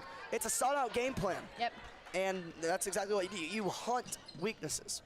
As a coach, you got to hunt weaknesses. You don't hunt what they're good at. You hunt the weaknesses. McGraw's three, no good. Coleman on the recovery, up and in. And Coleman, a standout player for him right now. He's probably got the majority of the Pirates' points here early on in this game. I look for him to be another standout player. Sampson downstairs to Hindman, shot fake. Oh, that was nice. I like the move there. They weren't expecting it. Try out a little bit more. The big man with the shot fake. Now it's McGraw. Gives it over in the corner. Porter will try a three. No good. That's out of bounds. Go the Pirates. A turnover off the shot on the lost rebound. It's going to be Sampson trying to get it in. Gets it in. Excuse me, that was number 1 trying to get it. 0 trying to get it in. Now it's Sampson with the ball. Sampson coming down the court in tight coverage. Now Sampson heavily pressured there. Porter gets the basketball. Now it's Parsons. Excuse me, it's Lattimore. No one wants the basketball. He chucks it up. No good. And at the end of one, you can tell who is going to win this game by just from the tip. It is the Wheelersburg Pirates that lead it over the Grain Bobcats 18-2. What a statement made here by the Pirates. It's been a job well done by Wheelersburg, and unfortunately for the Green Bobcats, things aren't looking good. No, it's not looking good at all right now. It's for Green, they're outplayed. They're the better team. Excuse me, Wheelersburg's the better team, obviously. You can see it right now. And, the size is better, the defense is better, the offense is better, everything's better. There's nothing not better about Green right now. So I do believe, looking forward into this game, you're going to continue to see the Pirates taking full advantage of them. Because look at this, you're down by 16. It's only been 6 minutes. You still got 18 more minutes of basketball. You've got to get it together if you're Green. Right, like Malachi, like you were saying, if you're Wheelersburg, you're just trying to target their weaknesses right now. And I think the biggest weakness that we have on Green's end is just their lack of team connectedness. And, I mean, in that, you're also targeting their strength, which is Sampson. And just double-teaming Sampson anytime he has the ball, Green is left with no options. And we're obviously seeing the other end of that with our 18-2 score. Hunt the weaknesses. That's the method. You hunt the weaknesses of a team, especially when you are better than them just from 1 through 5. Mm-hmm. I mean, unfortunately, that's just how it is. I mean, yeah. They are just outmatched, and I mean, we're going to be saying that for the next 3 quarters, unfortunately, for Wheelers. I mean, unfortunately for Green, but we'll see how it goes. As that'll be McGraw with the basketball. He gives it over to, that looks like it's Lyons. Now, up and in, no good. It's going to be recovered this time. Porter to Lyons. McGraw will try a 3 from the J. He's got some range for the kid.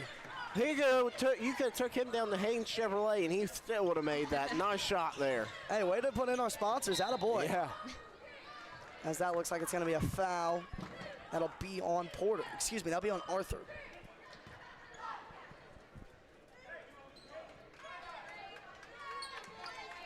Peyton will take the ball out for the Bobcats, excuse me. I almost said the Senators. I don't know why. As that ball chucked up, a beautiful out-of-bounds play. Parsons, no good. Rebound Lattimore, and he will be fouled by Parsons. Something you really don't want to see in this game. You know, Green's obviously on the lower end of the play, but you don't want to see it get chippy. Yeah, you're exactly right. You don't want to see, a chippy game like this because, it'll be fine. Yeah. That's a hard foul. It's whatever. Yeah. As a referee, I've seen way worse. Right. I promise you. Right. As that one back over to McGraw, drops it off to Lattimore. And another turnover forced by the Bobcats. Very nice job. Sampson looking around. Being heavily guarded by Porter. Sampson cannot get anything going. Off the screen, Parsons now. It's a backdoor. Peyton up and in. He got it. Very nicely done on the backdoor cut there by the Bobcats. And he's trying to keep him alive there. That was a nice move there.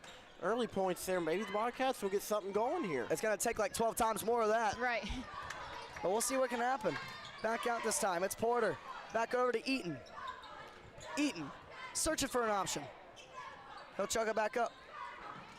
Looks like the Bobcats have transitioned to a 2-3 defense. They force another turnover. And that defense might be starting to work there because Berg really didn't turn the ball over much. And look at that, they just did. Yeah, it's a 2-3. You got to get used to it. It's junior high basketball. Right. It takes a minute for you to get used to going up against a new defense. Sometimes it's more, basketball's a game of adjustments. It's a game of runs too, and you just got to make something happen here if you're the Bobcats. But right there, you got to score on the offensive end as that one thrown up in the air. Lyons with an amazing pass. Goggles to Porter. Absolutely incredible. Just amazing vision down the court. That's rare that you see kids this age, seeing the court like that so well. Yeah, this Pirates team will be really good coming up. I can definitely confirm that. Sampson over to Parsons. Ball is loose. He will make a grab at it. Parsons trying to make something happen. Off the screen. Trying to find a man. Throws it up for Sampson. Trying to create any type of shot. Looking around. Sampson's 3. Got it! That is why you try and get this kid open. He can play. Yeah, he's a good ball player. You just seen by that shot. He knew what he was doing. He goes up, takes it, sinks it in. It's all night long. And that is going to be off the hands of Porter. It'll go Green Bobcat way. You can see Sampson trying to find himself a little bit now. And once this kid starts to grow, he is going to be a star when he gets older. Sometimes you can just tell that, this kid's really good and he can shoot the lights out. They just got to find a way to create shots. You got to create shots for Sampson here off of the screens, but obviously they're switching off the screens or they're doubling the screens when Sampson is getting them. Obviously, you can see here as they change the man, it'll be Coleman now guarding him. And like you see right there, they're doubling everything. Here is Sampson looking around. Finds a way to give it down to Hindman. No good. As that is going to be a foul there on Peyton. But as you can see, all the focus is on Sampson. Every bit of it. They're doubling everything. The guy's coming up and sinking in. Hindman had a chance there on that drop-off pass. It just didn't go. But that's what happens sometimes. That's just basketball. McGraw gives it over. Now it's going to be Coleman. Coleman looking around for an option. Finds Eaton. Eaton gives it over to Lyons. In the corner, McGraw. No good. Rebounded this time. It'll be Eaton. Double teamed in the corner. That's going to be a foul on Sampson. Definitely do not want to let him get in foul trouble. He's kind of all that Green has going right now. Everything's run through him, so, to see him get in foul trouble would definitely put Green in their grave. Something else I've just thought about, Green has Sampson. That's an easy target for Berg to shut down, just because there's one of him. Berg, there's a lot of them. Exactly. They got a lot of guys that can score the basketball. There's not one guy that you can target. Green is just one-dimensional. That's the problem. Yeah. That's the word you're looking for. They're just one-dimensional. Yep. As this will be Coleman taking it into the rim. Looking for a man. Drops it off. And it'll be tipped away by the Bobcats, but a wide open Lions will hunt that three. Bang it in! This is what I'm talking about. They got a bunch of different guys that can do a bunch of different things. Beautiful shot right there. Now it's Parsons looking around. Heavy pressure, and that'll be a foul on Arthur. And with just under 2 minutes before halftime, Williamsburg's running away with it all over in green. Maybe was starting to take a little bit of a breath, but, you know, really not too much to be done here as Sampson gets the ball. Sampson drilling his way down the court, trying to get something done. Gets a screen, drives in, it tries to go up for a shot, no good on the shot, and it will be rebounded here by the Pirates. Number 14 taking it down for the Pirates here. Here goes number 2, no good. In the hands of Arthur now. Pass out. Here's a 3. Not quite. Back in the hands of Arthur with the rebound. Pass over. If you're green, you really have got to rebound the ball here. Coleman now. Ball is tipped away. Sampson to Parsons. It's a 1-on-2 in transition. Parsons misses the layup. Sampson fighting for the basketball. That's going to be a foul there on Sampson. The Bobcat star just trying to do anything to keep him in the game. And 2 fouls there for Sampson. It's back now as Arthur. Gets the ball into McGraw. McGraw coming down the court. Pass half court. Looking, trying to get something done. Pass Oh my goodness! What a job. Number 34 with the pass there. Maybe they can recreate it their senior year and it can be a dunk as Hindman just lost the basketball there. I don't even know what to say about that. That was pretty sweet. That was pretty sweet. What was pretty sweet? The play or what just happened on the turnover? I'm just messing with you, Andrew. I know what you're talking about. I'm just messing with you. A minute left here in half number 1 of this ball game. It is the Pirates that have a commanding 21-point lead as that one up and in by Porter. Super strong play. You really cannot stop Porter under the basket there. He's just a stud under the basket. They're all very good. And now right there, hunting for the basketball. And a foul. See, he's going to get 2 shots. Breach will shoot 2.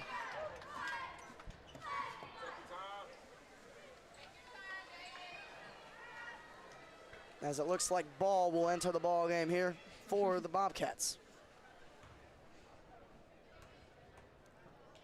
Breach with his first shot, it's no good.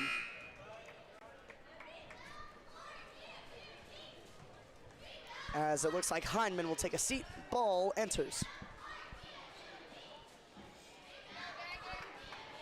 The second shot here from Breach. Up. And passing the line way too quickly was Breach. It cost him a free throw. And that's another mistake. And you know, they're really hot and green. Mistake, mistake, mistake.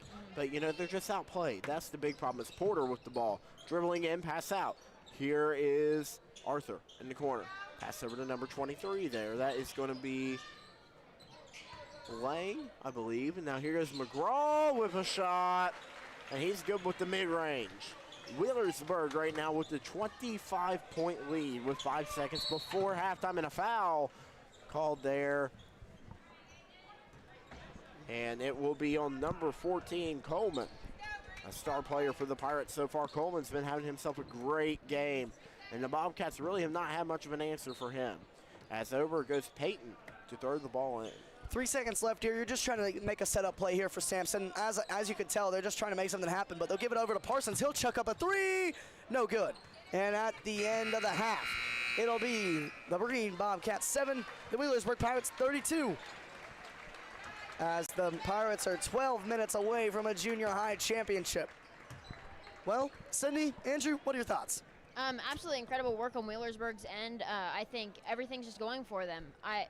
Coming into the game, we knew they had the upper hand here, but they're really proving that to be true to us right now. So I think great job on their end. Green kind of falling apart. Definitely need to regather themselves. There's not a whole lot coming back. 32-7 the first half. It's kind of an incredible score. But they can fix the little things. It's all about improving. They're still in 7th grade, so right now it's focusing on getting better. And how do you handle big losses like this? Yeah, and you're exactly right. Willersburg's outplayed. I mean, excuse me, Green's being outplayed. Willersburg, I mean, that is talent on a team right there. I'm excited to watch them as they continue on because they're talented. That's a special group right there. That 7th grade group is a special group, and they're going to stay together, and they're going to stick together, and they're going to be a very special group. And Green's trying. Sampson's trying to keep them in it, and it's just hard. It's just hard. So that's really all you can say about it is it's Willersburg dominance, and that's a special group out there. Yeah, I think on Green's end, this is not us saying that there is no talent on this team. Every one of them, they have their role. It's just a matter of, are they filling that role? Yeah, there's athleticism. There is potential on this team. They're not playing as a team, though, and that's really a big problem. And like we said earlier, Burke has a bench. They can rotate 3 sets of guys in. They also have a kid that's 6'5" and over 240 pounds, just sitting on the bench over there waiting to be put in. And if they put him in, he'd probably have 40. Right, and Green, that's an 8-man team. That puts a lot of pressure on players like Sampson and Peyton. That's too much for them to handle, especially at this age. So, I mean, there's definitely a lot of things playing into this game right now. And, yeah, it's really unfortunate for Green, but very fortunate for Wheelersburg. Most definitely. You guys got anything else? Mm-mm. All right, well, I believe we are going to take it to our halftime commercials, and then we will be back with you for the conclusion of the 7th grade boys junior high championship. It is the Wheelersburg Pirates that are 12 minutes away from the gold trophy. We'll be back after this from Kreischer Court.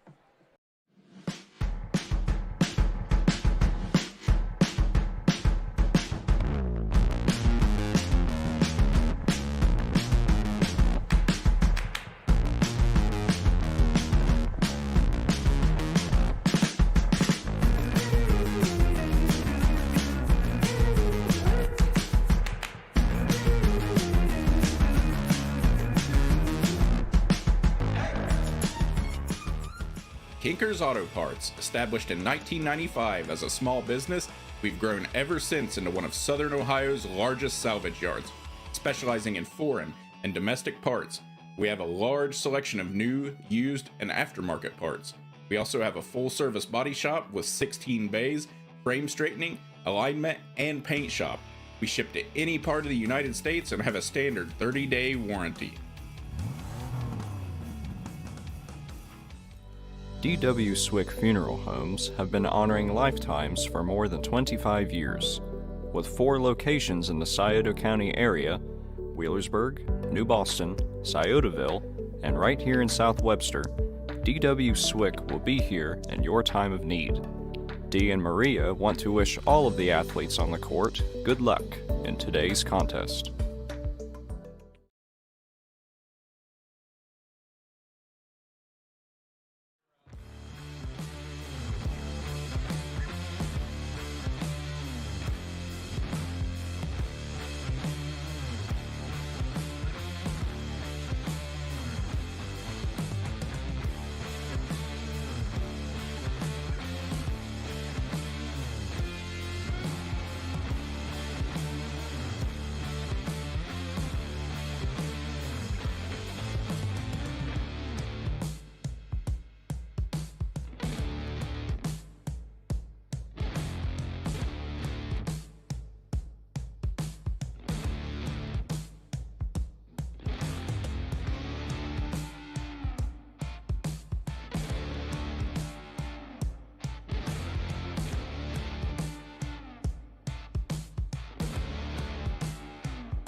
And welcome back to Kreischer Court, live from downtown South Webster.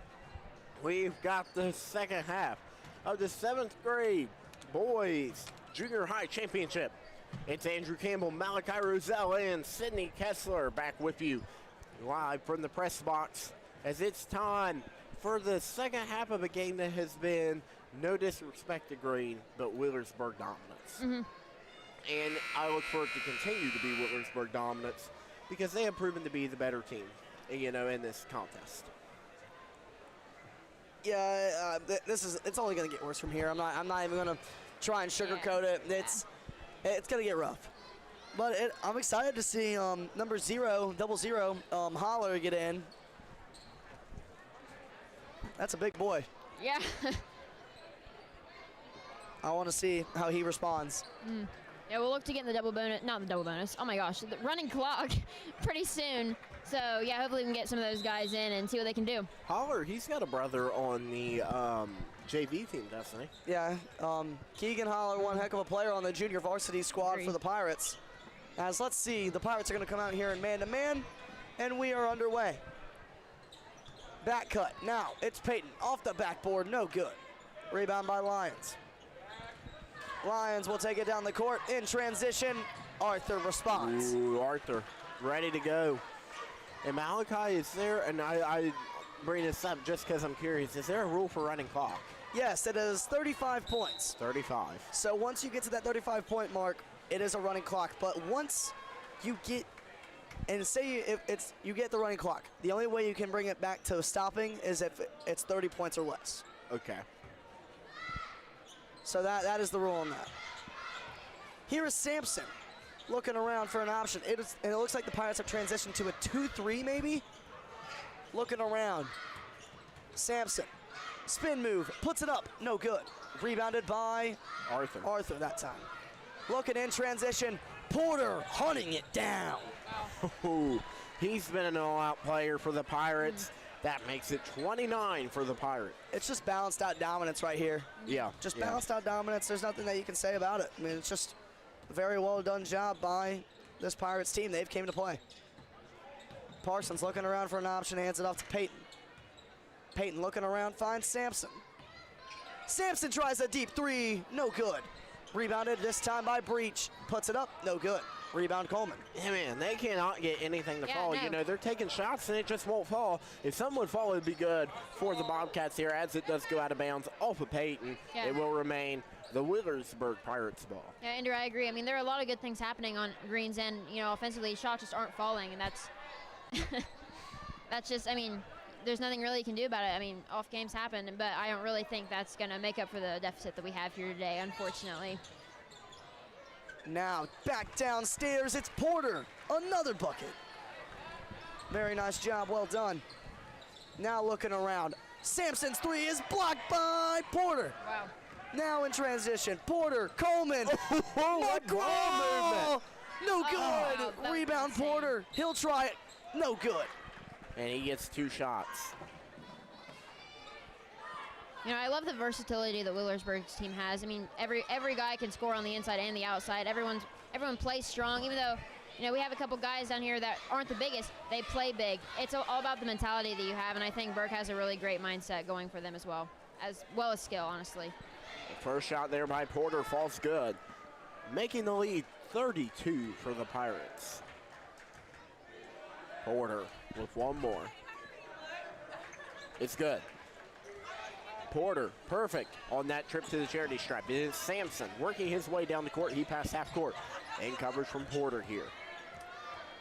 Sampson dribbling around, trying to find something to happen. Gets a screen and a whistle blown dead as the Bobcats take a timeout. As the tight coverage here from the Pirates really did hold them still. And they really couldn't get much done. You've got to find a way past that defense here. Number one, get the way past the defense, because you can't do that, don't take a shot. Once you get your way past the defense, then consider it. You got to make the shot to fall, because they get in there and they put shots up and it just does not fall. So. Yeah, no, I do agree. I think Green's doing better at, you know, finding shots, spreading the offense a little bit more, because, you know, Sampson's not having his best night tonight, but or this afternoon, I guess. But yeah, I don't really think anything's gonna bring him back from this. honestly, I think putting up 40 points in a 7th grade game is already kind of incredible, and we still have, a lot of game left to play. 2 points away from a running clock here. Yeah, this has gotten out of hand. This is pretty rough. There's not a lot of words to say, and I'm a very blunt person, so. But, this has gotten a little bit rough for the Bobcats. 7 points in this game, and it's the 3rd quarter. It's just been rough for Green. And they haven't been able to find any looks. That's just basketball sometimes. Yeah. It's been hard. They're just obviously outmatched. Sampson trying to make something happen. Loses the basketball. Here's McGraw. Gives it inside to Porter. Back over to McGraw. Makes a man miss. Inside. What a pass! Oh, man! Oh, no good. But now it's going to be Hyndman fighting for the ball against Arthur, and he wins the battle there. Now, look, Sampson's got to do something here. Get some points on there. Keep Sampson fakes the pull-up 3. Looking out. Turnover right there. Hyndman was not ready. And laid up and in that time by Arthur. Yeah, there's nothing you can do about that. Now it's Sampson. Looking around for an option. Off the screen. Porter gets through it. Sampson. Nice pass off to Parsons. Nice take in there. Rejected by Porter. Peyton tries to put it up. No good. Rebound Coleman. Coleman going down. He's going to. Oh, there he is. Porter has just had so many fast break points. It's been insane. Yeah. Looks like Lattimore and Eaton will enter. And the clock does run now for the remainder of the contest. We got a runner. That's what they call it. Referees, they call it a runner. You're definitely looking to see, some of these absolute units that are on the end of Berg's bench get in. I know Malachi is. Oh, I'm looking forward to it. Number 15, number 0. Now it's going to be Sampson looking around for an option. Up there, Arthur going up against Sampson. Drops it off very nicely done. Gets it over the ball. Nice shot there.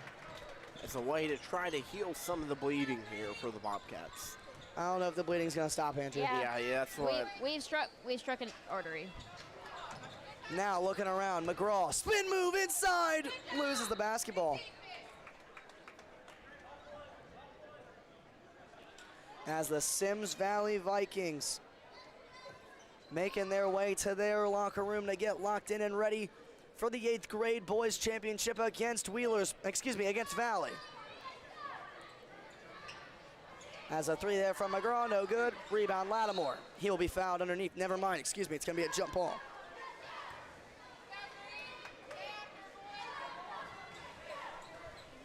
I think at this point, on Green's end, it's about, how do you respond to a loss like this? How do you go about yourself? How do you carry yourself? And I think learning how to play against competition like this, like you said, Malachi, at the beginning of the game, Green hasn't really seen a lot of competition, so this is definitely not a common thing for them. They've only lost 1 game earlier in the season to Wheelersburg, so I think this is a great experience.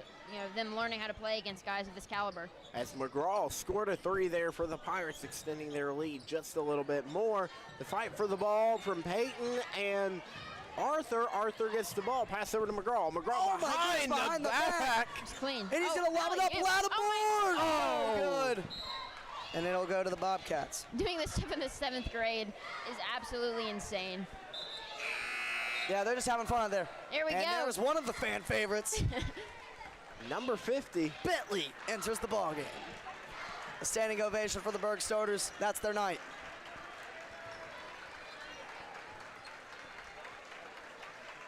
We got a ball game now, boys.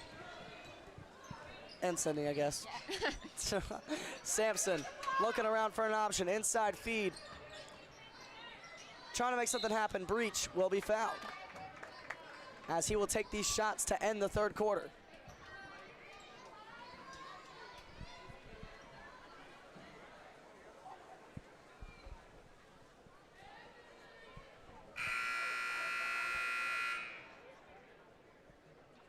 As we're just waiting for everyone to get off the court. Breach will shoot 2 as we end this 3rd quarter. It is the Wheelersburg Pirates 47, the Green Bobcats 9. Yeah, there's not a whole lot to say that hasn't already been said. Like you said, Malachi, basketball is a game of adjustments, and there's not a lot of adjustments that can be made on Green's end right now. They're just high skill, Let's see if teamwork. Green's got double digits.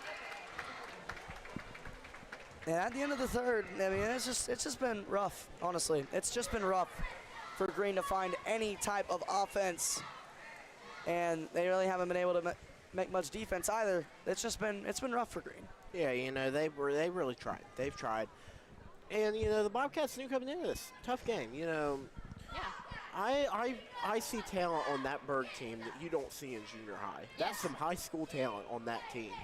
You watch when they get into high school, Willersburg's going to have a powerhouse going. And I look up there in the bleachers, I see Coach Alex Prater, the basketball coach at Willersburg. You know, he's got to be watching right now going, man, I got some nice guys coming on my team. Yep. Because, I mean, the talent here is unreal. You know, you got Lattimore, his older brother, was on the Willersburg team just a couple years ago. You got Arthur coming up, Caleb Arthur. He played for Willersburg also. That's his brother on the team there. So you've got some brothers that bring some talent up here. And again, you look at Porter coming up. You look at Coleman, he's coming up. I mean, you really, really have got some talent coming up. Yeah, and to think, I mean, they're only in the 7th grade. They still have another year of junior high to develop. I mean, this is going to be a dangerous, dangerous group, and they already are. Yeah, they do very well in the SSC 1. A lot of future SSC 1 championships to come for Green. Oh, yeah. As that is going to be a foul. It looks like it will be on Parsons. Bringing it up now is Eaton, as he gets that inbound ball from Tennant. Looking around, Eaton gives it over to Lattimore. Inside feed. Bentley gives it downstairs. Tennant's got himself a bucket. I mean, that ball movement, that communication, that's just something you don't see at this level all the time. Now it's Sampson looking around, trying to make something happen. Makes a man miss. Inside, nice basket there, up and in. Sampson, a little bit of a fancy play. As it looks like it'll be Mullett and Otworth entering the game for the Bobcats. Breach will take a seat, and so will. Hey, excuse me, I just lost my breath. I don't know why. Looking around, Eaton gives it over. Tennant. Inside feed, Bentley puts it up, no good. And it looks like we are going to have a foul. 2 shots.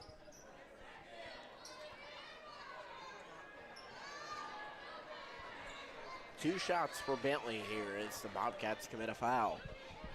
The clock runs, 4:20 remains until we crown a junior high 7th grade boys champion. Bentley's first shot. Oh, no. They're 1 away from the 50 ball. They are 1 away from the 50, you're right. Hey, Sims Valley has really packed the stands I over here. agree, I was just thinking that. Sims Valley's fans ready for their 8th grade championship. Sims Valley and Valley playing, immediately following this game. Bentley's second. No good, and no good as he crossed the line. Come on. It'll remain 49-7.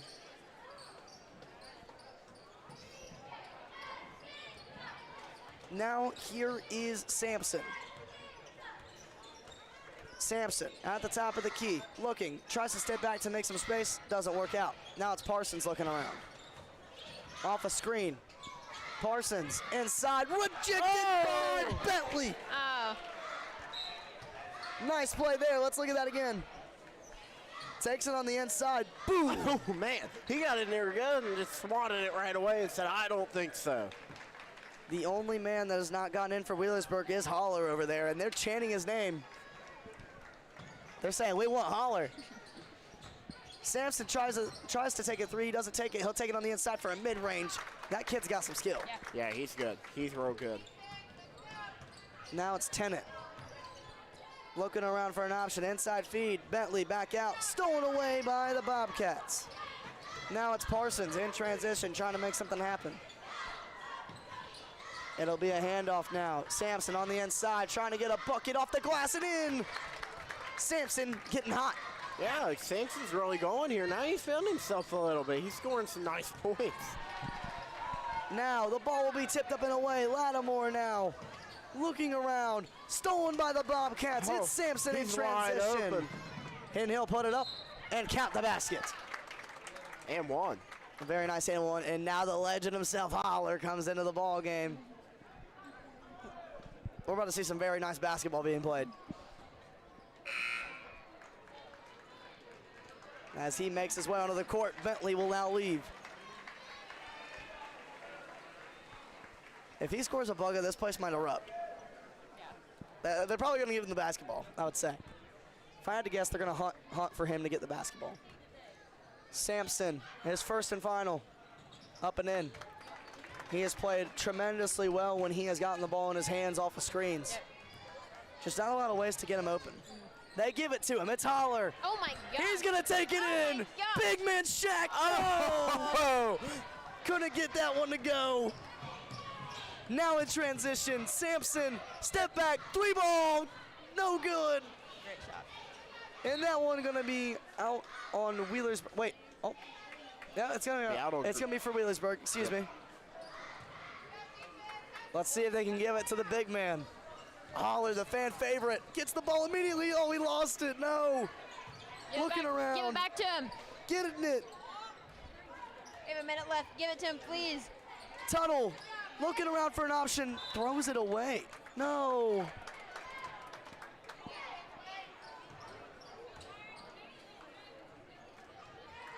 Now, off the inbound, Parsons giving it over to Sampson, trying to make something happen.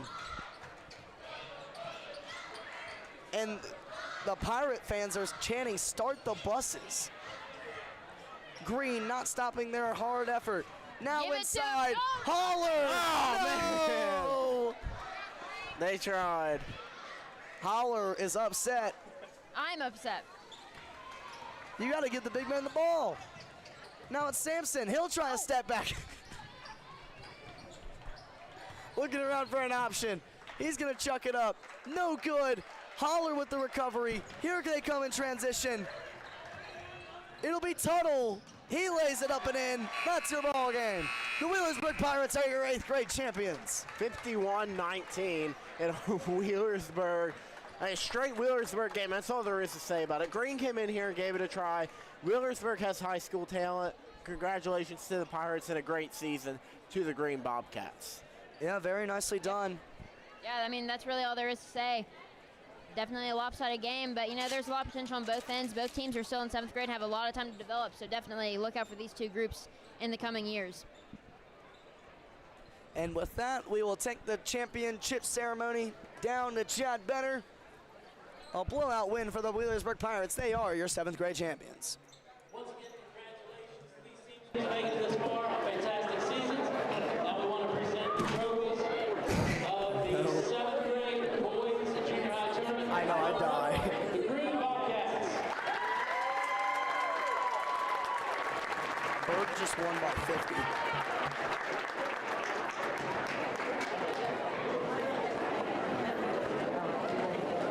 And the 7th grade boys junior high tournament champions, the Wheelersburg Pirates.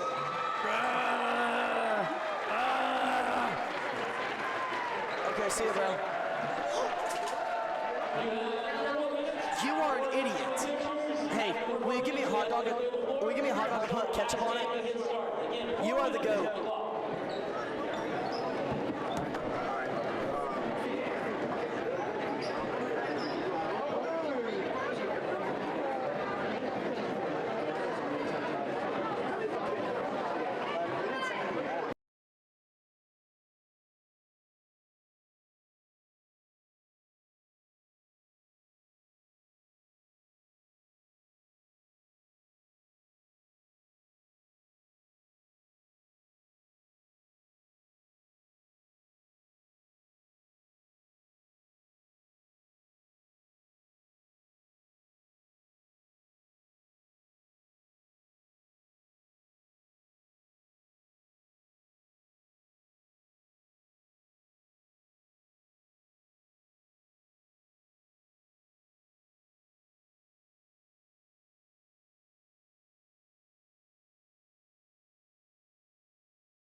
What a day if you are a Wheelersburg Pirates fan. They get the big blowout win over the Green Bobcats in the 7th grade boys championship.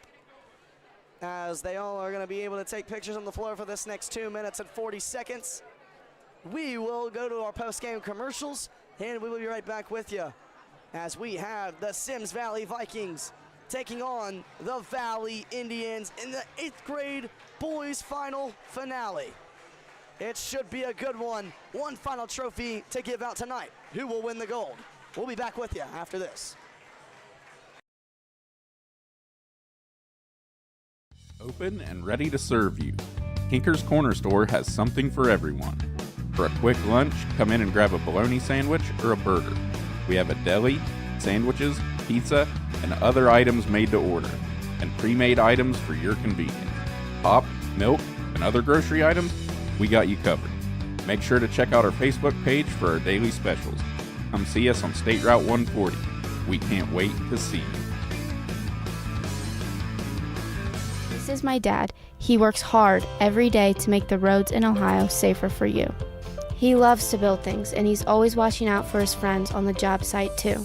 I want him to be there when I graduate, to walk me down the aisle, and to play with his grandkids. I get scared when I see how close cars come to him when he's working. So would you mind doing something for me? Please slow down when you see my dad and his friends working on the road, because safer roads save lives. Here in Portsmouth, we appreciate hard work and a square deal. That's exactly what you get at Gamp's Lawn Equipment. Since we're family owned, we treat you like a neighbor, not a number.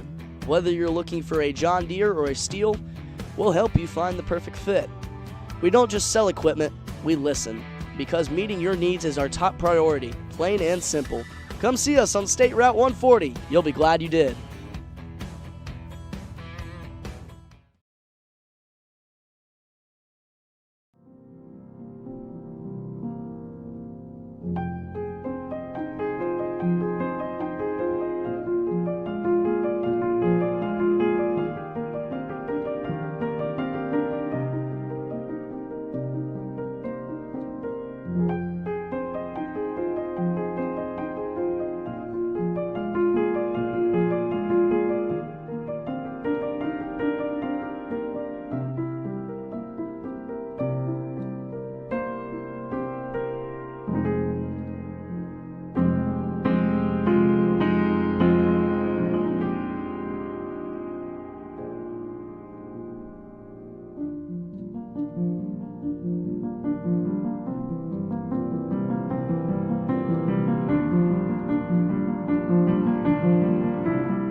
Atomic Credit Union makes it convenient to take care of your personal finances wherever you go. Stop in and say hello. We're ready to help you open an account, apply for loans and mortgages, discuss solutions for your small business, and more. Since 1983, Allard Excavation has served the local community in tri-state area. Mark, Margaret, and Michael have grown from a residential excavating business into a heavy highway construction company. The South Webster connection runs deep as Allard Excavation became a commercial company when it broke ground on the new high school. Most recently, the company has overseen the construction of the Bloom Athletic Facility. The Allards wish South Webster good luck this year, and go Jeeps. Haynes Chevrolet is your trusted Chevy dealership in South Webster, and the reason why our local customers keep coming back. From the time you enter our showroom when you service with us, you can expect to be treated like family each and every visit. These guys are good.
And welcome back one last time to Kreischer Court in downtown South Webster, Ohio, as we're prepared for the final game of our 4-game junior high championship series today to conclude the junior high tournament.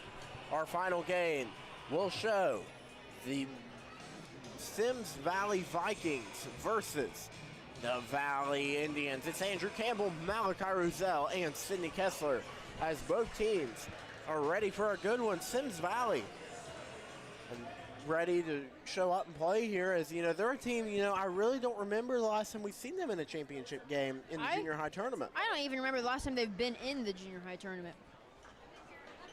As Sims Valley comes out ready to go, they've got good size to them, ready to pull off the upset maybe, and the Valley Indians come out. And we're ready to kick off the final game of our 4-game series for the junior high tournament. This should be a good one, Andrew. Well, I'm sure hoping so. You know, it's one of those games where, you know, we've seen good ones all day long. We've seen great teams, great talent. This one, we're going to hold up to it. Here we go, ball in the air. Tip back, and it's going to go the Indians' way. Hand it over to number 10 for the Indians. That's going to be Knoll. Excuse me, that is number 12. That is Perkins. Perkins gets the pass over. Into the hands now of Kraft. Kraft looking around. Ball is loose. The Vikings strike early. Gives it over. It's Campbell. Campbell down the court, intercepted by Hughes. That's going to be a foul right there on Bryant. Hughes is definitely the player we're looking for today on Valley's end. He's an absolute stud. Valley's honestly, their bench and all their starting 5. They got a very good players. team. Yeah, they're definitely the favorite team here. So let's see what they can bring out to the court today, and let's see what Valley has for them. Not Valley, Sims Valley. It should be interesting for sure. The battle of the valleys. Yeah. Lucasville Valley and then Sims Valley as Hughes looking around, being heavily pressured. Now downstairs, it's Kraft. He chucks it up, no good. Rebounded by Walker.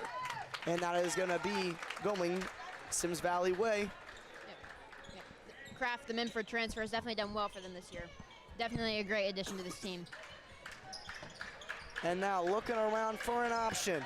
And that one intercepted by Williams. Williams down the floor, chucks it up, no good. Rebound Kraft, no good. Rebound Kraft. Back out to Hughes. In the corner, his 3-pointer. Bang! It is Perkins that puts the Indians on the board. Perkins has really blossomed into a great player this season. In the years past, watching them, you know, I've never really noticed him, but this year definitely he has stuck out. I think he had a growth spurt as well, and you can see he's very tall.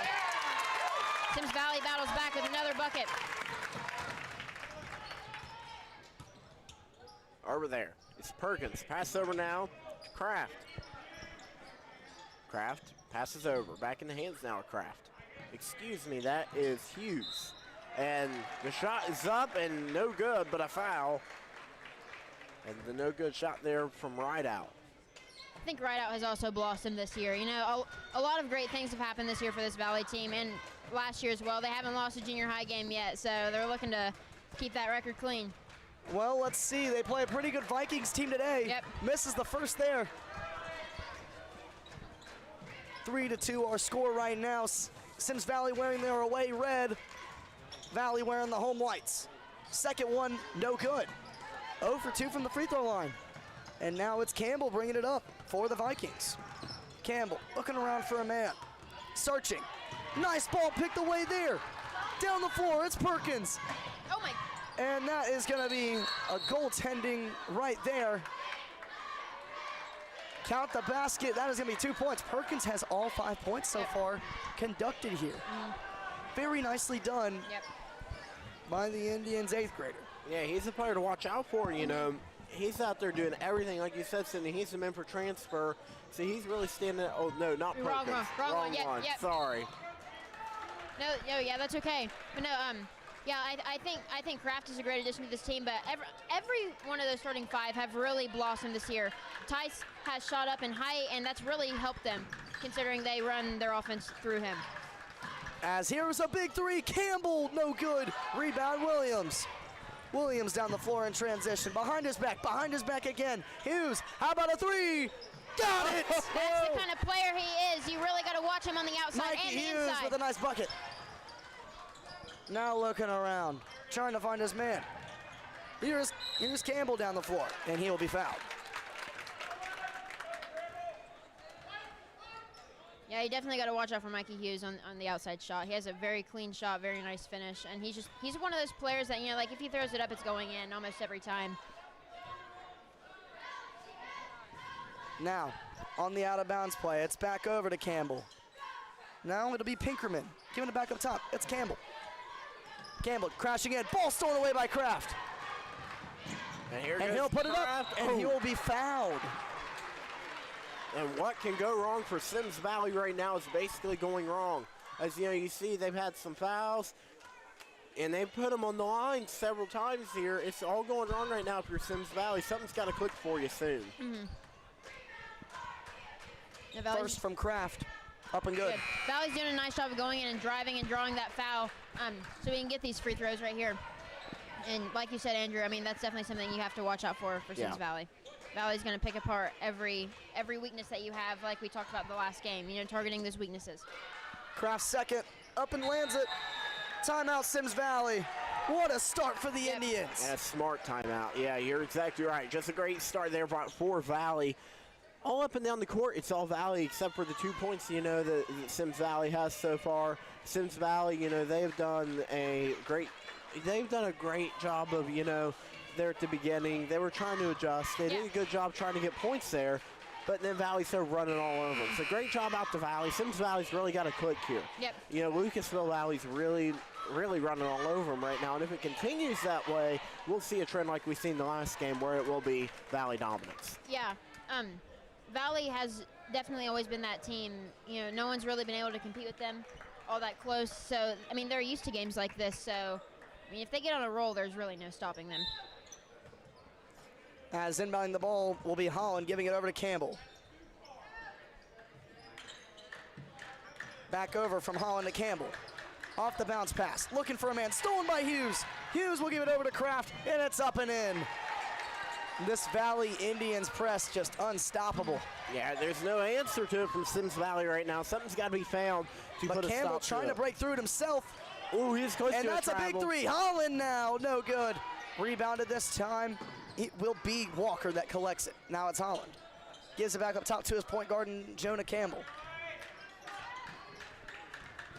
Campbell will give it down there to Pinkerman. Back over, it's Campbell. Finds a man. Simpkins for three, no good. Rebound Williams. And that is going to be a foul on Holland.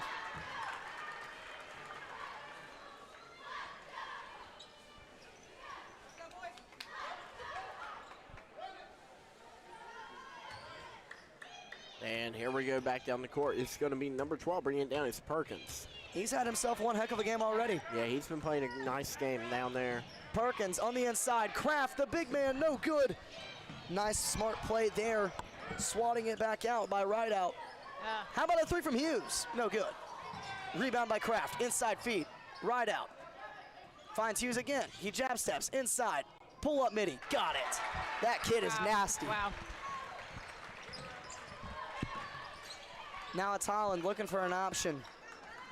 Back over from Walker to Campbell. Now it's Holland trying to break this press slowly but surely. Finds a wide open Pinkerman against Williams. No good. Wow. Great defense by Williams to try and force it. Sims Valley just cannot buy a bucket. Now it's going to be Rideout. Downstairs, Perkins will be fouled.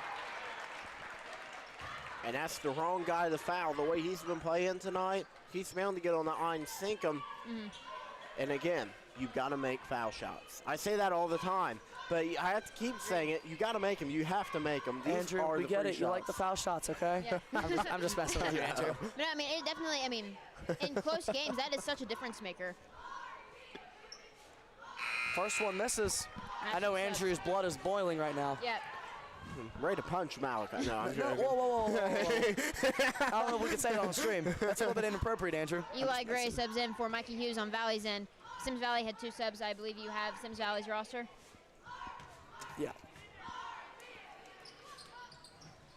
As that one will be hit up and in. Now down the floor, it's Campbell. Campbell looking for an option. finds a wide open man. Back out. His three-pointer, no good.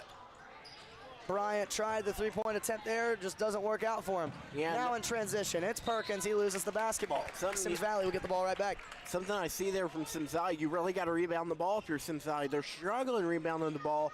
That's really putting a damper on them right now, so something's got to click and you need to rebound the ball. Now looking around. Searching for an option. Bryant will be fouled on his way up. It's going to be on Kraft. Kraft, the transfer from Minford last season.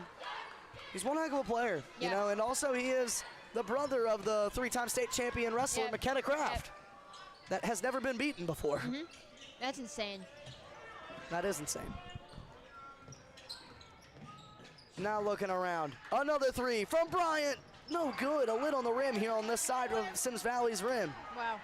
A very strong move there. A very nice board there by Rideout. In transition, Williams in the corner. Perkins hunting another three. No good. Rebounded this time, and it's Rideout with the recovery, but we got a foul on the floor. It'll stay with the Indians.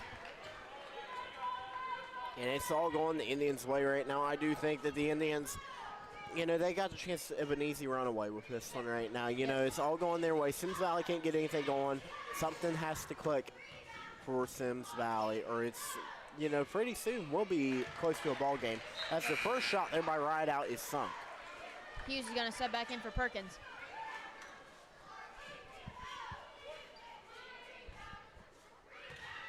Second and final shot here. Up and in by Rideout. 16 to 12. Excuse me, 16 to 2. Now it's Campbell. Trying to find a way to get through this pressure. This half-court press by the Indians has just been insane. Now, inside, another chucked up shot by Bryant. No good. Gray comes out with the rebound. He's such a strong player on the inside, you know, 6-man off the bench. Definitely impressive as well. Now it's Williams. Off the flip of the switch. He'll try a three. No good. Rebounded once again. It's Rideout. No good. Back out. Hughes. Spin move. Mid-range pull-up. No good. No foul called. Kraft finds a wide open Gray. No good. Lid on the rim right now. How about a three from Hughes? He'll give it over to his right-hand man, Williams. He'll try a mid-range pull-up. No good. Another rebound offensively. Williams three-pointer. Oh my no God. good. Another offensive rebound. Right out. And they're going to call it travel. Oh, wow. Incredible sequence of events for Rideout right there. Incredibly strong player. Looking to still see him grow in the next couple of years. Definitely watch out for him. As that ball chucked up and away. No good by Campbell. And after one, 16 to 2 is your score with the Valley Indians leading the Sims Valley Vikings. Yeah, I think Valley's, you know, their press is definitely lethal. Sims Valley's had a really incredibly hard time breaking it. Valley has a lot of, you know, really long, lanky guys, and that's hard to work around. Oh my gosh. So, yeah, offensively, Sims Valley can't really get anything going there. And whenever they do get a shot up, there's just a lid on the rim, and that happens. Days like this happen. So, yeah, there's honestly nothing else to say. Just like the last game, it's been pretty lopsided. So, looking to see that continue here, but you know, hoping Sims Valley maybe can get something going. We'll have a better game. Yeah, you know, Sims Valley came out early and they acted like, you know, they were going to play, and, you know, Valley just kind of did take over. Here's what I want to point out. That down there where they just had like 7 rebounds, that's unacceptable if you are Sims Valley. Yes. I mean, you've got to get your board, and that's probably a big part of what they were talking about right now. You got to get a board here. Mm-hmm. You've got to get down the court, make shots, but it's never going to happen if you literally are just sitting there up, catch, up, catch, up, catch Yep. for the other team. It's really going to hurt you that way. Yeah, no, they got lucky that that Valley's rim also had a lid on it there. You know, both teams are sizable. It's not like they're outmatched on the inside there. There's more size on Valley's team, but there are still guys on Sims Valley that have equal size. So definitely, you know, playing with their bodies to the fullest extent, I think is very important for them.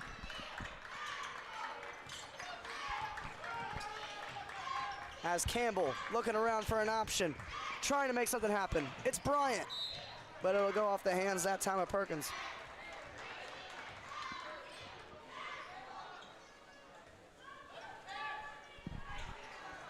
Now on the out of bounds, it's Campbell trying to make something happen. Gives it over this time. Something I do want to make comment of, they do not need to go fast here. Keep it slow and keep it at a pace and take care of the ball. Yep. Now it's Campbell. Ball is deflected away off the hands of a Sims Valley Viking. It'll be Valley Indians basketball. And again, there's an unneeded turnover for Sims Valley. It's really hurting them right now. Something's got to change about it.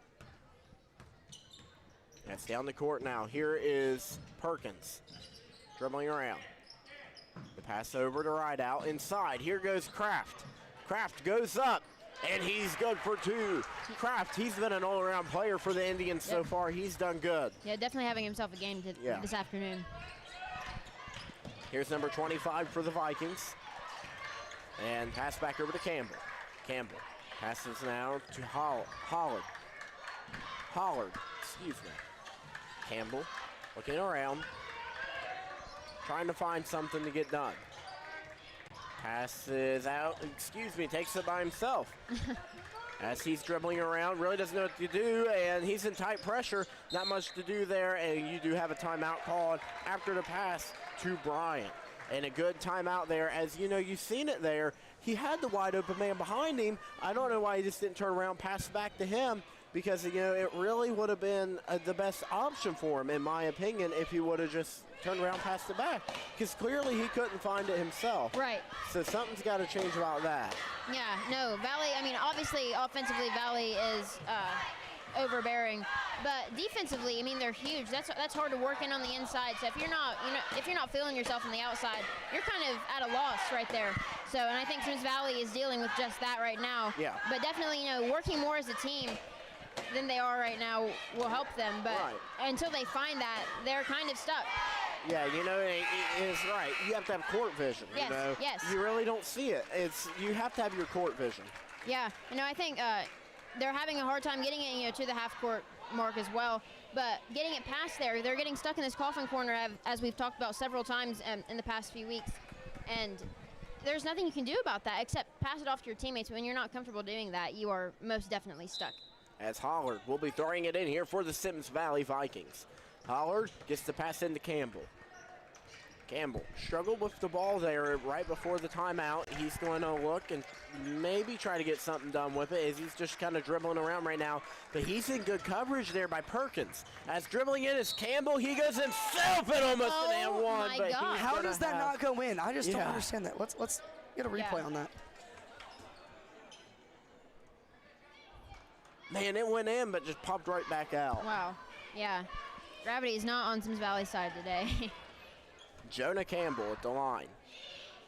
Ready to shoot. It's no good on his first. And if you're Sims Valley, boy, does that statement of make your foul shots become all the more important right now. Yeah, Andrew, like we were just saying, you know, working as a team, moving the ball around a little bit more, having that court vision, that's something they came out and did not utilize that. Campbell was stuck, and he was forced to take the shot. Lane violation there. Lane violation. Yeah, like his teammates aren't moving towards him so that he can use them, you know, to the fullest potential. They're not playing as a team right now, and that's definitely killing them more than anything. Nothing comes away from Sims Valley's trip to the charity stripe. As down the court goes Perkins for the Indians with the ball. Pass over now to number 3. Over and off. Cannot catch the pass there by Kraft.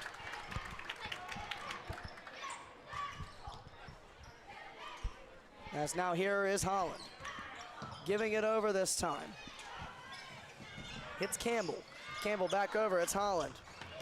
Now it's gonna be Bryant. Bryant searching for an option. Bryant will go to his left against Kraft, trying to get one up, no good. As that one is recovered by Pinkerman. Ball was loose on the floor. Campbell recovers it. Campbell looking around for an option, drops it out to Pinkerman. Nice. And they finally get a bucket. Love to see it for Sims Valley. And from the hiatus, they finally do get something going. That's down the court. Here's Perkins. Pass inside, back out to Kraft. And that is going to be a travel on Kraft as Hughes bangs a 3. Yeah.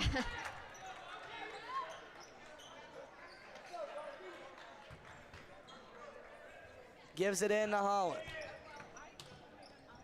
Now it's back over to Walker. Walker now feeding it to Campbell. Campbell searching for an option, being double teamed in the corner. Holland gets it out quickly. And now, how about a 3 from Bryant? No good. Just cannot make anything right now. Now it's Williams in transition. Makes the man miss, gives it back over this time. Now it's Perkins. stolen away by Bryant. Now on the fast break, 3 Indians chasing after Campbell. Very nice Euro step, count the basket. There goes Sims Valley. They got something moving right now. Something's starting to click, it looks like. Inside, here's the pass. Now it's going to be Hughes, long range 3, got it! That's what you expect to see from him. You know, Sims Valley was on a 4-point run right there, but you know, Valley does not care. They know the players that they are and the team that they are. Foul right there very on calm, Kraft. cool, and collected. They are just so nasty with the basketball. I mean, in a good way, nasty. Yes. Yeah, no, they know what they have, they know what they can do, and I think that confidence makes such a difference on the court for them. As now it'll be Campbell giving it over this time. It's Simpkins. Back over to Campbell. And he'll lose the basketball. Recovered this time by Perkins. Crossover, looking for a man. Loses the basketball. Intercepted. Bryant behind his back. Looking around. And he'll chuck it up and draw the foul. What an athletic play right there.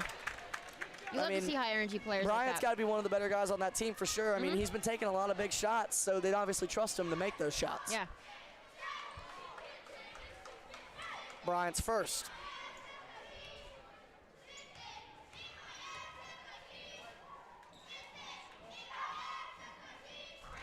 Rimmed out. Man. There is a lid on the rim. Yeah. And they really cannot get anything to fall. These aren't bad shots that they're taking. Right. They're just not falling. Right. Second and final. No good again. Man. Rebound, big man, Pinker. There we go.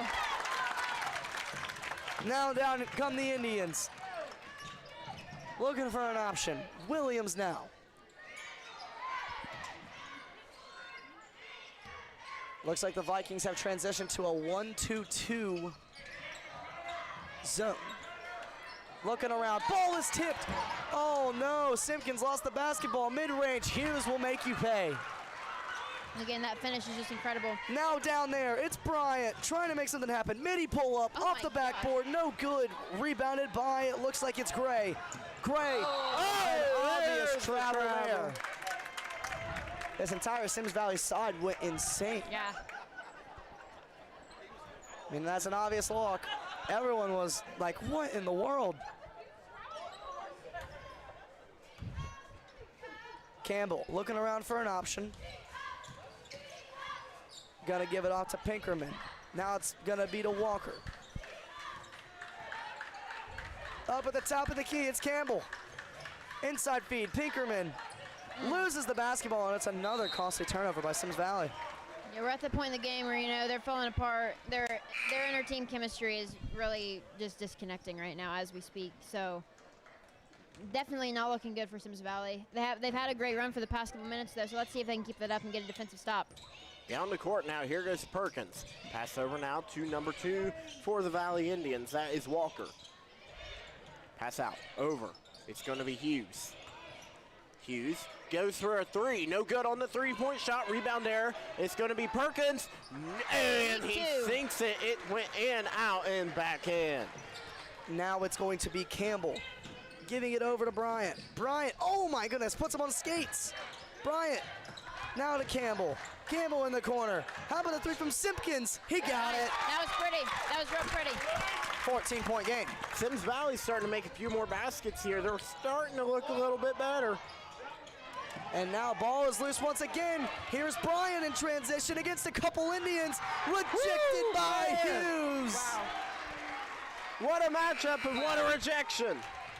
As it looks like it will be Easter coming into the ball game.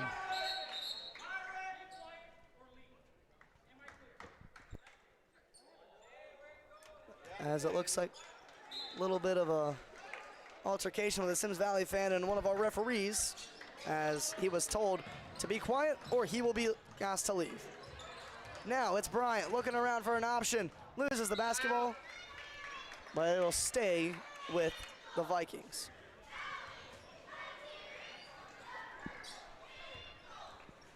Now on the out-of-bounds play, here's Bryant looking for an option. Loses the basketball again. Chucks it back over, another drop pass. Easter will take advantage of it, and they are gonna call it a double dribble. Hate to see that. Easter being, you know, a 7th man, when they were really little, he was the kid, chucked it up, and it went in no matter where he was. It was the most insane thing ever. I'm not even kidding. It was so frustrating. You know, he's starting to blossom in some height, so that's definitely helped him as well. But I think, again, he's another great player, just as great as their starting 5.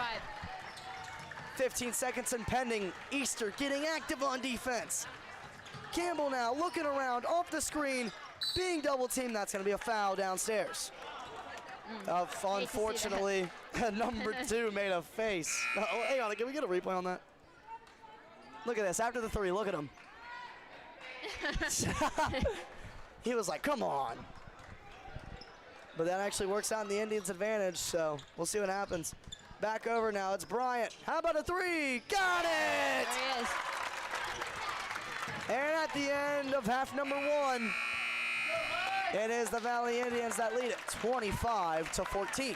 Nice little run Sims Valley had in the last 3 minutes of this half.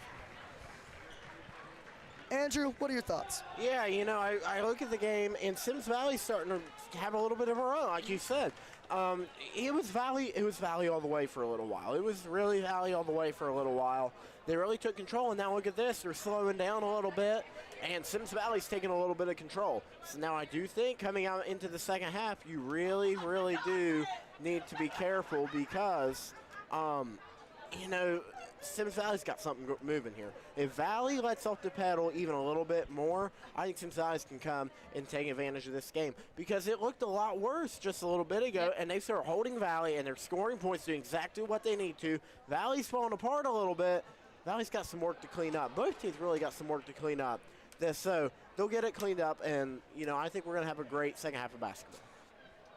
Yeah, Sims Valley had a lot of defensive stops, and that really helped them offensively. I think they do better on a fast break and on fast break plays than they do, you know, just their setup offense because they don't have to go through the press that Valley has set up.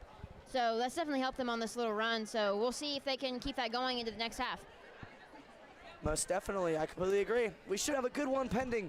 We are 12 minutes away on game time from crowning us an 8th grade champion. It is the Valley Indians that lead the Sims Valley Vikings 25-14. You are watching Junior High Boys Championship Basketball here on the 2 Sports Network. We'll be back to you after this.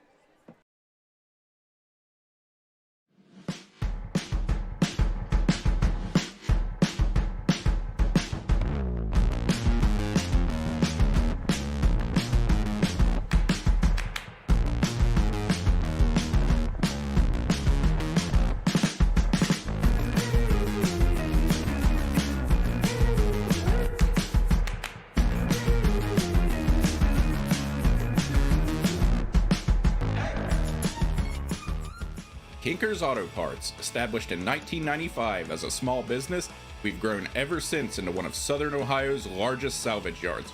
Specializing in foreign and domestic parts, we have a large selection of new, used, and aftermarket parts.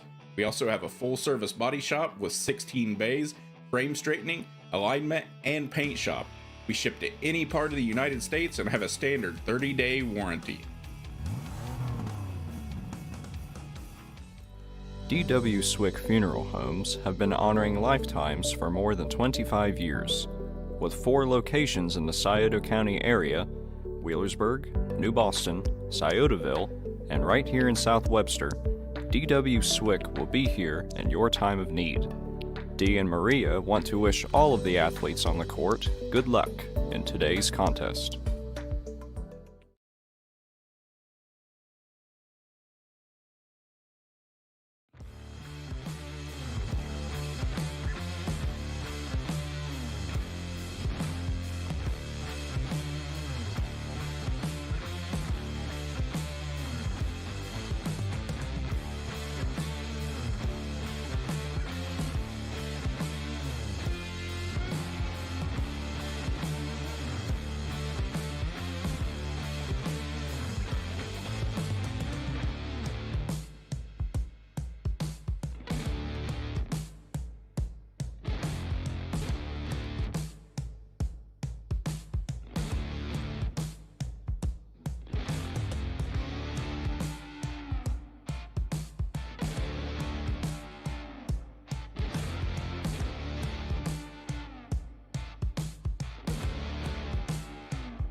We are back in live here for the final half of our junior high championship day here on this Saturday afternoon. It's the Valley Indians that lead it over the Sims Valley Vikings in this 8th grade boys championship basketball game.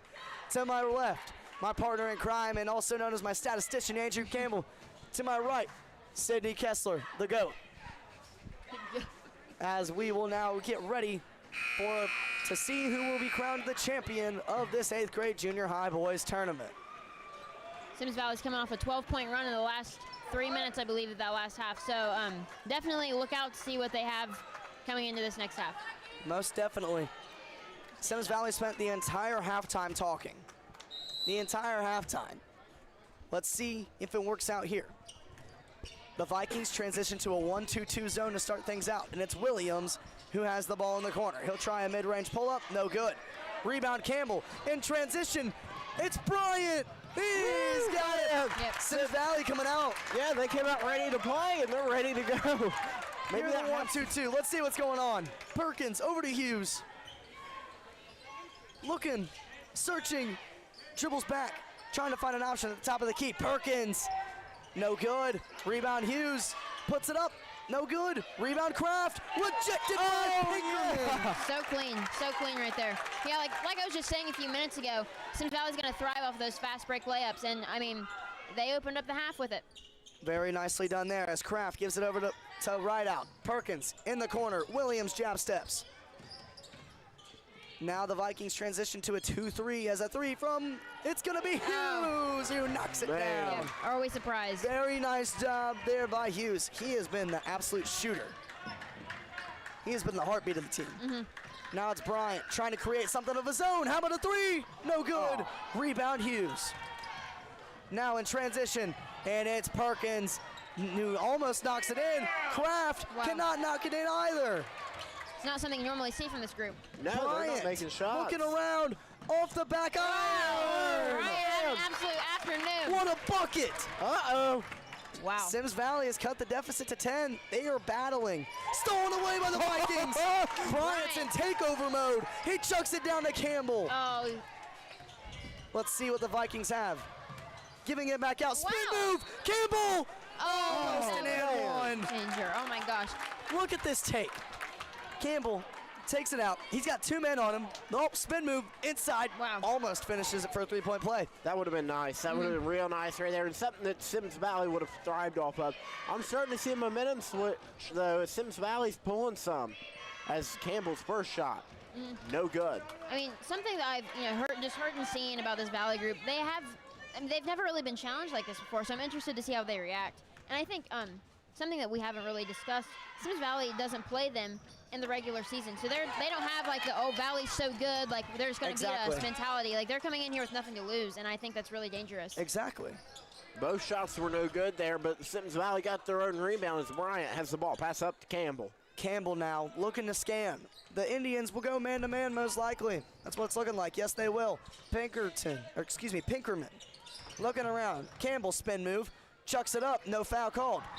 And it looks like Pinkerman will foul him on the way down. Sims Valley fans not exactly happy about that.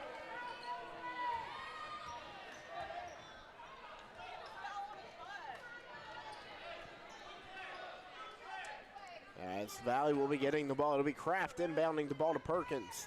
Down on the other end of the court, Perkins with the ball in hand. And oh my goodness, Kraft ran right into him. Now it's Perkins meeting him at the logo. Sims Valley goes back to the 1-2-2. Here's Kraft. Gives it over to Williams. The Indians trying to figure this out. Back over, a wide open Hughes. No good. Rebounded by Holland. Here come the Vikings on the fast break, and Holland quite literally throws the ball to nobody. But here is Bryant. Step back three. What a shot by Bryant. 7-point game. That's a momentum switch right there. Sims Valley's got it all on their side. They're holding Valley back right now. Uh-oh, here we go, Sims Valley. Such a fearless play right there from Bryant. I mean, several in a row from him. Just absolutely incredible. And now it's going to be Hughes. He jab steps, pull up, what a pass. Now in the corner, Williams. Can he knock it down? Yes, he will. Again, nice always shot. surprised. Very nice job there by Williams. This Valley team trying to get it back to where it was. Campbell now looking around. You gotta find Bryant here if you are the Vikings. Campbell inside, jump stops. How about a three this time from Walker? No good. No, it's rebounded by Pinkerman. Pinkerman puts it up, no good. Rebounded by Walker, excuse me. Now it's going to be Williams in transition. Drops it off. Campbell swats it away. But wait a minute, it is going to stay with the Indians. An amazing effort right now by the Vikings. They are playing with everything they have. Yeah, it's great. The Vikings right now are starting to find their rhythm. They're finding where they can get holes in the Indians right now. And, I mean, it's working. Now trying to get back on defense is Bryant. Williams trying to take advantage of the lost man from Sims Valley, but he'll just pull it back out. Now it's Gray looking around for an option. Spin moves. He was out of bounds. A huge turnover force. Yes. Crucial. And the coach for the Indians not too happy, rightfully so, on that one. He was shaking. Yeah. He was pretty angry. Yeah. All right, now it is going to be Campbell bringing it up for the Vikings. Looking around, trying to find his man. Perkins heavily pressuring him. It's a 5-second violation, all closely guarded. Right back to the Indians it goes. Yeah, another turnover.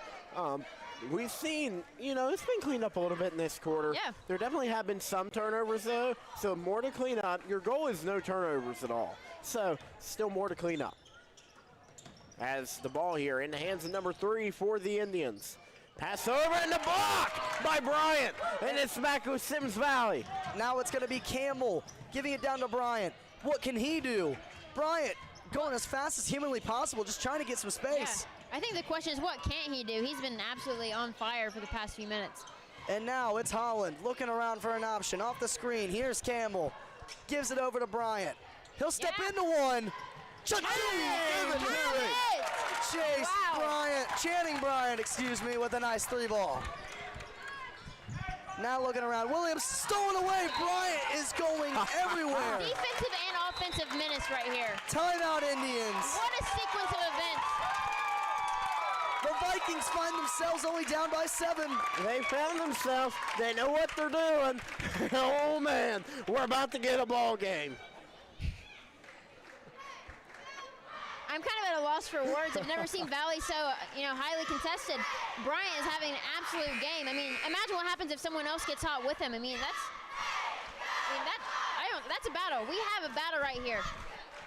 But getting one more guy hot will be the difference maker.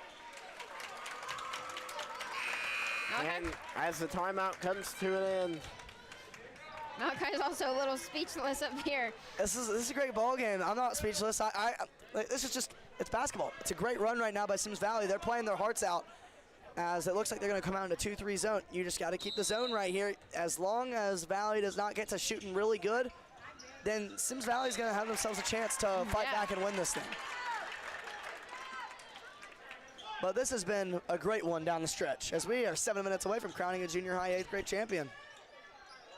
Now it's Williams looking around for an option. The Vikings staying in the 2-3.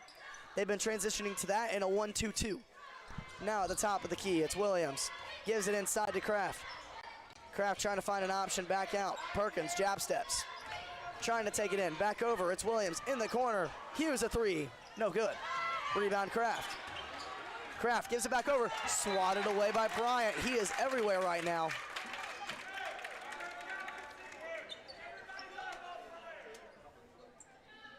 As now it looks like they're transitioning into that 1-2-2. Bryant will be applying the pressure up top. Back up top now. It's Perkins. In the corner, it's Hughes. Hughes will pull it back out. The Indians might take this down in one final shot, try and get some momentum. I think that would be a smart move here. They got to get something going here because they're really struggling right now. Hughes looking around, gives it over to Williams. Flip pass inside, Kraft will be fouled. And that gives 2 shots for the Indians here, and that could be a major 2 shots here, but you got to make them. Again, foul shots, important. Make them. You're exactly right, Andrew. We're coming down to the wire. It's only a 7-point game here, so. And shots aren't really falling for Valley, so anything we can get, it's going to be important. No good on the shot there from Kraft. The transfer from Minford Middle School, trying to make something happen here. His second and final, up and in, 8-point game. Indians have the advantage. And Sims Valley has a chance to get some momentum going into the huddle. Let's see what happens, and it looks like, like it'll be Coach Holland who's going to draw up his biggest and baddest and best play. And I think that's a smart move there, Malachi. You know, get something going in to between the quarters here. You got 6 more minutes after this. You know, 6 minutes, 14 seconds left to play. You really got to get something moving here if you're Sims Valley. Because Valley's still scoring. You know, it's still, Valley's in control still. But we know for a fact that if they draw it up, get the momentum going in between the quarters, this could be huge.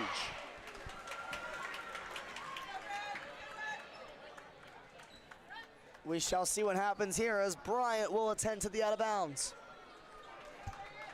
We would like to shout out our cameraman who's been here all day with us, Gabe Collins. Old Gabe, yeah. He's done an amazing job today since 10 a.m. to now. Now, here is Campbell. Let's see the big play that Holland has drawn up. And it does not work out. Indians in transition. Here is Perkins. And it's going to be a travel. So they got one more chance. With 1.2 seconds left. Yeah, I mean, that's a 50-50 call. That's a good call. Yeah, I like it. I like the call there. And you know that the Indians are going to be applying the pressure right here. Campbell, one last chance, no good. And at the end of quarter number 3, it is the Valley Indians that lead it by 8 over the Sims Valley Vikings, 32-24. The Vikings have a chance right now. They are hanging on. Yeah, you know they are. They've really battled back this third quarter. It's been a quarter of, you know, for Sims Valley, it's been a quarter of, can we do this? You know, it's one of the things where they set their minds to it. They told themselves, hey, yeah, they're better than us, but we can get out there and beat them. Yep. And they went out there and they showed themselves. They've got the lead down. They've got Valley's number right now. Everything's working right for Sims Valley. They just need to finish the job right now. Yeah, no, I mean, at junior high basketball, anyone can win on any given day, and Sims Valley is definitely proving that to be true right now with their little run. Just to think that they had 2 points from a lot of the second quarter, and now they have 24 going into the fourth is just like absolutely incredible job done by them. They've definitely been trying to keep them at bay. You know, it's finding a happy median between being too aggressive and not being that aggressive. But right now, screw the happy median. You gotta throw the whole kitchen sink at Valley right now if you're Sims Valley. You gotta throw everything at them. I do not care what it is. You have to throw every single defensive set you have. You have to apply all the pressure in the world. You got to do the right thing schematically, because no one has beaten this team before in this junior high career that they've had, this Valley 8th grade squad. So we'll see what happens here.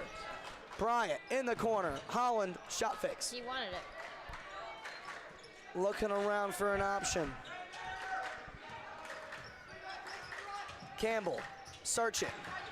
Gives it over. It's Holland. The Indians coming out in a high 1-2-2. Off the screen, Campbell can't find anything. An amazing defensive possession here. If you're the Vikings, you cannot settle for a bad shot here. You got to be able to get it to Bryant or Campbell, one of your playmakers.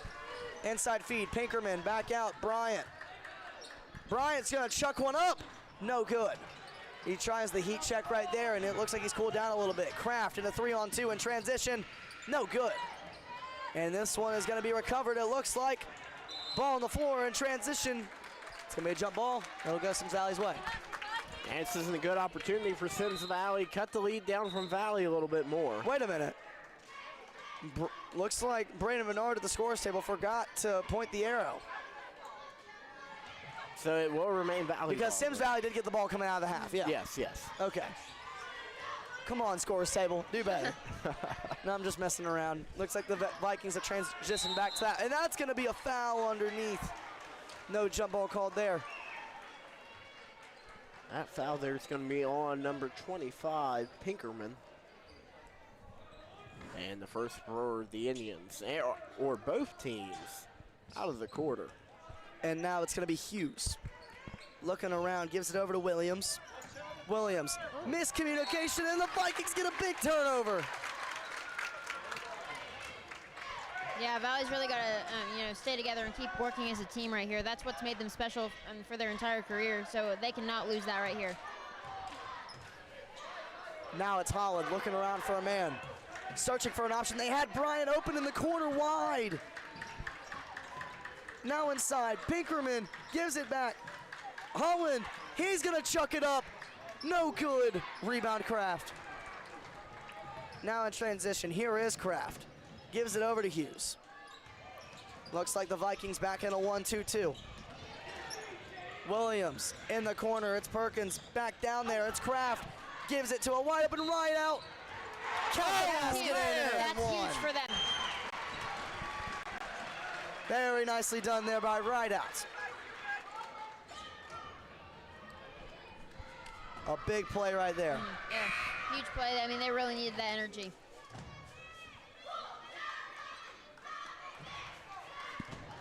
It's going to be Foster subbing into the game, I believe for the first time.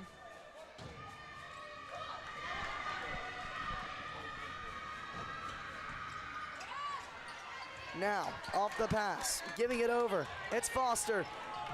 Bryant now trying to make a play. He's going to put it up. Count the basket! How does that go in? Oh Channing my God. Bryant! Oh my goodness! Just watch that. What ball movement by Incredible. Channing Bryant. Incredible play right here. Gray's going to sub back in for right out.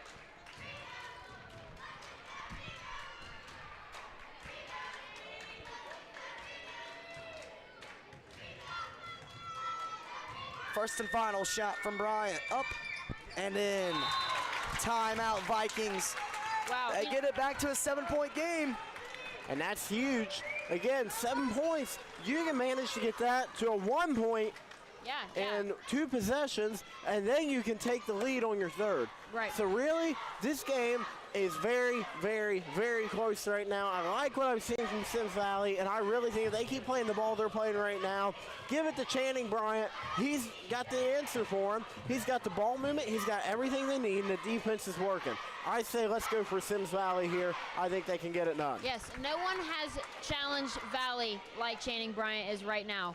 So, I mean, this is just incredible. The athleticism, the skill. I mean, and the fact that he's playing so hot right now, but he's so, he's collected. He's not out of control. And I think that's really the key right now. And hopefully, he can give this to the rest of his team, and they can make a comeback. And I think what they've done already is huge and definitely a statement made. But this is within reach of them. I'm interested to see what Valley does coming out of this timeout. 4 minutes and 4 seconds remaining. Both teams not out of it yet. And we're gonna crown a champion at the end of it. Here we go. Over in the corner, Kraft is ready to inbound the ball for the Indians. That's Kraft. Kraft will give it over. Now it's going to be Perkins. Back to Kraft. Hughes looking for an option. Back over to Perkins. And that is going to be almost a turnover produced. Williams keeps his fingers on the ball barely. Now inside. Oh my goodness, what a fake out, but he missed it. Oh no! Rebounded by the Vikings. This does not happen from this Valley team. I am very now shocked. Here is Campbell looking around. This lead could get cut to 4 or 5. And you can see Shoot Valley. Shoot it. Now it's Not- Bryant. oh my Pull God. up 3. no. Get your rebound. Oh. Now it's Kraft giving it down there, and Tice Williams. Easy layup. Easy, easy, easy. And that's what the 1 seed does. Yep, Sims Valley's got to score right here. And I look over at the coach, and he tells Valley, slow it down. Bryant now. No good. Rebound. Yes. Pinkerman. He's got it. That's what I mean. Wow. Big man in the middle. Now looking around. It's Hughes searching for an option. Back over. Hughes just needs to slow it down. It's Perkins now. Gives it over. Up top, it's Williams. Inside feed, Kraft. Back up top. It'll be Williams once again. Williams in the corner. Hughes takes it in. No good! Man! And Hughes slow to get up on the play right there, and here is Bryant in transition off the glass, misses it. Hold on a minute. Never mind. Yeah, we are going to have an injury timeout as Hughes still down.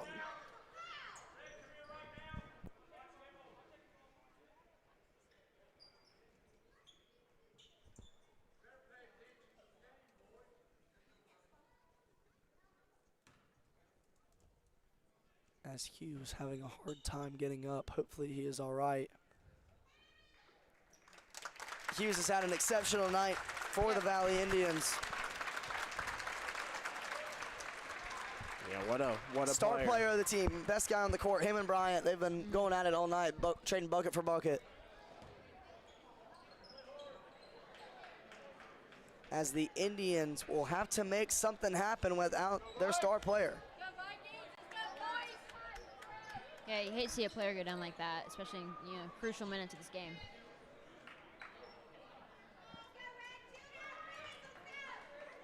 Kraft will be inbounding here for the Valley Indians. Kraft gets it into Williams, back to Kraft as we're back playing. 2.5 minutes remaining here until we crown a champion. Here goes Perkins. Nice ball movement, and the and one Huge for right out.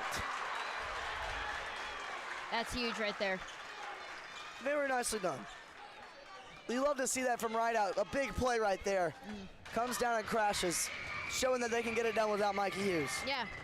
Yeah, stepping in where that gap is huge from your team. And I think, on Mikey's end, that's nice knowing that your team supports you like that. And a very nice recovery there by the Indians. Now the Vikings, all you got to do is you got to sit down here or just try and foul.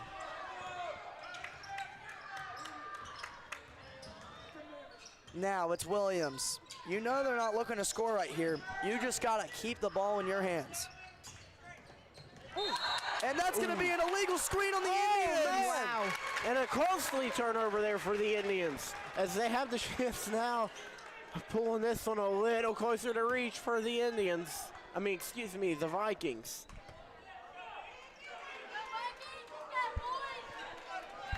Sims Valley down by 9 right now. Had a couple chances to cut the lead to 5 and 4, but we'll see what happens here. Inside, Campbell back out, looking. You know who they're going to give the ball to. And it's going to be an illegal screen this time. I believe it was on Pinkerman.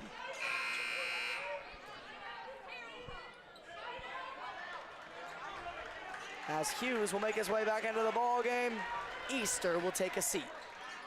Great job from Easter. Kraft will be the inboundsman. Looking around. Williams chasing with Holland. He'll be fouled. And you can start to feel it right now if you're the Indians. Yep. Yeah, we're at that point in the game, we're fouling, we're getting in the double bonus, and that may put the Vikings in their grave, but we still have a couple minutes left to play, so anything happen. 2 shots for Williams coming up. First shot is good. And a crucial shot there as that might just put it in the grave. Yep. We're at a 10-point game right now, and that's hard. That's hard with only 1:44 left to go, but anything can happen still. And it's going to be up and in once again.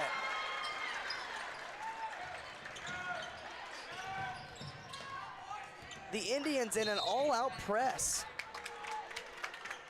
Up by 11 points. I guess they don't want anything to let go with Sims Valley. Foul committed there by Kraft. I think it's good, they've brought back the press. Considering Sims Valley has an incredibly hard time breaking that. Off the screen, Campbell trying to get any separation. Hughes is all over him. Bryant gives it over to Campbell. The Vikings need to get a shot off. Inside spin move. What a find! Holland in the corner, no good. Rebounded by Kraft. Ball is loose. Recovered by Hughes. And you can start to feel it now if you are the Indians. Another foul on Holland.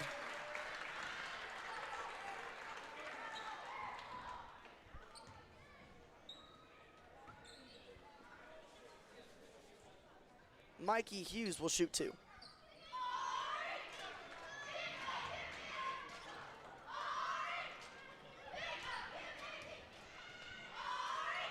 First one's good. I'm liking this rebound here that Sims Valley is going on. Malachi does not, apparently. Whatever, Sydney. As that one, my right out, will not be put back up and in. Excuse me, that was Perkins.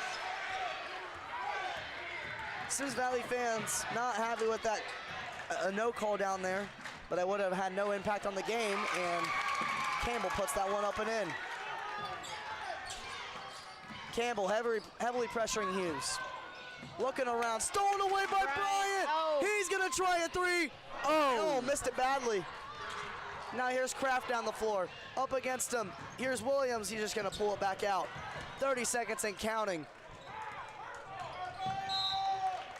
And now Valley will go to the line once again. It'll be Hughes shooting 2. And I think if you're the Indians Yep. right now, you're starting to see that trophy and go, that's ours. Yeah, you could chalk this up as a W. Yep. Simpkins will re-enter the ball game after this first shot.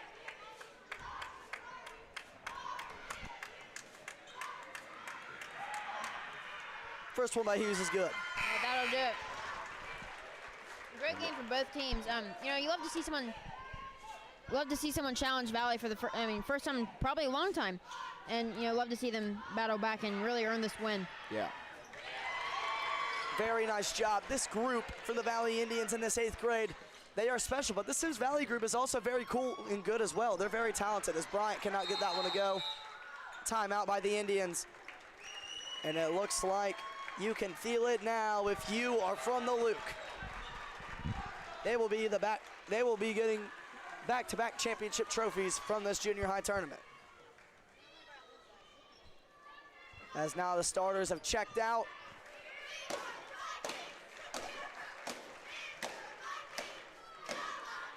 Andrew, what are your thoughts? Yeah, Sims Valley, they're a team they're a team that's going to battle. That's a talented team. I'll tell you, I'm very impressed with Channing Bryant. Okay. That kid has got some talent.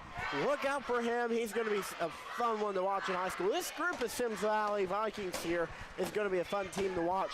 This Valley Indian team, though, man, that's some talent. Yeah, that is some talent. That's special, and they're going to do some special things when they get into high school. So I think we can safely say congratulations to the Valley Indians as they will take home the 8th grade Junior High Boys Championship Trophy for 2026. And 2 very special teams right here. Yeah, I've loved watching this game. I've loved, commentating this game. Malachi clearly has too. Oh, I'm having a great time up here. Me and Braden Bernard and Landon Schultz are having a dance party across from the scores table. Yeah. As this one will be into Nash Bentley, and he'll be fouled immediately. Oh, Nash. Nash Bentley will have a chance to add himself to the box score in this championship game.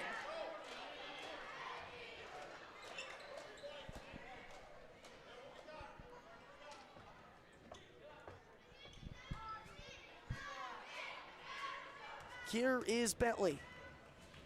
His first. No good.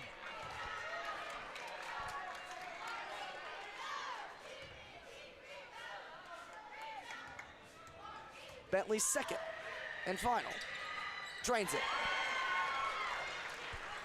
And down the court goes Channing Bryant. 20 seconds remaining. Bryant showing some ball movement skills. That kid's impressive. Almost Here stolen he away by goes. Easter. Now here's Bryant. He'll chuck it up. No good.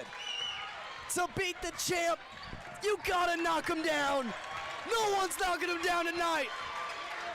A second championship trophy brought to the Luke. They are the back-to-back Junior High Boys champions. What a job. Congratulations to the Valley Indians. Yeah, incredible game, incredible work, incredible win. I mean, love to see them battle back against this really, really great and challenging Sims Valley team, and great battle from Sims Valley as well. A lot of great things happening on this court today. Congratulations to the Indians from Lucasville as they are your 8th grade Junior High Boys champion. And they're going to be presented with the hardware momentarily. What a great set of games today we have had here from Kreischer Court. as now we will send it to the silky smooth voice of Chad Benner. It's been a long day and some great basketball, and we appreciate these two teams playing hard. Had a great season. Now we want to present the trophies first to the runner-up, the Sims Valley Vikings.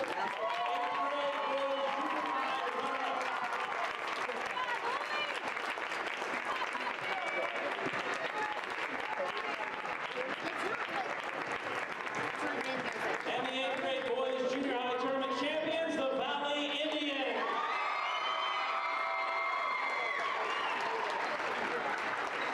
Again, thank you everybody for coming out. Feel free to take pictures. We'll see you next year.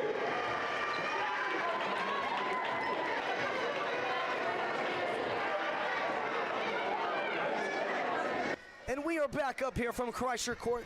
The final junior high champion of the day has been crowned. It is the Valley 8th grade boys who are the champions over the Sims Valley Vikings as they win this game 44-31.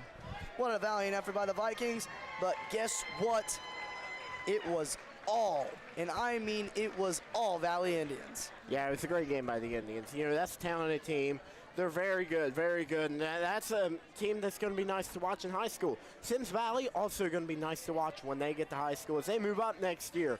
That was their last game in the junior high. They move up to the high school level next year. Congratulations to both teams, but congratulations to your champions, the Valley Indians. Well, it's been an amazing day of basketball, guys, and Yes. I mean, this is my last time ever announcing the junior high tournament, so I'm very glad and I'm very happy to have been around it. And, you know, it's been a great time, and, you know, on to varsity basketball versus the Valley Indians on Tuesday. Yes, sir. And as a reminder to everyone who may be watching, just to remind you that the gym will be open tomorrow from 1 to 3 p.m. for the visitation for Mr. Kreischer, with funeral to follow at 3. So if you knew him or anything, come out, support the family. It'd be greatly appreciated.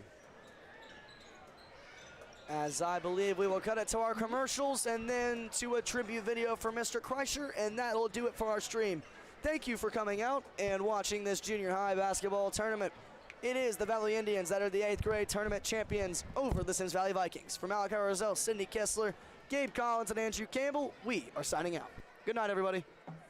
Open and ready to serve you. Kinker's Corner Store has something for everyone. For a quick lunch, come in and grab a bologna sandwich or a burger. We have a deli, sandwiches, pizza, and other items made to order, and pre-made items for your convenience. Pop, milk, and other grocery items, we got you covered. Make sure to check out our Facebook page for our daily specials. Come see us on State Route 140. We can't wait to see you. This is my dad. He works hard every day to make the roads in Ohio safer for you. He loves to build things, and he's always watching out for his friends on the job site too. I want him to be there when I graduate, to walk me down the aisle, and to play with his grandkids. I get scared when I see how close cars come to him when he's working. So would you mind doing something for me? Please slow down when you see my dad and his friends working on the road, because safer roads save lives. Here in Portsmouth, we appreciate hard work and a square deal. That's exactly what you get at Gamp's Lawn Equipment. Since we're family owned, we treat you like a neighbor, not a number. Whether you're looking for a John Deere or a Steel, we'll help you find the perfect fit. We don't just sell equipment, we listen, because meeting your needs is our top priority, plain and simple. Come see us on State Route 140. You'll be glad you did.